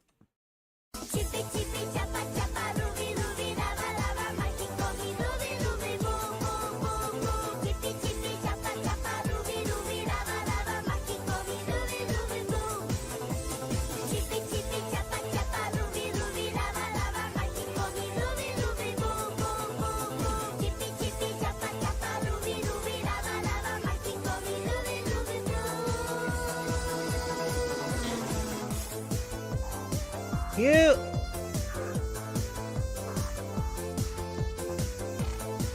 I have no idea who she is. All I know is that was cute.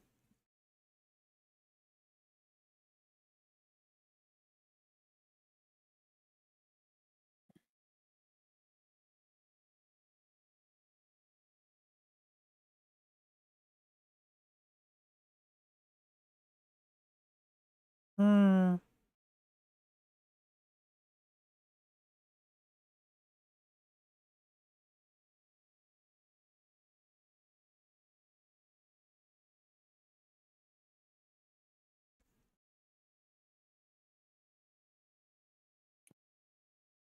DG Sanji official. Let's not get that recommended. You had a gnat fly into your mouth? Ooh, yikes.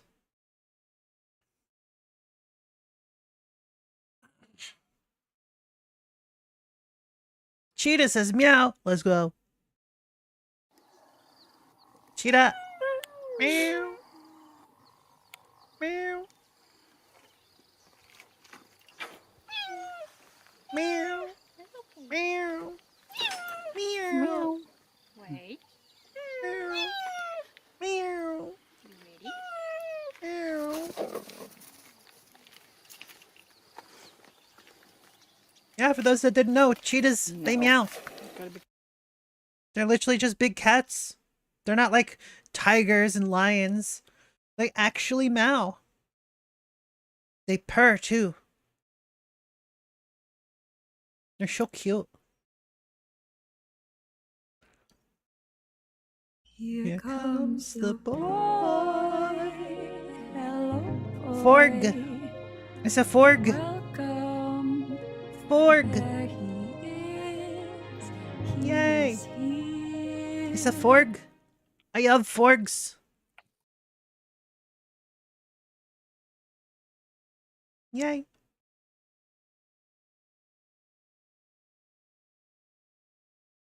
The funniest wolf house are the lazy ones? Okay, sure.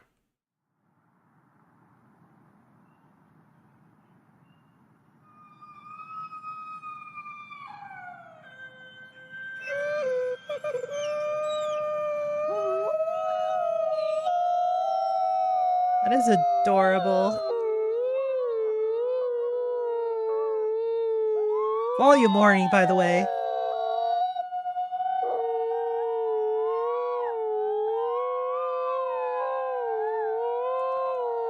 And they are just going on.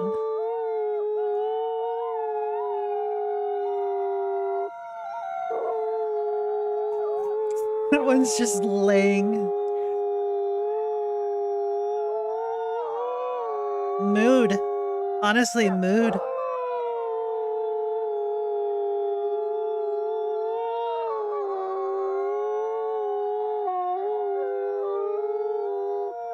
Okay, that's enough of that. That's about as much as I can take. It goes on for another minute and a half. Jeez. Ooh, that's a long howl. I was like, here we go again, yeah.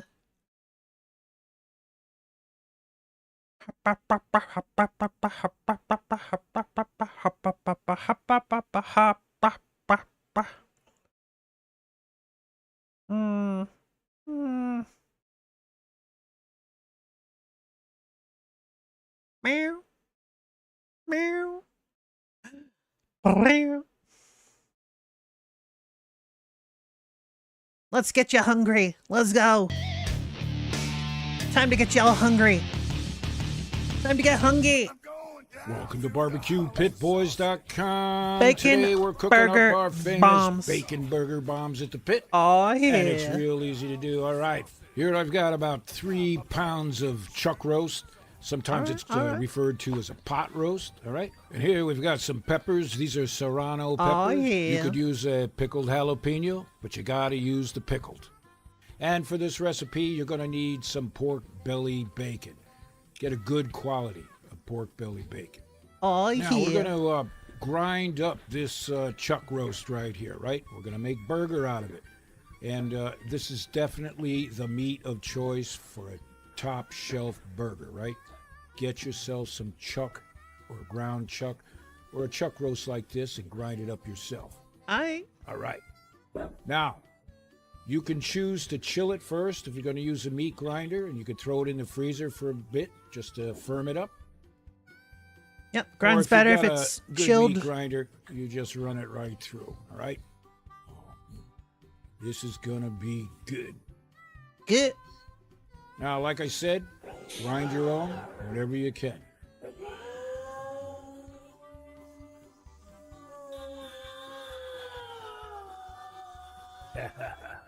Yeah. It beats one of those cordless meat grinders, right? Oh, yeah. Perfect. A nice coarse blend. All right. The chuck has been ground up. And now, of course, we're going to flavor the meat. And we're using our SPG, maybe a couple Salt, tablespoons. pepper, garlic. To this about 3 pounds of ground chuck. Oh, yeah. Mix it up good. And, of course, you can season it the way you like. Now, what we're going to do is we're going to make some meatballs, right? And you know how to do Some that. nice I probably don't big have to show you meaty that, but make balls. them, fairly good size, just like that. Oh. Now, if you're asking what the hell is a bacon burger bomb, well, you got to check this out. This is some real good eating at the pit. Or take it tailgating. You can make them up the evening before or whatever. But let me forewarn you, you better make a bunch because they're going to go real quick, right? Again, roll them up like a meatball, right? Now, you take a slice of that pork belly bacon and you wrap it around, right? All right. Squeeze it a bit. It'll kind of come together. And you don't need a toothpick to keep the bacon on, right? Now, we need a place for the wick. So we're going to take this serrano chili pepper, wick and all, put it inside, and there's your bacon burger bomb. All right, let me do another one for you. Just in case So you that's fell why they call asleep. it a bomb. You form the meatball, take one slice of bacon and wrap it, All right, fair enough. and the bacon will stick on there like glue. Now, put a hole in it any way you want. And take one of your chili peppers and put it right in. Oh, yeah. Now, we're using a pickled pepper. You don't want to use a fresh pepper. You want all the flavorings that come in the brine of these pickled peppers. All right, in the miracle of time, we're moving right along. This is the hard part, right? Again, put a hole in there, drop that pepper in, and it's good. It's good. Kind of like doing this. It should keep it going, right? All right. The bacon burger bombs have been formed, and we're going to put them on a cookie sheet or a baking sheet, right? And we've got a grate underneath there, so we'll keep it off the bottom of the pan so the juices drip free while we're cooking. All right. It's good. Take a look at that. Look at that. And like I said, make a bunch. You can make them up the evening before, and you just light the wick, and they're done. No, it's not that easy. We're going to take it out to the grill. It's a bit chilly today. About 15 degrees Fahrenheit with a 0 degrees wind chill. Well, we're going to throw it on the grill.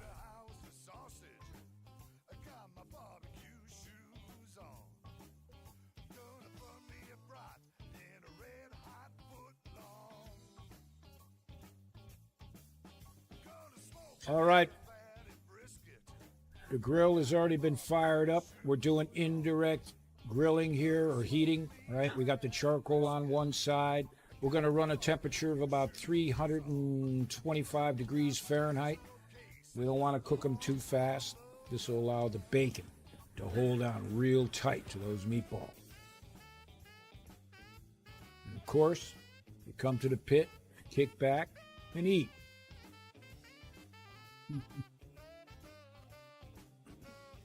All right. Yeah, we're about halfway through, maybe 15 or 20 minutes, and we're just going to turn this pan around so we get some of that even cooking going on. Now, of course, Yay. you may not have to do that with your grill set.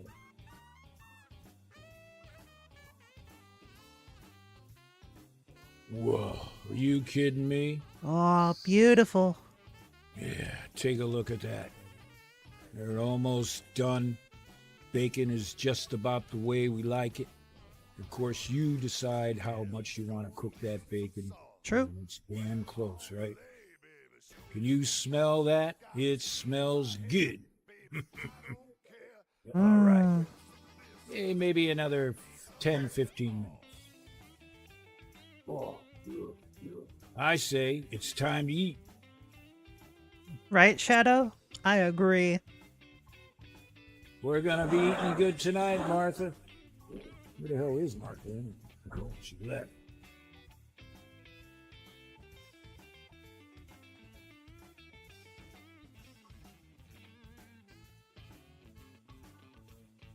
All right.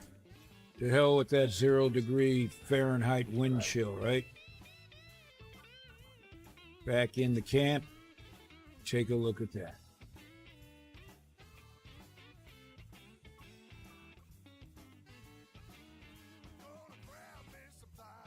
Lord have Beautiful. We call this finger food. And of course, we do apologize for eating in front of you like this, but we call this Pitmaster privilege. They call it finger food. I call myself food. God damn it. What? Full What's of what's that wrong? Serrano What's so funny? Pickled flavor. What is it? What? Wrapped How? in that What? smoky bacon. Yeah. It is good. Now, as always, we like to cut these in two. What? Here you go. Look at that.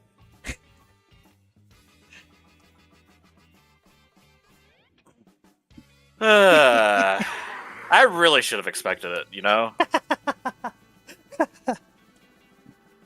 So the next time you're looking for a recipe for your pit, check out barbecuepitboys.com. Beautiful foods. Beautiful. Beautiful.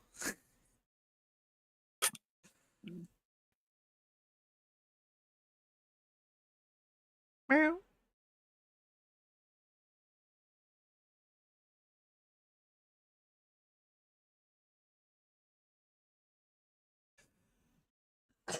Excuse me.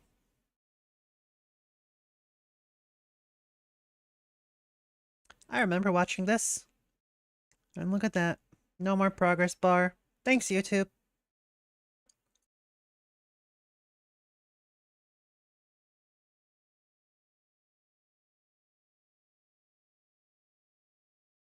Meow. Meow. Meow. Meow.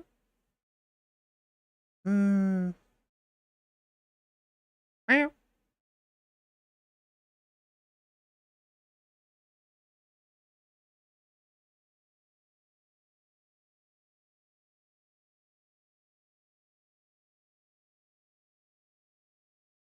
Peppered pork bacon butter burger.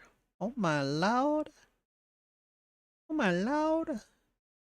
Now we gotta. Right, for this recipe, you're gonna need some bacon. Here Bacon. we've got some ground pork. You're gonna need some butter. Mm-hmm. Your favorite sauce. You're gonna need a good roll, get some cheese. This is shredded onion. Get them really fine shredded. You got some smoked paprika. We've got some sea salt. You're gonna need some fresh cracked black pepper. and let's put this together. All right. Gonna make you hungry at 1 in the morning? Cast iron Get pan, hecked. and we're gonna take those shredded onions and give them a fry, just a bit. Yay. Bring out a lot more flavor. Now, this is a key way to do those onions. Shred them up fine. You make a fine burger. All right. Yeah. Add some sea salt. Oh, this smells good. And of course, we're Smells gonna add good. some bacon. And you want to take some pork belly bacon, chop it up real fine. Okay. Yeah. Here we've got some smoked paprika. And we're going to hit it with a little bit of sauce. Okay. Use your favorite sauce, right? Now, we're going to give it a good mix with some butter. After all, this is a peppered pork bacon butter burger. Oh, this is going to be good. Oh my goodness. Okay. Now, you've seen us make burgers before, right? Make these patties. Easy enough. But if you're a newbie, we're going to do it again. Oh, yeah. Look at that. Are you kidding? Beautiful. Now, I'm going to take that fresh ground black pepper and apply it to the top of the burger. Very liberally. We're going to create that layer of flavor, right? Ah, you know all about that. Oh, You've been watching yeah. us over the years, right? Simple enough. Beautiful. Oh, baby. This looks good enough to eat already. Mmm. Oh. You gotta be kidding. Now, we're gonna place it on the grill. Pretty much opposite the hot coals. This way we can control the heat. Of course, you know all about indirect grilling now, right? Don't get any better than this.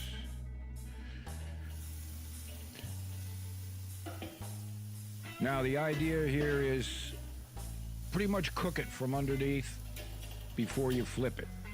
All right? We want to preserve much of that black pepper as is. Just sear in the bottom over direct flames.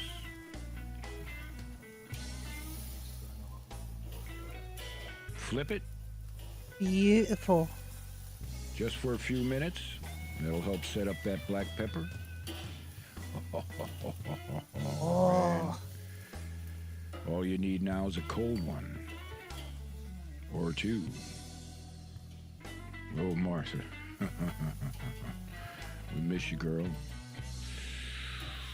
Oh. All right.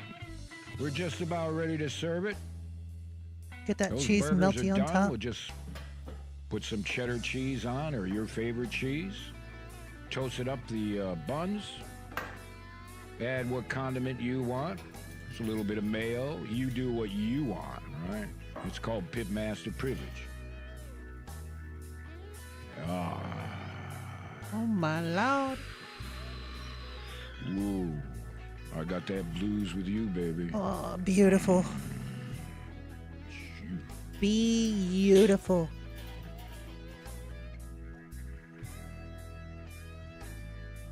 Hmm. And dress it up. Oh Just the my way you like it. word. We're gonna take those shredded grilled onions or pan-fried onions, place it on the top. Oh, and look at that Lord side have shot. mercy. Beautiful. So to get the exact ingredients, Holy crap. head on over to our website. And no way this pitmaster is going to apologize for eating in front of you like this.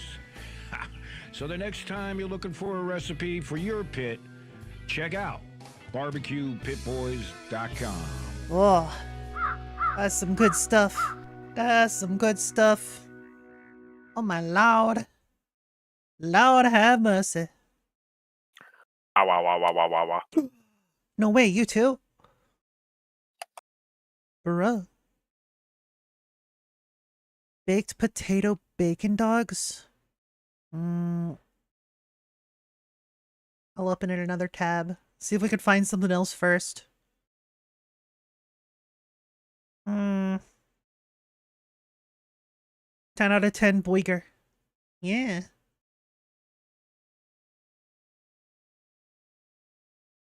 Hey, beard meets food. Let's do that first.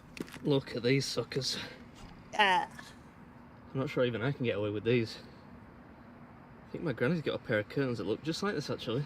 Enough about my lack of fashion sense. It's time to eat. Yay.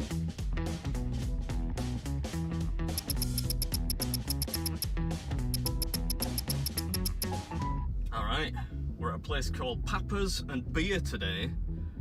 It sounds more like a really fun daycare centre for single dads than a restaurant, if you ask me. But they've got a burrito challenge, so we're going to try and clock it in exchange for a free winner's t-shirt. You know how it is. Assuming they let me in wearing these shoes. That is a vibrant paint job. Not sure. Never underestimate a burrito. Trust me on this. You get away with that back in England. Some might call it a bit of an eyesore. Not me though. I like it. Look at this poor cat's eyes. He definitely has liver disease.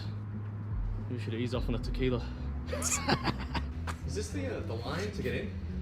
Yeah, there's a big light, but a smaller group will be able to get in quicker. Hi, you have like a burrito challenge? Yeah. Yeah? On our menu, we have a burrito challenge. I make YouTube videos for a living, and I spoke to somebody. They were like, "Yeah, just come down and do it." Wait, what? You're gonna do the burrito challenge in yeah. a moment? I'm gonna try. Is that okay? Oh yeah. That's cool. I'll give it my best. I feel like I just jumped like a huge queue. There was like a... Oh, thanks, man. You've got a nice beard as well. You get to meet the YouTuber, Andrew. He's really famous. Whoa, steady, steady. Like 15 million views. Oh wow, we hope you get 50 million or 100 million. Me too. I hope so. That could pay for my mortgage. Oh, thanks, man. I appreciate it. Blesses your video, man. I really do. Thanks, man. Thanks for subscribing. Right, it's in here somewhere. Oh, there it is. Mega burrito challenge. One person must eat the entire burrito in 30 minutes. Champions will receive a trophy t-shirt. Ah, so it's $24.99. But if you finish it, you don't get it free, but you get it for 10 quid cheaper, or 10 bucks cheaper. We're in it for the t-shirt, man. That's what we're here for. You're the person that texted us, right? Yes. Yes. Yeah, I'm the guy, yeah. So I will tell you. Okay. Our record right now for the fastest they've eaten a burrito is 18 minutes. 18 minutes? 18 minutes. But you get 30 minutes in which to do it, right? Yes. And you get a t-shirt if you yes. if you win? That's what I'm here for. All right. One mega burrito challenge, please. Mega burrito? Is that all right? Yeah. Thank you. Thanks. Oh, it's coming. Oh my goodness. Thanks That very is much, man. massive. Cheers, thank you. I get 30 minutes, right? Yes. 30 minutes, and if I can do it, I get a t-shirt. I'm gonna start it, okay? Ready? I'm ready. 1, 2, 3. All right. You reckon I can do it? Yes. Yeah? Okay. I believe in you. I wish my mum would have said that to me when I was growing up. Maybe I wouldn't have ended up here. Almost certain I've used that gag before. It does mask some very real feelings. I mean, I could have it over the course of the day, but not even close for 30 minutes.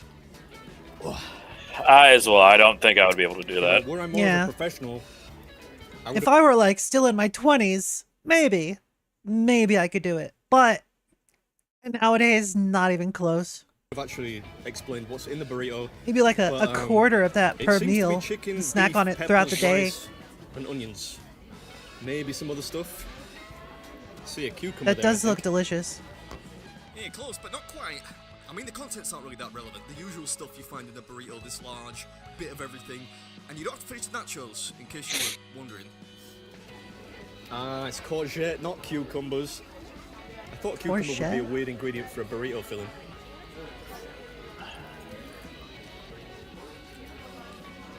We're getting there. Ah, fair enough. Understandable. What did she say the record was? 18 minutes? Yeah, that's what she said.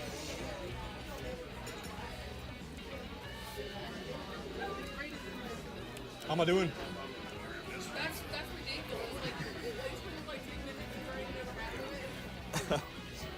It's bigger than it looks too, man. It's densely packed. That's what she said. It should be worth it. It hasn't quite quite been 10 minutes, fortunately. We're doing alright though, good, half of the burrito seems to have found its way safely into my belly. Yum, yum, yum, yum, yum. Yum, yum, yum, I just heard somebody say, "Oh my word, the burrito's almost done." Anyone from the southern states, feel free to give me a mark out of 10 for my accent there. I'll say 6 out of 10, room for improvement. This is a wet burrito. Barely had to use any water. Almost there. I really should have got a spoon for this.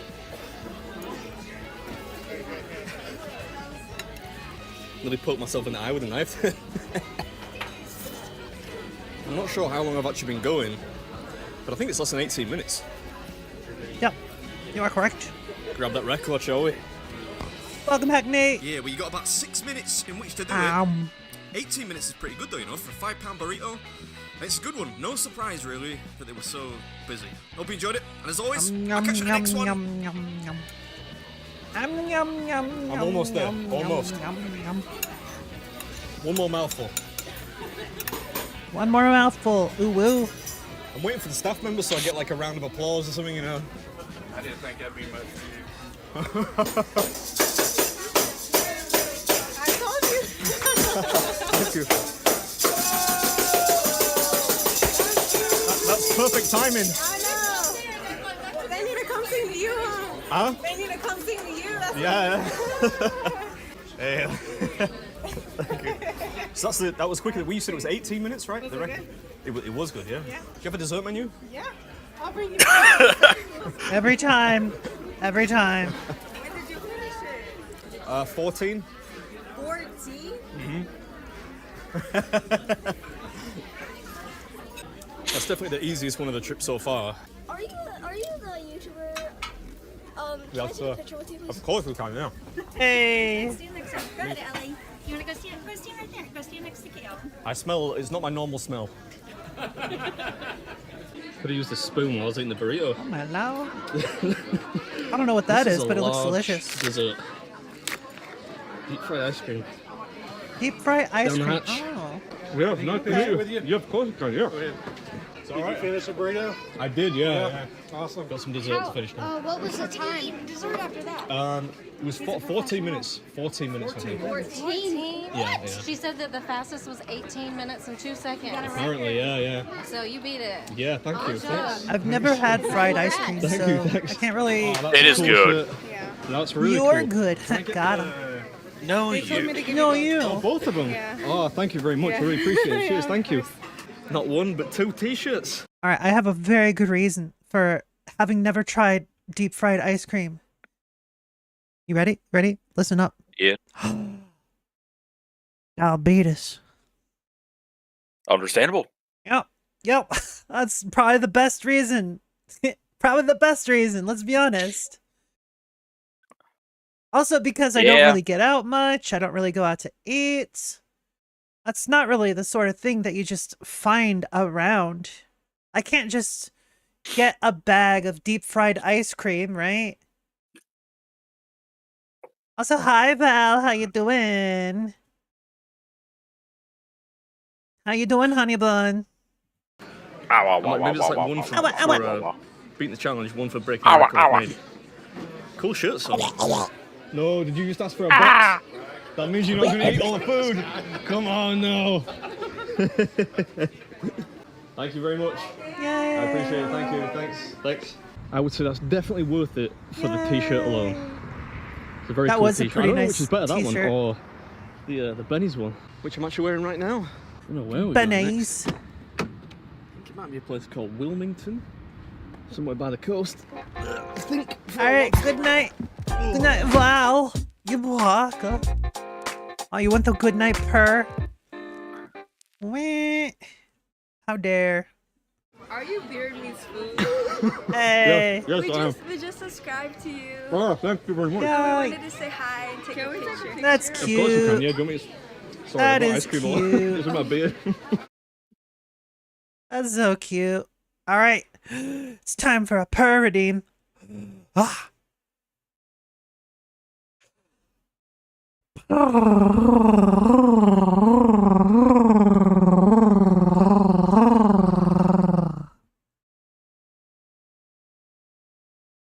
welcome. Haha. Thank you for that, bye. Thank you, thank you. The block.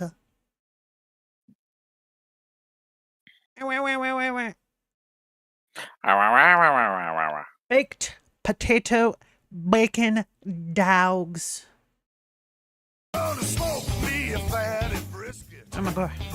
Welcome to BarbecuePitBoys.com. Today we're grilling up a bacon baked tater dog at the pit. Oh my lord. And it's real easy to do. It's All right, gone this recipe, on you're going to about need 2:30 for me, so I should Here probably we got get some going. mustard, Try to you get got to some sleep. chopped Roswell onion, you got nerd. some chopped, you got some bacon. You stay awesome. Here we've got some Everybody throw the money at dogs, or we need buy. some butter, pickles, Good night, Leshin. and some cheese. The all right? block.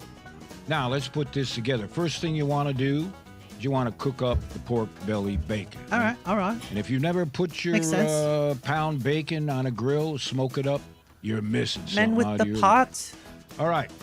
So what we're going to do Sure. here is I will interrupt it so I can search it. Men with the pot. And bop. Like that. I'll just do that and back. Goes around right here ish. There we go. so what we're going to do here shall check is them out after slice up this. these dogs, right? And use your favorite dog. Slice up them dogs. This here is more Can of I a slice brat, that dog? right? If you know the Can I difference. slice that dog? It's pre-cooked, like all hot dogs, and all you need to do is heat them up. So we're just going to Alright, cut alright. these up into small, thin slices. Fair enough. And we're going to take our trusty drill-a-lator here and make some holes in potatoes. What the heck? Oh, yeah. You got to have one of these around your kitchen, right? Just Yeah, pop take some the drill holes, to the weenies. and I bet you have an How idea you what we're doing, gonna do Reaper? next. Now, this here is a very popular recipe at wedding receptions, and if it's not on your menu Sometimes at your you wedding, just gotta drill your well, tell taters, her I guess. This is what you want, right? These are good. Yeah, forget those twice baked potatoes or whatever they serve you. That is so weird. All right, so made some holes, and we're going to stuff it Okay. with these dogs. Now, there's plenty of flavor in these dogs, so you can imagine. How you doing this is today, really Reaper? gonna flavor them taters up real nice. You used a drill to make pancake mix? Oh Fair. yeah, man. Told you this is gonna be easy to do. Confused but following slowly? Yo, same. You were pulling weeds? Fair. Now, if you've never had one of these bacon baked tater dogs before, you definitely got to check it out. This is some real good eating at the pit, as we always say, right?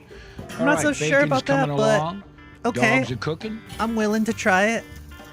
The drilled taters are going to go on, and we're going to start baking.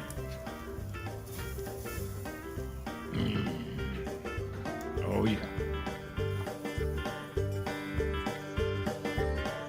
Nothing like hanging around the pit, cooking up some good food. It's all about the good things in life now, right? Oh, yeah. Look at that bacon. Whoa. That bacon do look All right. bussin'. Some time has passed, and now we're going to heat up a little bit of butter. The bacon is done. Now cook the bacon the way you like it. You like it soft, you like it crispy, go right ahead. It's all up to you, right? I like my bacon with just a And little we're, bit of we're crisp. employing some indirect heating over here so we can control our heat. And if you've been watching us over the years, you know all about indirect grilling. Notice you All got right. a pan under the bacon That's as well it. to catch Bacon is grease? done, Yeah, so yeah. we're just going to chop it up.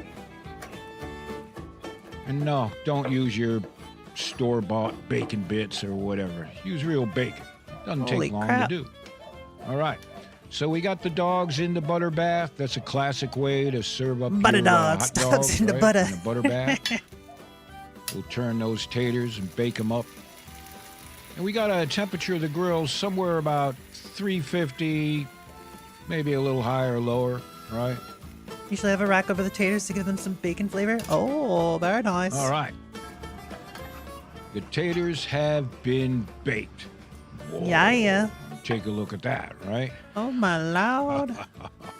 All right, Oh, all there's right. some good eating right there. That's all you need, right? But no, you got to check this out.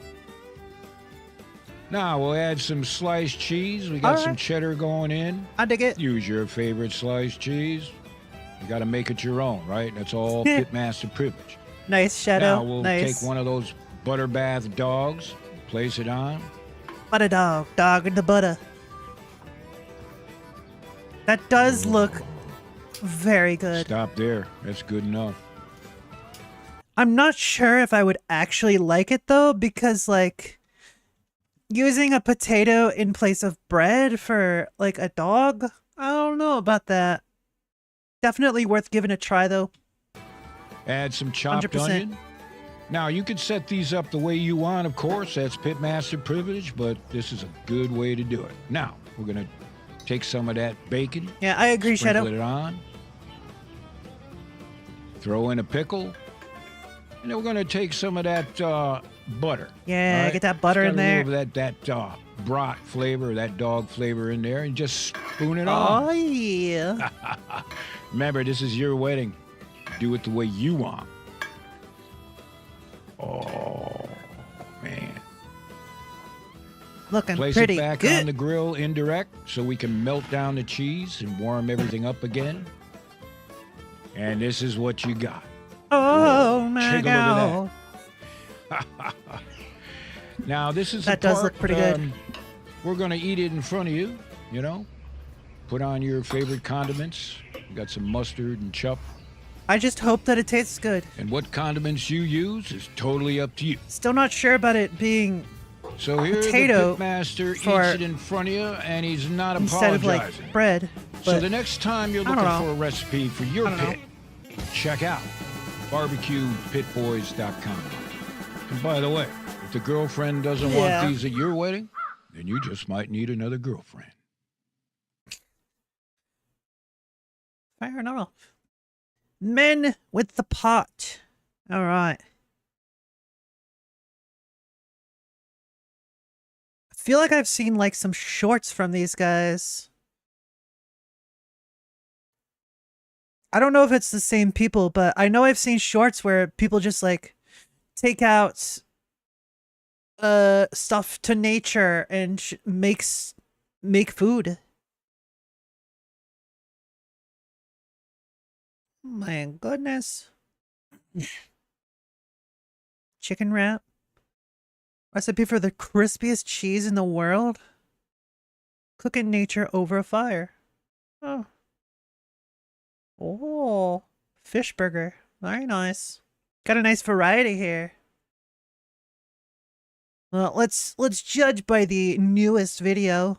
Ultimate beef quesadilla. All right. Very good quality camera. Doggo. Yay. Okay, yeah. If he uses this same stone every time, I've definitely seen at least one of his videos. I've probably seen multiple, actually. I don't usually watch them all the way through, but understandable. That's pretty cool.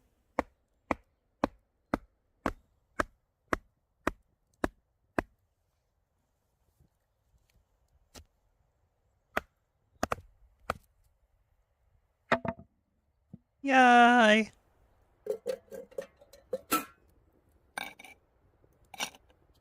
Watch them because one, food, and two, relaxing. Yeah, that's fair.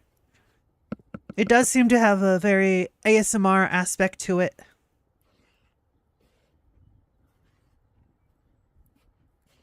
No talking, just food. Dog. Just cooking stuff out on a beautiful day.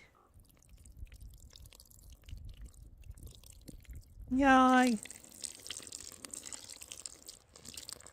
Eating chilim soup. Fair enough.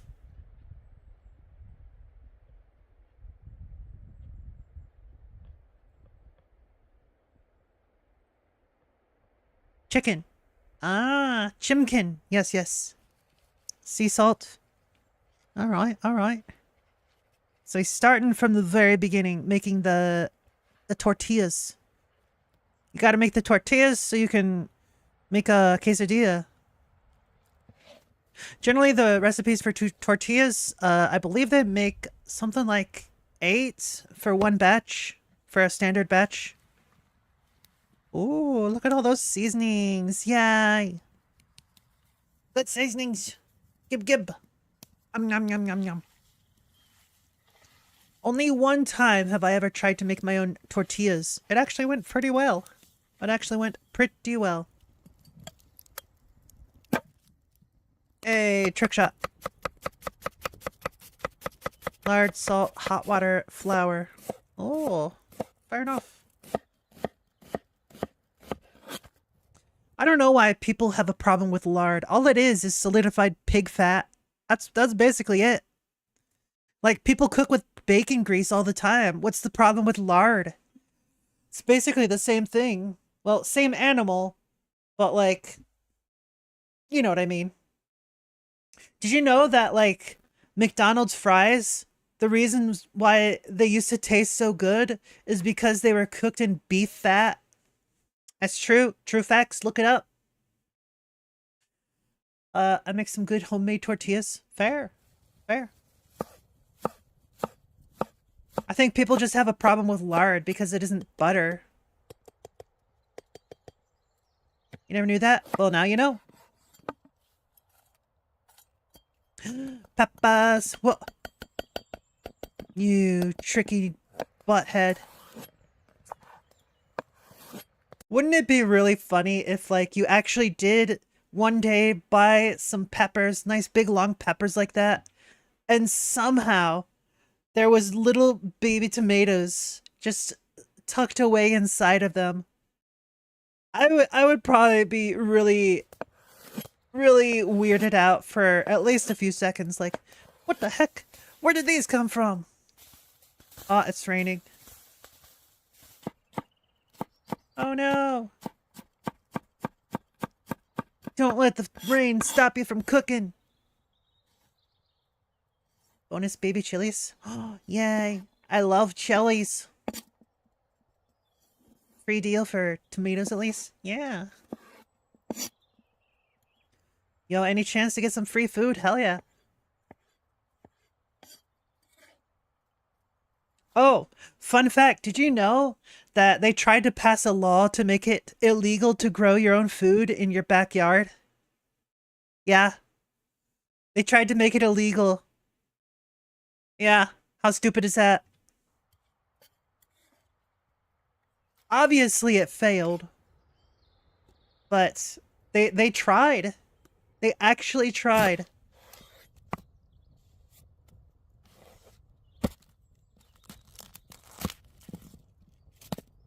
As a Hispanic chili hurts you? What?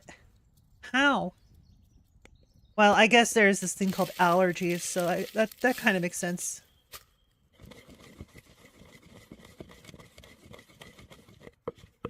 Man, they're just taking, like, all of these fresh ingredients. Firing off.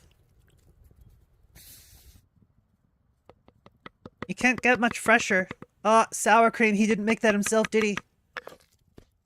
Immersion broken. Immersion broken. Should have started with the milking a cow and making the sour cream. I'm just kidding. Not allergies, trauma. Oh. That's even worse. I'm sorry. Man, I hate it how trauma makes it to where we just can't enjoy things.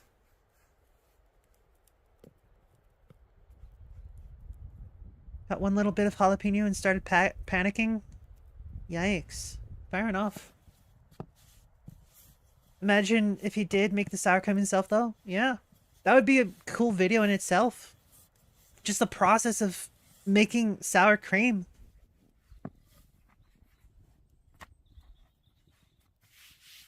Yeah, making the tortillas for something like this, not difficult. If I can make a tortilla, so can you. This is the part where I don't really like how it's done, because like you're putting the raw meat directly on a raw tortilla. I don't know. This is a little bit sus to me. As long as it turns out well, though. As long as it turns out well, it's fine. Wait, is he gonna like fuse these two bits together? Oh, he puts on the other tortilla. Okay. So it's like a pocket sort of thing. All right. So really, that's not a quesadilla, that's a pie.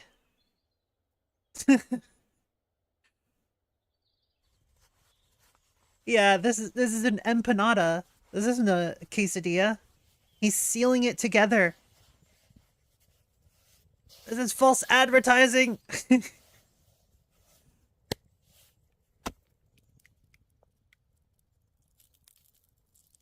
Olive oil. Yeah, oil that olive.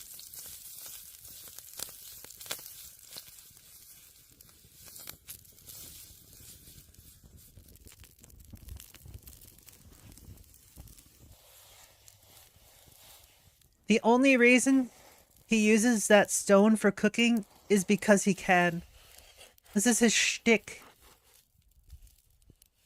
If he wanted to, he could just cook at home. But nah, he chooses to go out into nature and cook like this. Why? Better question. Why not?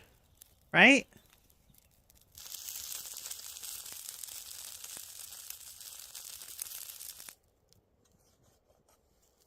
Whatever works, right? I want his process for olive oil, right?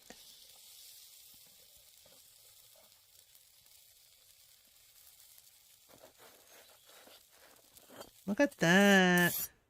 It does look good, though. That does look pretty tasty, honestly. Oh yeah, look at that. 100%, I would definitely try that. Oh man, look at that cheese pull. Oh, beautiful.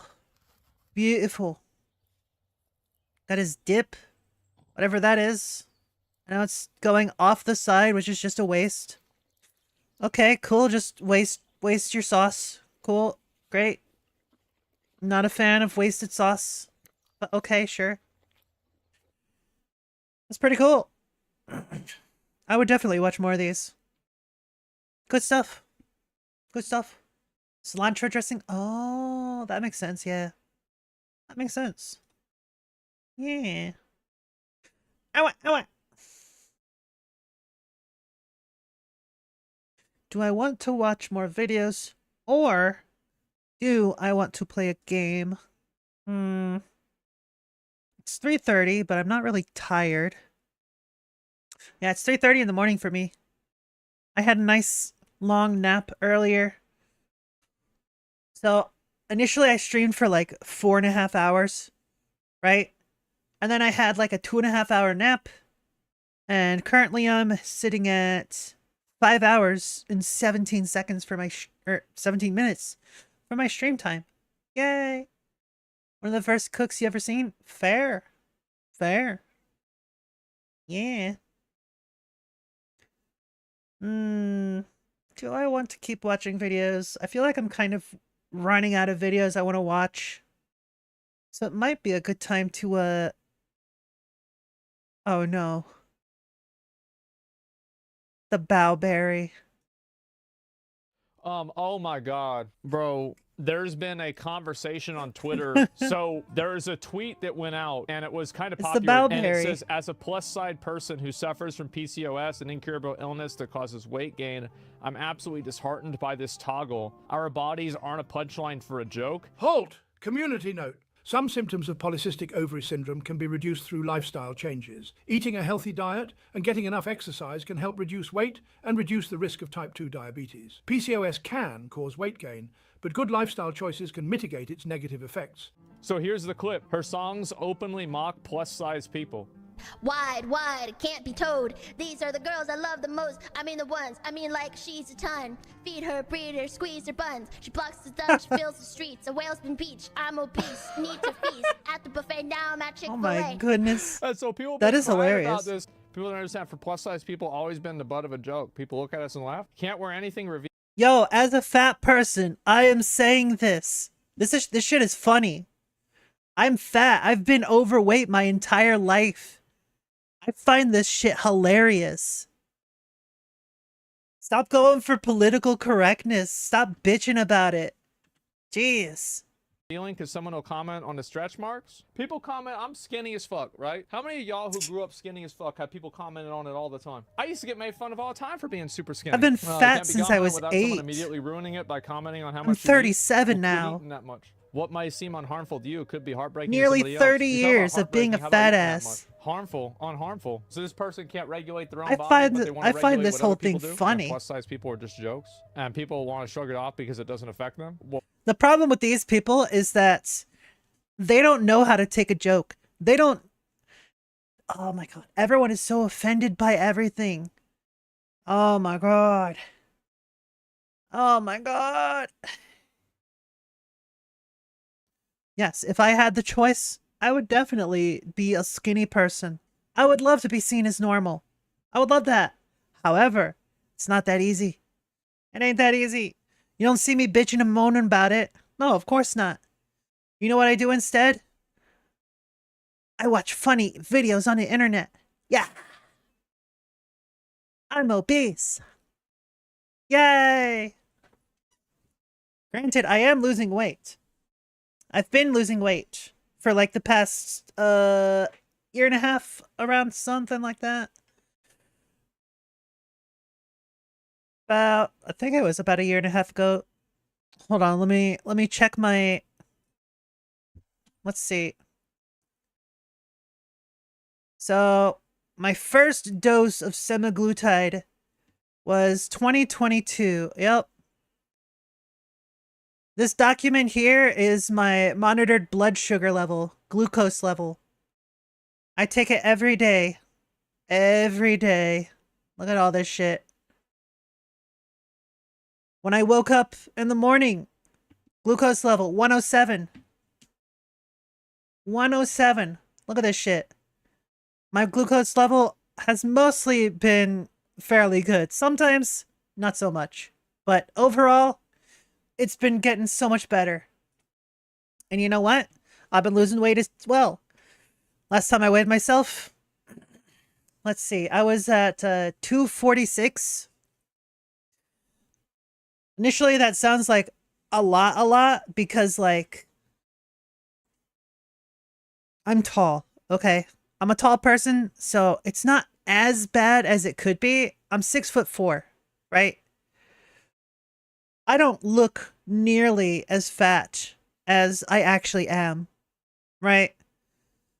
To qualify for being obese, I think it would be like 230 plus, maybe 220 plus even.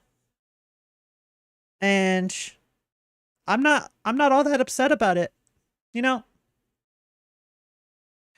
there's a lot of fat shaming, right? But there's also a lot of, like, people saying you should be happy with your body, right? And people who, like, man, I can't explain this shit. I can't explain this at all. Oh my god. I don't even know what I was trying to say. Yeah. But yeah, I have been slowly but surely losing weight. And it's nice. It is really nice. I'm feeling a lot better. Most of the time. Some days, I don't feel great. But most days, I'm feeling a lot better. Yeah. Simple as that. And Honestly, I give zero shits about people doing fat shaming. I'm gonna be honest. Because let's all be honest and just recognize that being overweight, especially beyond a certain point, is not healthy. Our bodies were not made to be that big. I'm just saying. Just saying. I've been extremely heavy before. At one point in my life, I'm pretty sure I was over 400 pounds. Pretty sure. But, you know, things change. Things change.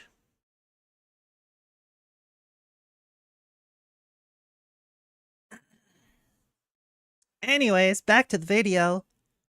Well, no, it's because it was funny. It's like people make Yeah, fun of it's the way funny. that I look, and like I don't necessarily like that. But like, is it my? Do I have the obligation to like tell everybody else in the world nobody can make a joke about? Remember this, the Jason Momoa commercial? He's making jokes about being skinny and bald, and this shit was funny. Hey, look, This it's is fucking Asmongold. hilarious, man. Fat phobia is a real issue, and it intersects with ableism and classism. Mocking, having a bias, being discriminatory towards fat people, and bigotry makes you a mean or bad person. It's more fat people getting mad. This is what my opinion is. I think these are fat people that are making excuses for being fat, and they want to justify their own lifestyle. And like, Absolutely. that's fine. You can justify your own lifestyle. But see, there's something that a lot of people don't realize. A lot of the times when you don't want to be fat, there's this thing called diet and exercise. Yes, I am well aware that some people do have actual conditions that make it very easy for them to gain weight. However, that is not the majority of people. That is not the majority of people. Most people are just lazy. Most people are just lazy. I know this for a fact because I'm one of them. I had to start getting medicine to start losing weight. I'm on this medicine called Ozempic because due to my fatness, I'm at risk for type 2 diabetes. Yeah. And unless I lose the weight, I'm going to have actual diabetes. Yeah. I am well aware that I could just get all this weight off with proper diet, proper exercise. But you know what? Here's a little secret. Food is pretty tasty. Food is pretty tasty. And you know what? Video games, they're pretty fun. I really like video games. You know what I can't do? Exercise while playing video games. Eat while exercising. And you know what? If I eat, the hunger goes away. Whoa. Oh my god. Imagine that. Wow. Who would have guessed? If you eat food, you're not hungry. Whoa. I will say, before I started Ozempic, I did eat a lot more per meal. Thanks to Ozempic, the medicine. I only have to eat like half as much to feel full, which is so good. So good. I'm greatly appreciative of that. And like, I don't have to eat as often or as much. And it's great. It's honestly great. Oh man. I love it. I love it. And eventually I will get to like a quote unquote normal weight. And my life will be all the better for it. Yeah. Simple as that. Just remember the commercial infomercials like the Hawaii chair or the invisible stepper. What the fuck? I have no idea what that means. Also, hi Priximus. How you doing? Late response, but hi. Just reading the chat in the video, and first thing I see is buffet Chick-fil-A. Ah, nice. Listen, it's not Burger King. You can't always have it your way. Stop telling everybody else what they can and can't talk about, what they can and can't joke about, It's true. because you're offended by it. Shut the fuck up. Quit watching it. Yeah. If you don't like it, there's this thing you can do just called don't watch it. Don't read it. Don't look at it. Just ignore it. There's a block button on the internet for a reason. You know what you could do on YouTube? You can like go to a video that you see that you don't like, and you can just be like, not interested, or don't recommend this channel. You could just do that. You don't have to see that shit. You don't have to. Just don't consume that media. You're just gonna upset yourself. Just stop. Stop it. Simple as that. Similarly, with Twitter, I had to stop reading certain posts. I had to block certain words because I was so upset with having to see all this shit all the time. All this constant negativity. I cut that shit out of my life, and I am a million times happier. I am so much happier. If I wasn't happier, you'd think I'd still be streaming? No, of course not. You know how long of a hiatus of streaming I kept having because of all this negative bullshit? Like every other time I streamed, there would be like a week, 2 weeks, something like that between streams because I didn't have the energy. I didn't have like the brain space to do it. I'm so glad that I started to just stream every day. Just say, put all of this shit aside and just stream. Just be myself. Watch videos. Do whatever. I'm just being myself. 100% genuine. This is me. What's up? How are you? Hi, I'm Aura. I'm a weirdo, but I'm still 100% real with you. Yeah. Take me or leave me. That's just me. Reminds me of the joke I heard. People will praise someone like Lizzo, but get angry when told they look like Lizzo. I don't know who Lizzo is, so I can't really relate with that joke. They were very dumb, but it was funny when Djibouti Dubs did them. Oh yeah, Djibouti Dubs are fucking hilarious. To be fair, what defines weird? Weird is mostly just stuff outside the norm. Like abnormal stuff. Sorta. Kinda. Maybe. I don't know. I don't know, man. I don't know. Depending on who you are, what your views are, anything could be weird. To quote-unquote normal people, a lot of gaming is just really weird. Alright, here's an example of something that people can find weird. You ever notice how normalized violence in video games and in our media is? You ever notice how everyone seems to have like some sort of weird boner for all of this gore and guts and violence and guns and shit, especially in America? Ever notice that? I would say that's pretty weird. I'd say that's pretty weird. I think it's weird how normalized this violence is. I think it's weird. Truly.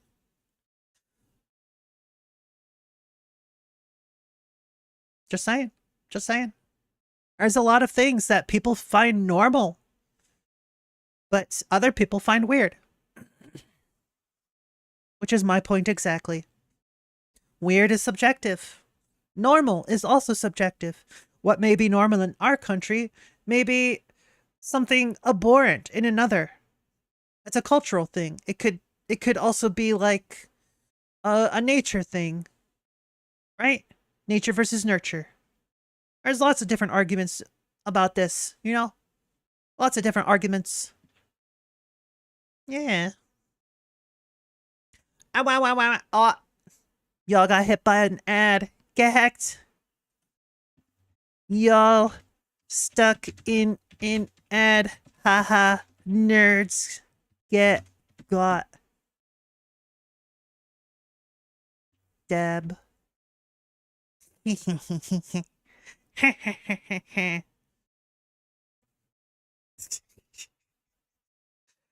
my violence in my games, because if I were violent in real life, I'd go to jail. Yeah, pretty much. Don't got an ad this time? You saw nothing. You saw nothing.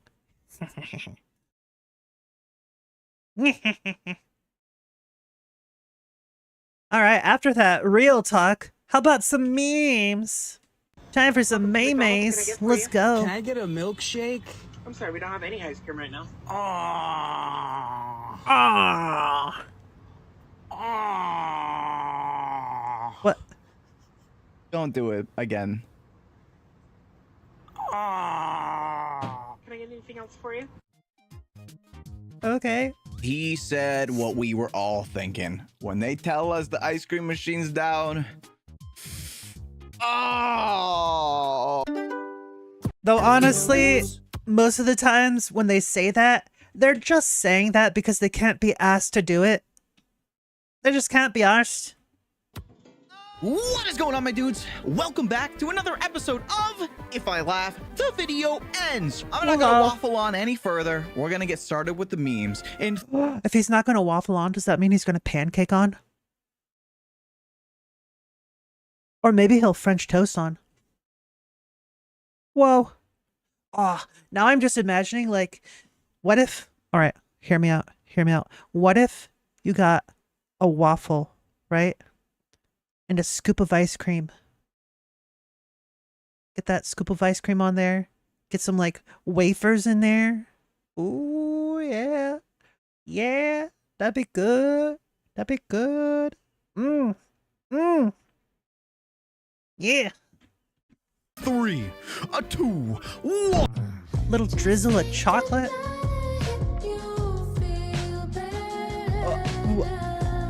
Holy shit. Gingerbread man got moves. Bruh. Hey, yo! What filter's that? What filter's that? What? I hate it when people do shit like this. This is such a fucking waste. This is such a waste. Oh my god. Listen, man. Such a waste, and you gotta clean all that shit up. I don't care if it's for the meme. Just stop that. It's a waste. It's a waste of perfectly good milk. And you know what? If it's not perfectly good milk, you know what you could do with that milk? You can make cheese out of it. True facts. True facts. Don't need a tutorial. Kind of like how you guys don't need a tutorial to come. I don't care. I'm down below. I don't care. Oh no, read Shadow Legends. No. QR code. Test your name. Oh my god, it goes on for so long. Internet videos. You like milk? Yeah.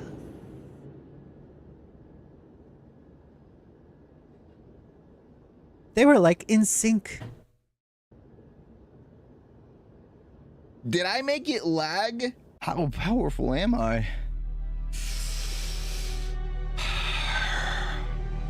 Not very.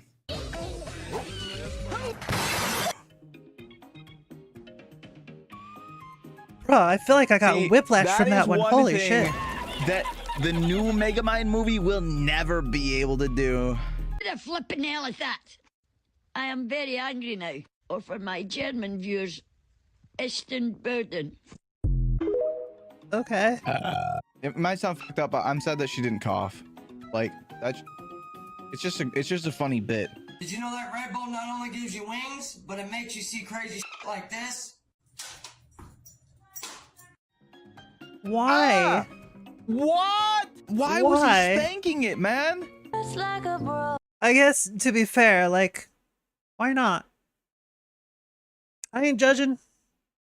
Sometimes you look at that can and you're like, that's a pretty sexy can.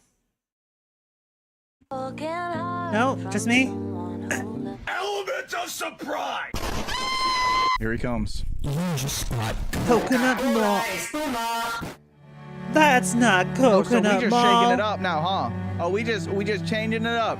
You ain't even gonna let me listen to Coconut Mall, huh? Oh. Don't say hello, Jimmy. Kitty.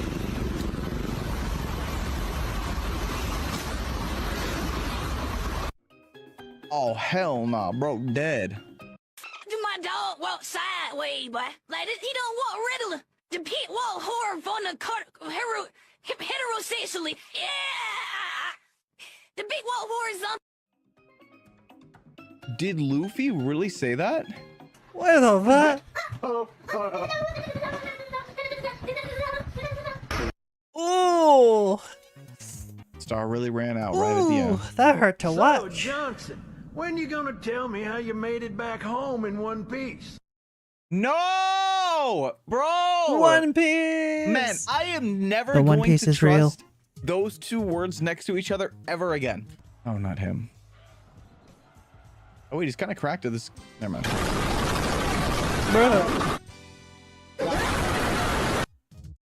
I think he might have been a little bit angry.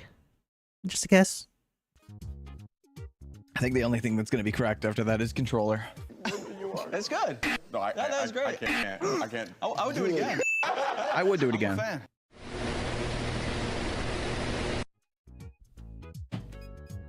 Okay. I guess I'm my own biggest fan.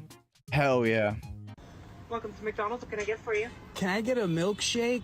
I'm sorry, we don't have any ice cream right now. Oh. He sounds French in the first. Yeah. Don't do it again. He's his only fan. Yeah, yeah. True, Priximus. True. Anything else for you? He said what we were all thinking. When they tell us the ice cream machine's down. Oh.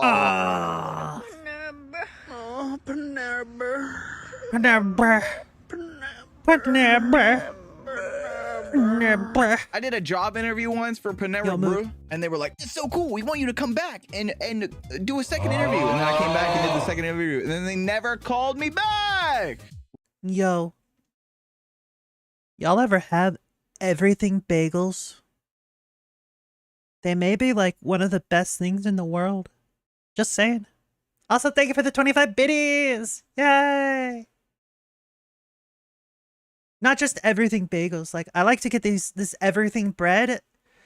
It's basically the same sort of thing, but like they do it on Italian bread or French bread. And like, it's so good. I love it. I love it. We get it from our local Walmart. They sell it at Walmart. You can get it sliced or unsliced. It's delicious. What about purebred? Was that an offer? I mean, video. Well, look who showed them, because now I sit in my room alone and talk to people on the internet that I can't even see.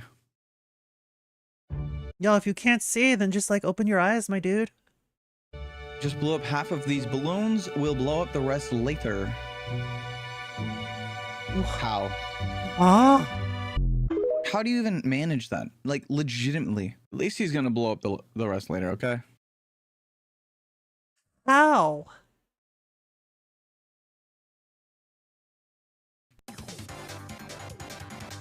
This is me if I had Riz. Me right if I had here. rabies. Look at that. Not because it's a dog, though. Low-key, he kind of handsome for real. Wait, is that dog? Is that this? Is that dog? Want to pet that dog? Excuse me. I need your help. You need to me. Oh. I mean, the dog is 15. That's pretty damn old for a dog. That is an old dog. Don't kill the dog. We found a list of medieval dog names from 700 years ago. Grimbold, Garlic, Crampet, Salmon, Best of Garlic is Norman, crazy. Nosewise, Have Good Day, Albert, Gilf, Honeyball, Sinful, and finally, Baby. Baby. I still think Garlic is a winner. Garlic. Great name. I just wanted a shower.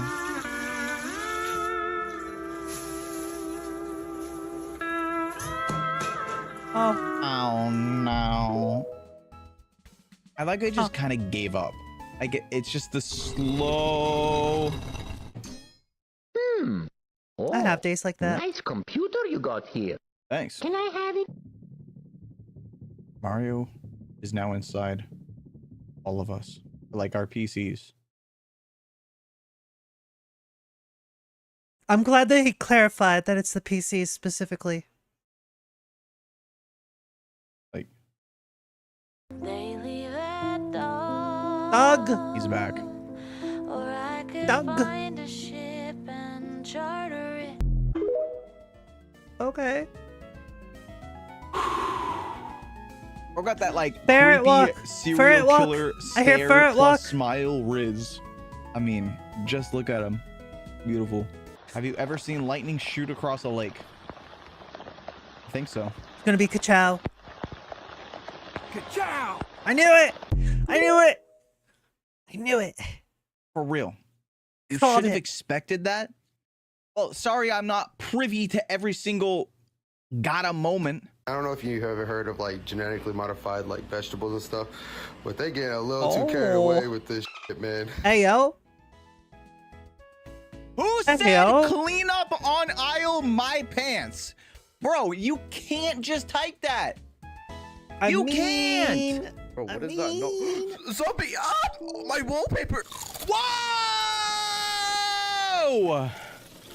Bro, this file is gonna help so much. I can make bread. What wallpaper was that? Yeah, Minecraft kind of different. I don't remember the part with the feet. Guess what my favorite color is? Is it green? Yippee! I love the color green. Ho ho! How did you know? How did you know? I like to search on all about you and others. Oh yeah, are you do? You like to search about us? Oh, they've been searching online. They've been searching up Luigi, all right. Luigi Rule 34.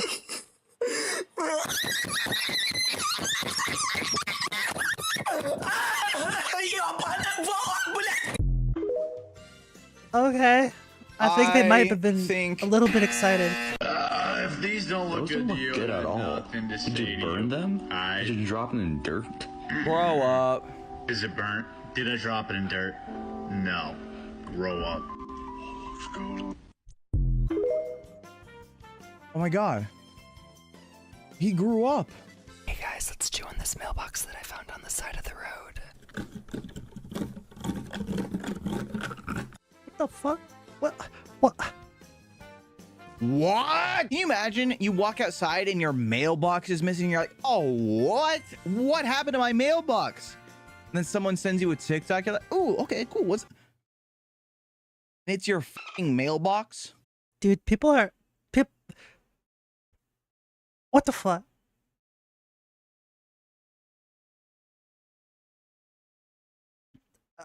We need to bring back mental asylums. We need to bring them back. Cause holy shit. Holy shit. Oh. Oh! Yo, spinning rat, let's go. Rat. Took my bulldog Rats are Diesel pog. to doggy cave date.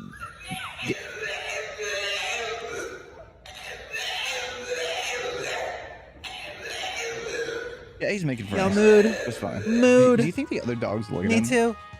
And like bully him? Or do you think they're like, dude, this guy's dope?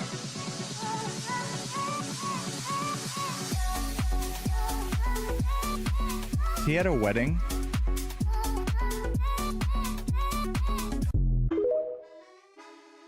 That is probably the best wedding I've ever seen. I agree.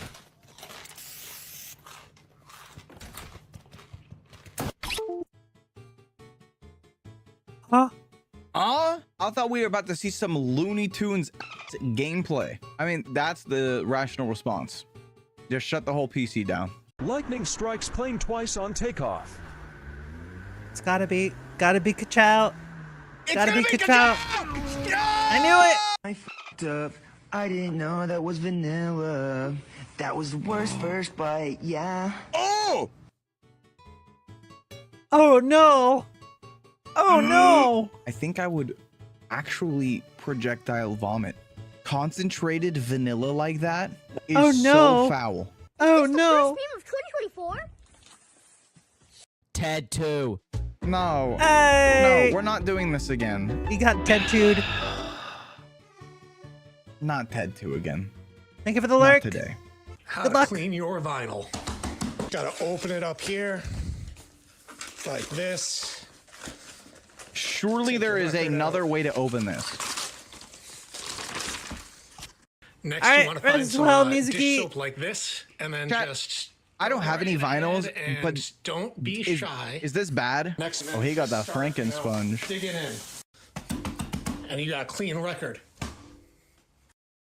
Nice. This may sound stupid, but it is a legitimate question. How does the vinyl know what the song is? That's beautiful. All right, Peter, you ready for role-playing night? Here comes Grimmer. Oh. Grimace, low key though. What you said, one more time. Come on. I just said you're missing a sock. And how did you know that? Reading my mind? Per se? Got a bunch of these out here. Oh, look at this one right here. Oh, come on. All these sleeper agents getting these. I really hope The way bro tilted that was his not head, genuine. delayed. I really hope. Per se. Time you have I like a best really regards hope. going on. Everyone says warm Thor! regards. But here's the thing. You should say worm regards. And the reason you should say worm regards is because the Mochi, A and how the you O are on the doing? opposite side of the keyboard. So when someone thinks I'll that hear him they out. just made a typo and then they look at their keyboard, they'll realize that they're so far apart from each other that it It's doesn't true. make any sense. And then it's too awkward for them to bring it up. You control people forever with that. They're True. constantly going to wonder Worm regards. how it happened. And they won't I'm ever doing say all it, right. Doing all right. but they'll know. Guys, I think I need to send out some business emails like right away. Bro was checking if I'm locked in.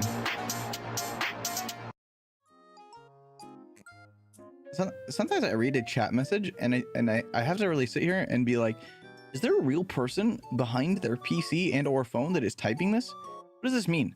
Jimmy, I am Sometimes. going to bake you into a pie like a witch. What? Who is Huh? thinking of this?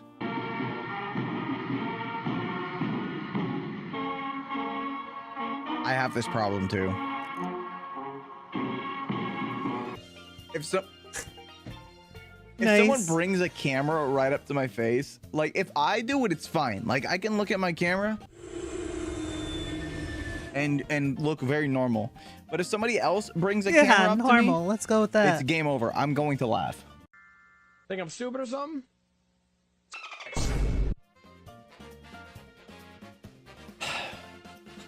You're stupid. Do you understand what you mean? The phone is stuck. What? The phone is stuck with someone. What about it? Phone is stuck. Bro! Stuck. It doesn't call. She's spitting, but not the good kind. You can see all of it, man. The AT&T and I'm gonna change this company. The Holy phone shit, that's funny. Do you Welcome back, Shadow. Oh, that's gross, man. Oh. Markiplier.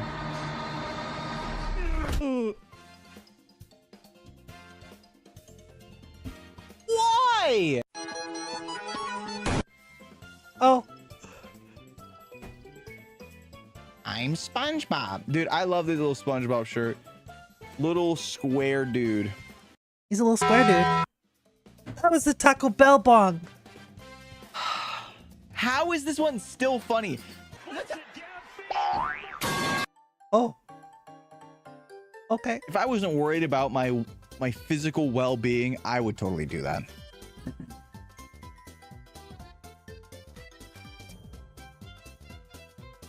Girl, we've been knowing how to draw. Beatboxing puppy. Huh? Oh, beatboxing puppy. Oh. Okay. See, if I was Plankton, I would take the H off Alright, of Red the chum Hell bucket. Reaper. Then you'd have some custom. See you later, buddy. I made lasagna. Oh. Somebody really put that in the Laffy Lose and said, Now I want "That's lasagna. the one. That's the one that's gonna get him." Happy birthday! Oh, that's right. I can remind my mother because she wanted to do bacon lasagna. Bacon lasagna. She got all the stuff for it and forgot to make it. So, where's the cake? We're not having cake. If I had a cake that was like life-size like that, before I ate him, I would at least see how good of a kisser he was. Bruh. Because like, Thank you for the 10 when else are you biddies. gonna get a chance like that? Like for real. Dog. Brian Griffin from Family Guy. He's back. He's so cute. Sorry. At least she apologized. Monkey. I like how it looked like he got big old eyebrows and a little goatee. Tell him to bring out the lobster. Tell him to bring out the lobster. What the heck? What anime is this? Tell him to bring out the lobster. This looks like some sort of weird parody of like Azumanga Daioh. I feel like I'm having a fever dream. Tell him to bring out the lobster. I did have a stroke just now. Okay. Playing Game Pigeon again. I went through a phase where I played a ton of this game online. Not this one specifically. Bruh. How? Bomb them. Bruh. Bro had to have been cheating. That's insane. 100%. Fish! Oh. Don't do that to the fish. This is a couch. Oh my god. That was a couch. I mean, wasn't that shit impressive, chat? That was a couch. We had a quadra-decker couch.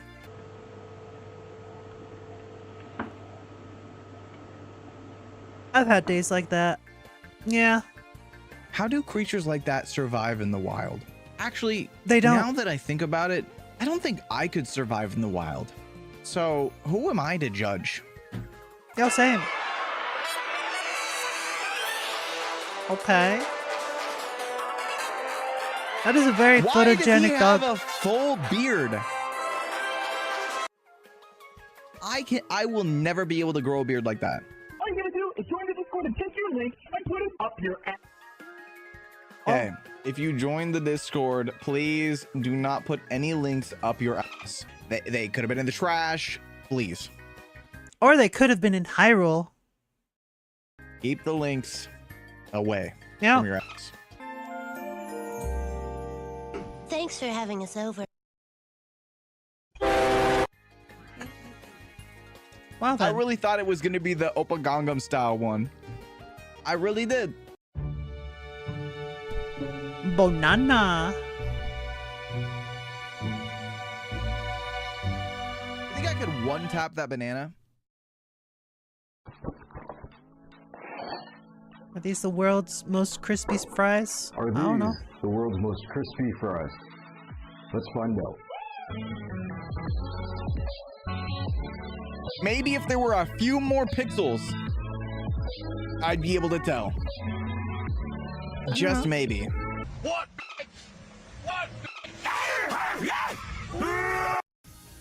Bruh. I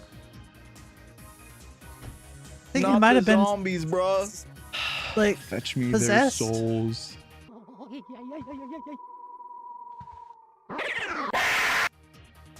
Bro. What is that scream from? Isn't it from Half-Life? Dog. There's no way. Oh. You guys can say it now. The timing. If I was a fish, low key, I would fall for this shit every time. It looks good. Like I would fall for it. I'd be on that shit like crazy. I'd one tap that whole thing. Oh. Goodbye, fishy. I put that whole thing in my mouth.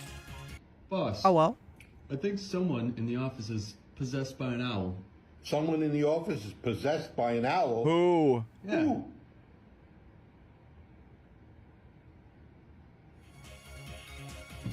Oh, that's one of my favorites, man. That's one of That one will never get old. That joke, always beautiful. my favorite jokes. The frills! Bro. Consider me thrilled. Ah, I see. It's one of these. Me, when I realize the water's a bad beach. You guys can type -2 now. It is time to cut down on swouse, as senior White House correspondent Swouse. Bill Grant shows us. Good morning, Bill. Well, good morning, Betty. The president has decreed no more swouse like this from anything like that. He's cracking down on They wasteful can't swouse. take our Well, swouse no more from swouse, us. guys. It's all we have. No more swouse. They've gone too No far. more swouse. They have gone too far. Immediate cause of World War I. This class is so boring. For real, bro. Miss G, can we please learn about something more interesting? Height of 87. More interesting, the greatest waifu of all time. Oh. Speedway. Yeah! Oh, dude, I love Speedwagon. All right. Let her cook. Let her cook. Like, listen, dude, I haven't watched a hell of a lot of JoJo, but dude, Speedwagon is so dope. I know almost Fire nothing about Alarm JoJo. Bowling. Why? What? What are you doing?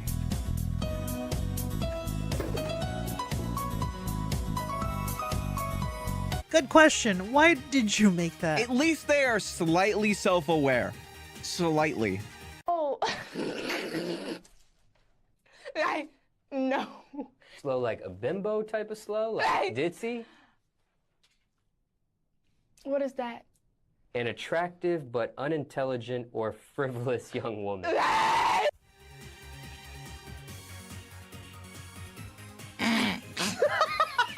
Jeez. Oh my lord. Oh my lord. Oh my lord. Oh, that was funny. That was funny. Oh my goodness. Oh my goodness. All right, I think it's break time.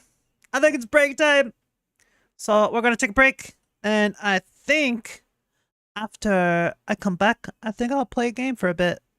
I think I'll do a bit of gaming. Yes. Lo-fi. Yay. Anyways, break time. See y'all soon.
All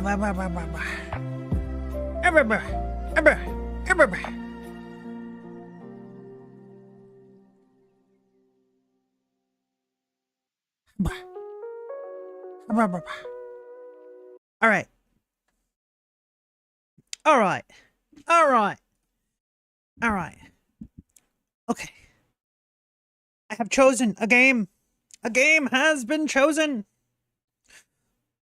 It's time to play some Brotato. Let me make sure the category changes. Brotato. Done. Done. Done.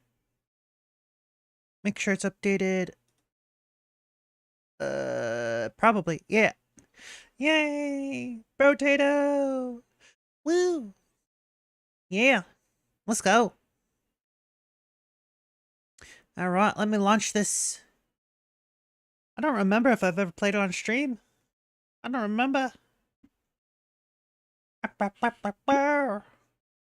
Brotato! Give it a moment. See if it's automatically captured. Alright, we're good. Alright, start game. What do I want to play as? I haven't unlocked everything yet. Let's see, reach plus 50 speed. Recycle 12 weapons. Oof. Reach minus 20 speed. Kill an elite or boss in less than 15 seconds. Reach 100 extra HP. Finish a wave with 10 or more living trees. Finish a wave with 1 HP. I don't think I'm good enough for that. Alright, I haven't played as this dude. Harvesting is basically nothing. Less health, more range. Plus 1% damage for every 10 range you have. Crit chance modifications are increased by 25%. Alright, let's give it a go. Let's see. Range is good for this character.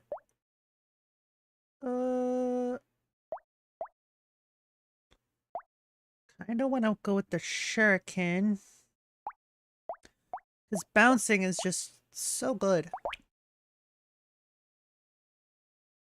Just keep it as regular. Don't need to do endless. Oh, I forgot if there was music. Is there music? What's this? Brotato. I usually play this with a podcast in the background. But yeah, this is called Brotato.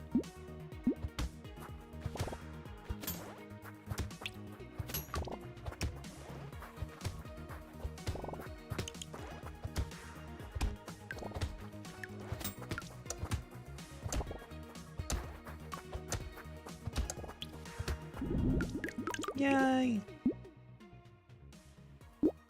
Alright. Oh, it only bounces on a crit. Oh, okay. That's fine. That's fine. We can use that. Alright. Because it's precise, it increases crit. Alright. I don't need any of these.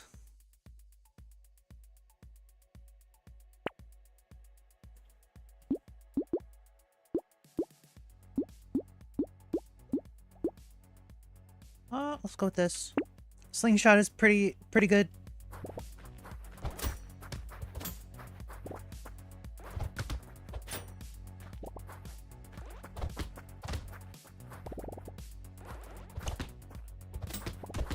I feel like the music might be a little too quiet. Yeah.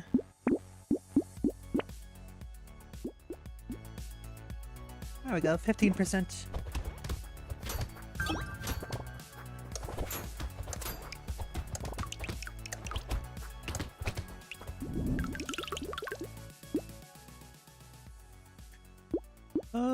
Let's go with crit.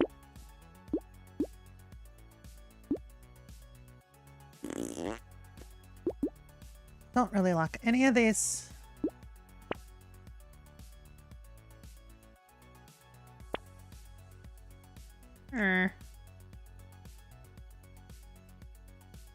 costs too much to reroll.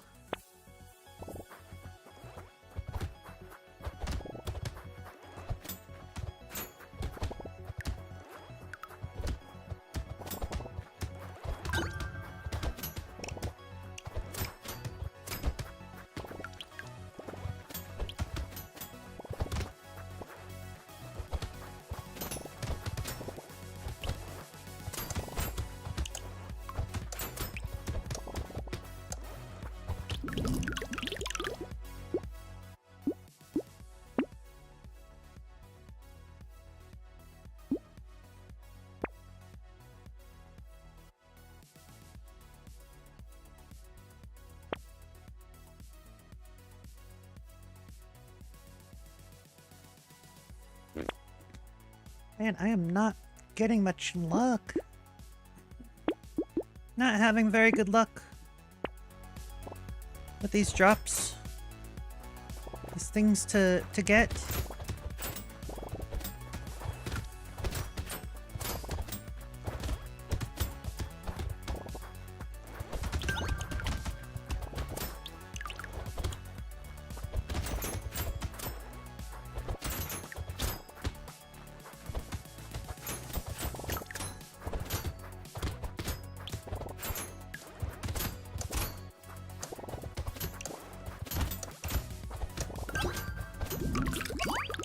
There we go.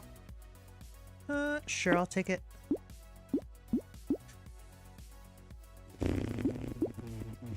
Attack speed, I guess. Good chance.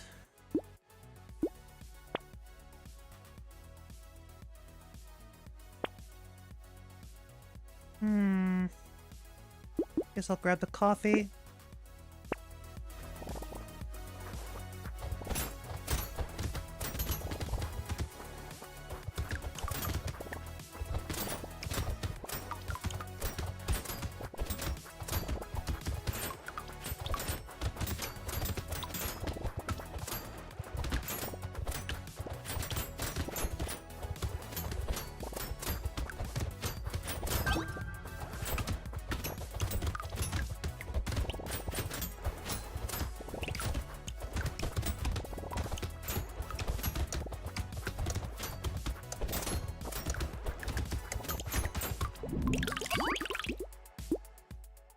Ooh, coupon, good.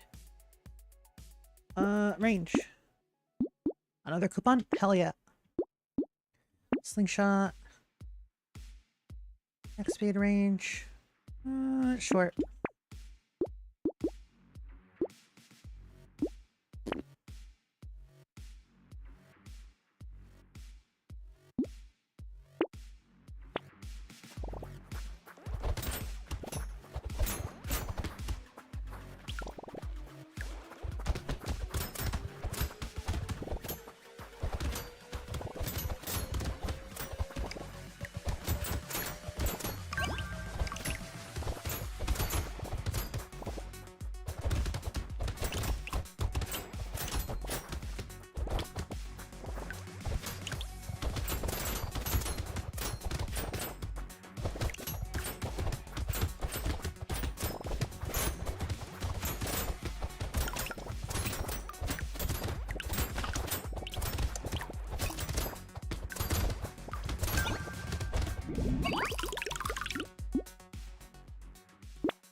Only got 2 ranged weapons, because the shuriken is throwing. Uses melee. Grab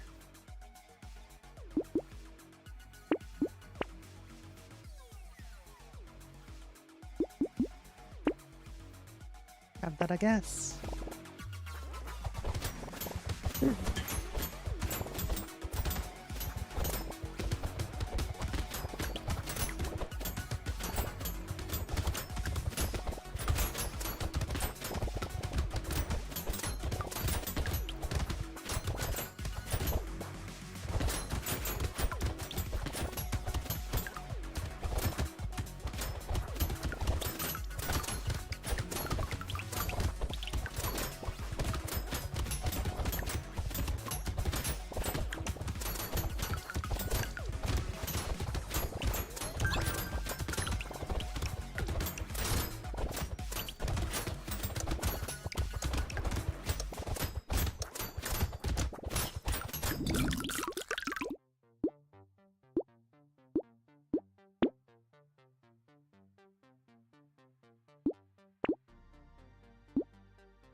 Yeah, it's really cheap. Great game. Do recommend. If you like survivors types of games, then you'll probably like this, yeah.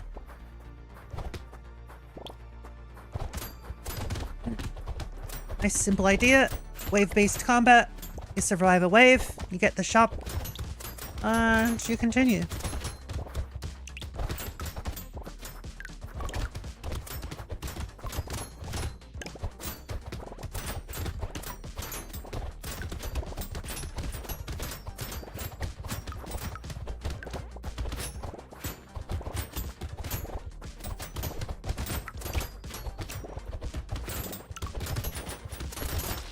Ow. Damage hurts. Who would have guessed? Oh no! Ooh.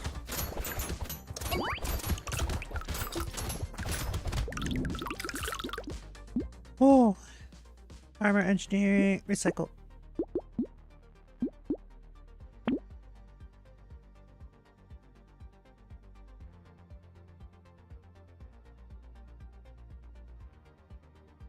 So if I got this, I would get a total of plus 24% damage. I'll lock those.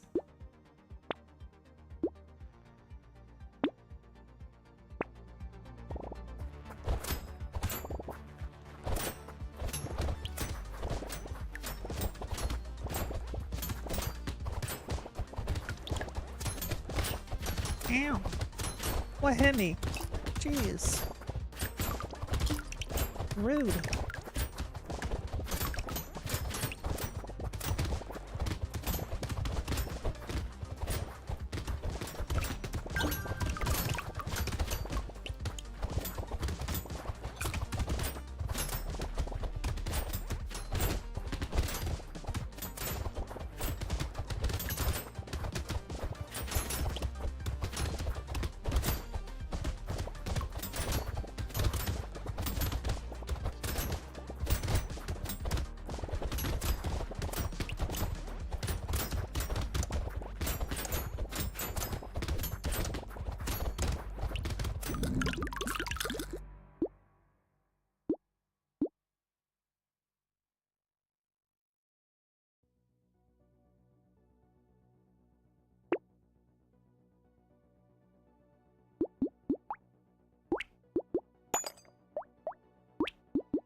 Ew.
The head pet is case sensitive for the model.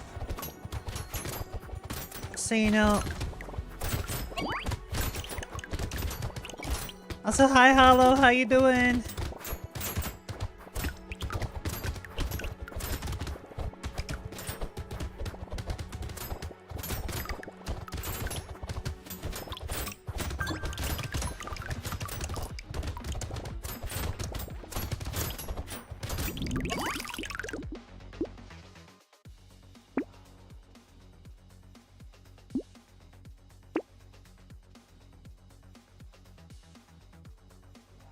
Driving and this is voice to text? Well, get hacked. Get hacked, I guess.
Alright, good luck. Pay attention to driving.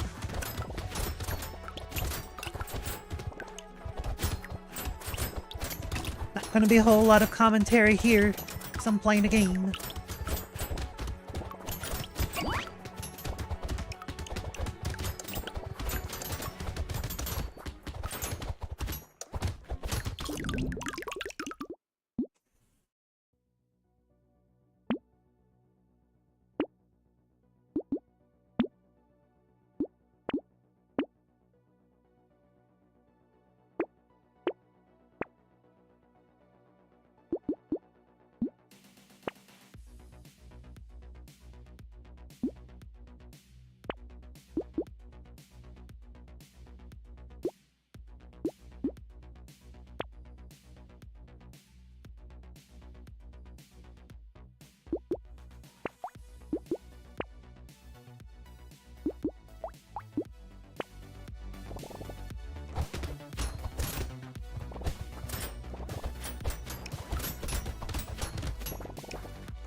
Ew.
Okay, so the green stuff, when it's collected at the end, it becomes like the...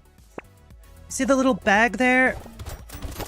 That doubles the amount. See how you see that X2? It doubles the materials of this based on how much you didn't collect.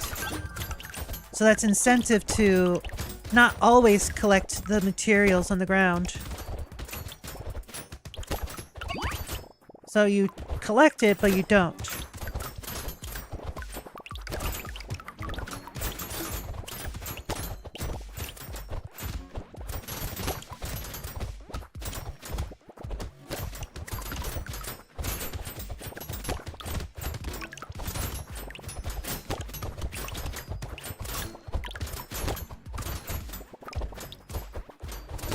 Yes, collect some, but don't collect all. Because if you collect all of it, you'll get less money.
Thank you for the head pets. Thank you. Oh my god. Welcome home. Welcome home. Hi home. I'm Aura.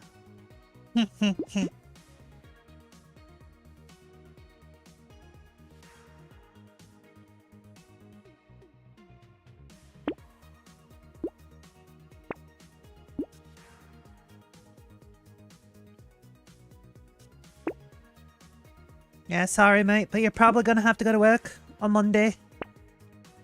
Probably.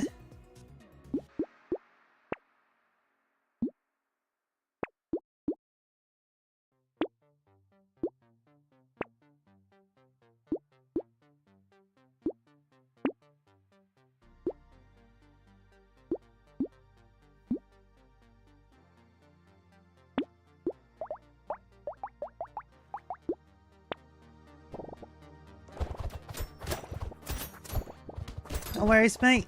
Understandable.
Yeah.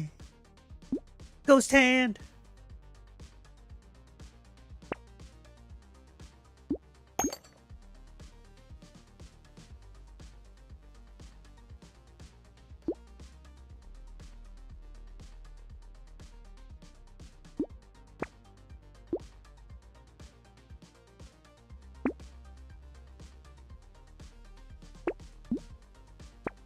Spend all the money.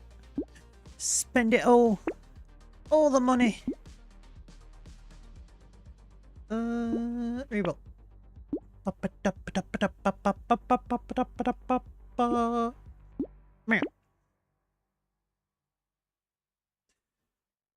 What's up with Gothan? I don't know.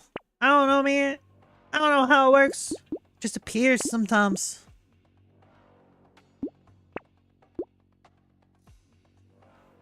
That's just how it be.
Hey. I win. Oh, I unlocked the sniper gun. Okay. Cool. Hitting enemy spawns 5 projectiles, dealing 10% of range damage. Oh, neat. Got a ×3 crit. Damn. Alright. That went quite well. Alright. Let's go with Apprentice. It's all about leveling up. However, when you level up, you lose max health. Weird. Oh. I can choose whatever weapon I want. Oh. That's a lot of weapons to choose from.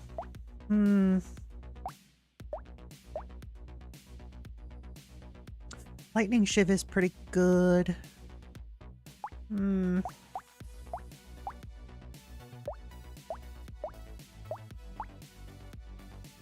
What to choose?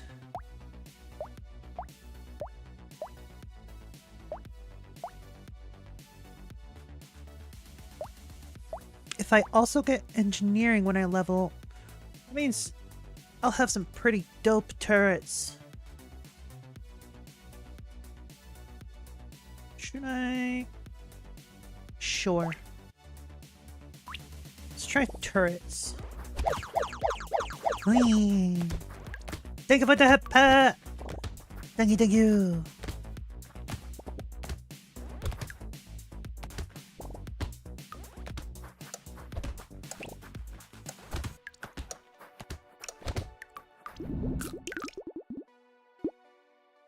How you doing, Nasty?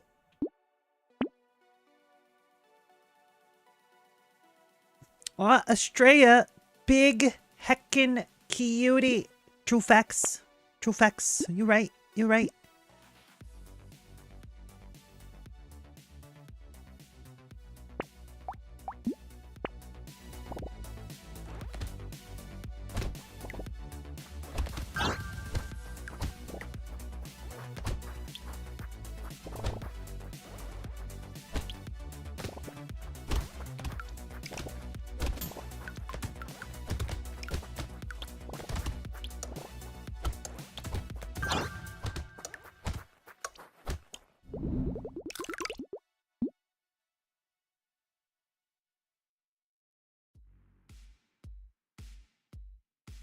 Fair enough, Estrella. Fair enough.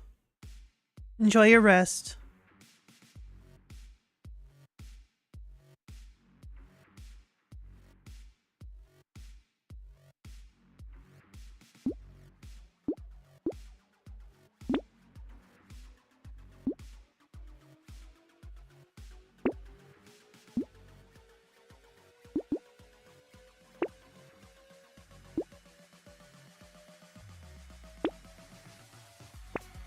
Just super EP. Understandable. Have a nice day.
need some health.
Hey. New weapon unlock. Fighting stick. Alright. Okay. I'm starting to get a bit tired, so that will be it for today. Oh. Oh. The game crashed. That's a first. Alrighty then.